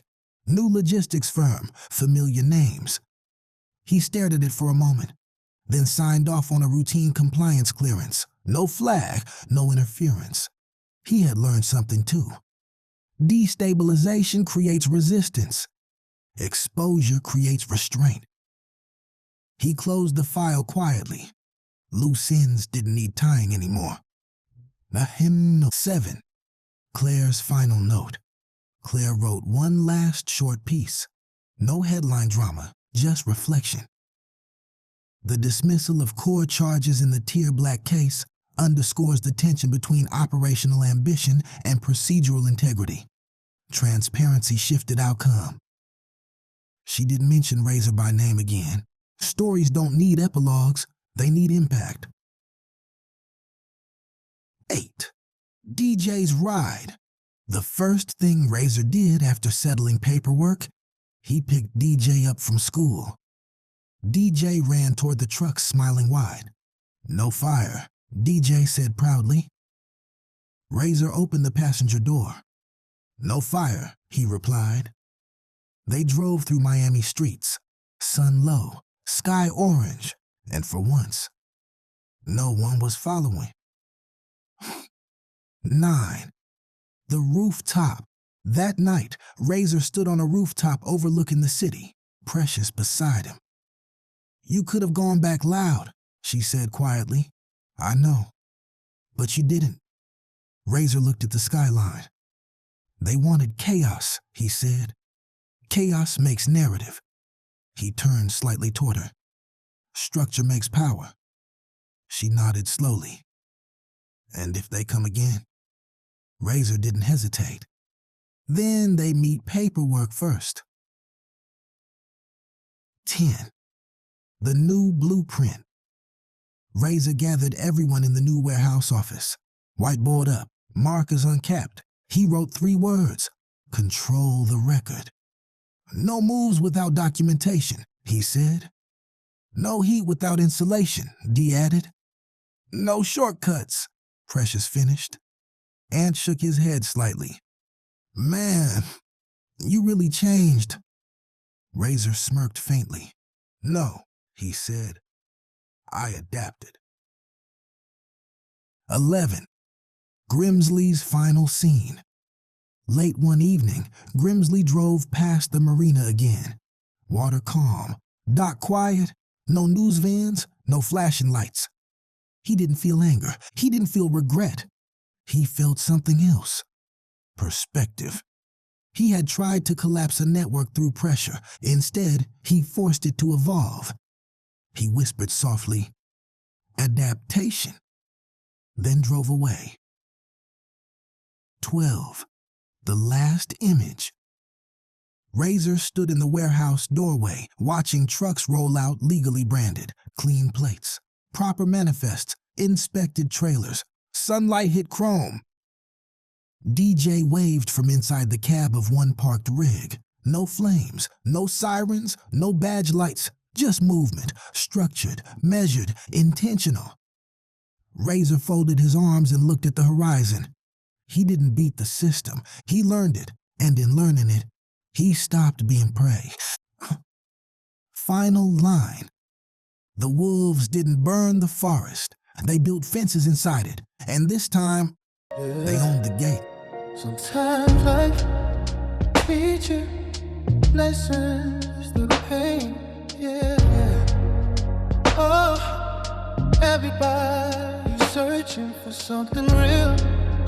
Real love, real love. Sometimes love is hard to find, hard to find. Oh, baby, we all want love, but it's hard to find. Everybody's searching, hearts running blind, looking for a feeling that money can't buy. Sometimes you laugh when you feel like you should cry. Walking through storms, trying to see the light. Holding on to hope in the middle of the night. They say time heals, but time does crime. Sometimes you gotta do time in your own mind, in your own mind.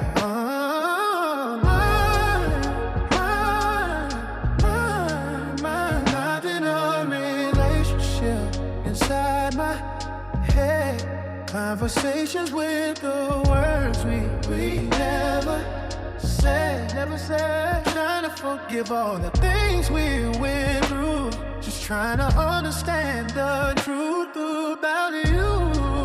We all want love, but it's hard to find, hard to find. Walking through the rain, hoping the summer shine, summer shine. Laughing when your heart feels like it's here, so oh no, no. Some say forever, but forever don't stay. Oh, some say forever, but forever don't stay. Oh, some say forever, but forever don't stay.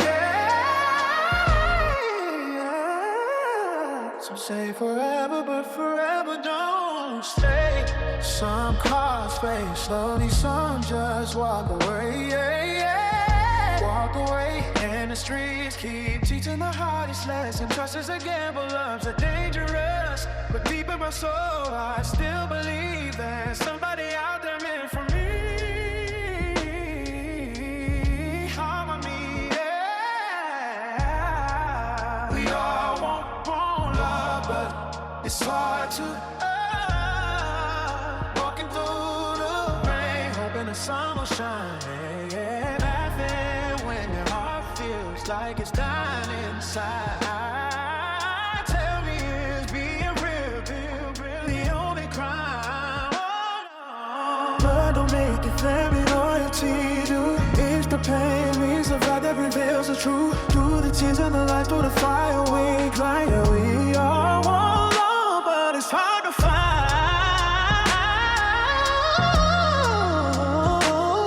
Hard to find, baby. So hard, yeah. Some people chase a life their whole life long, whole life. Ooh, life. Just know the sun still shines. We all want love, but it's hard to walking through the rain, hoping the sun will shine. Lasting when your heart feels like it's dying inside. Tell me, is it real, the only crime?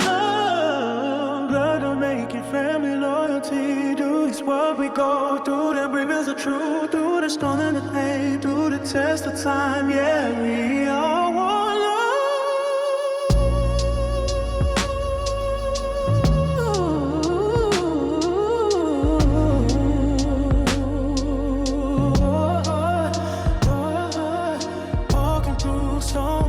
see the light. Holding on to hope in the middle of the night. They say time heals, but time do its grind. Sometimes you gotta do time in your own mind.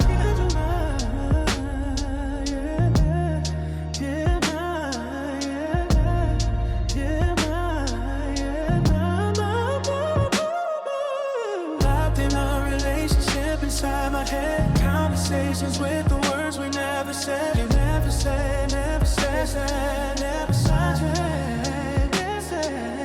Trying to forgive all the things we went through. Just trying to understand the truth about you, baby. You all want love, but it's hard to find. Walking through the rain, hoping the sun will shine. Laughing when your heart feels like it's dying inside. Tell me it's being real, the only crime. Blood don't make you family, loyalty. Do this what we go through. That rivers of truth, through the storms and the pain, through the test of time. Yeah, we all want love.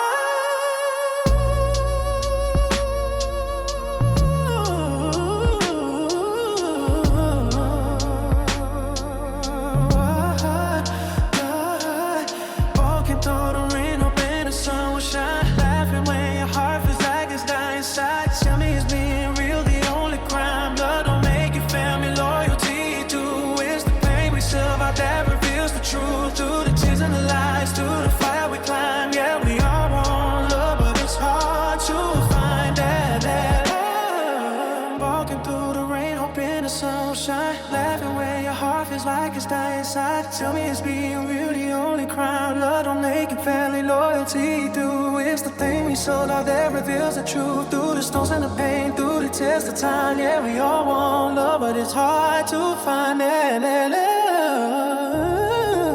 So hard, yeah. Some people chasing love their whole life long, whole life. Just know the sun still shines.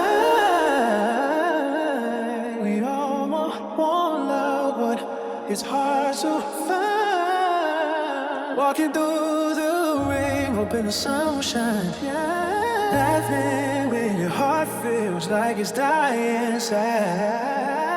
Tell me it's being real, the only crime. Blood don't make you family, loyalty. Do this what we go through. That reveals the truth. Through the storms and the pain, through the test of time. Yeah, they all want love.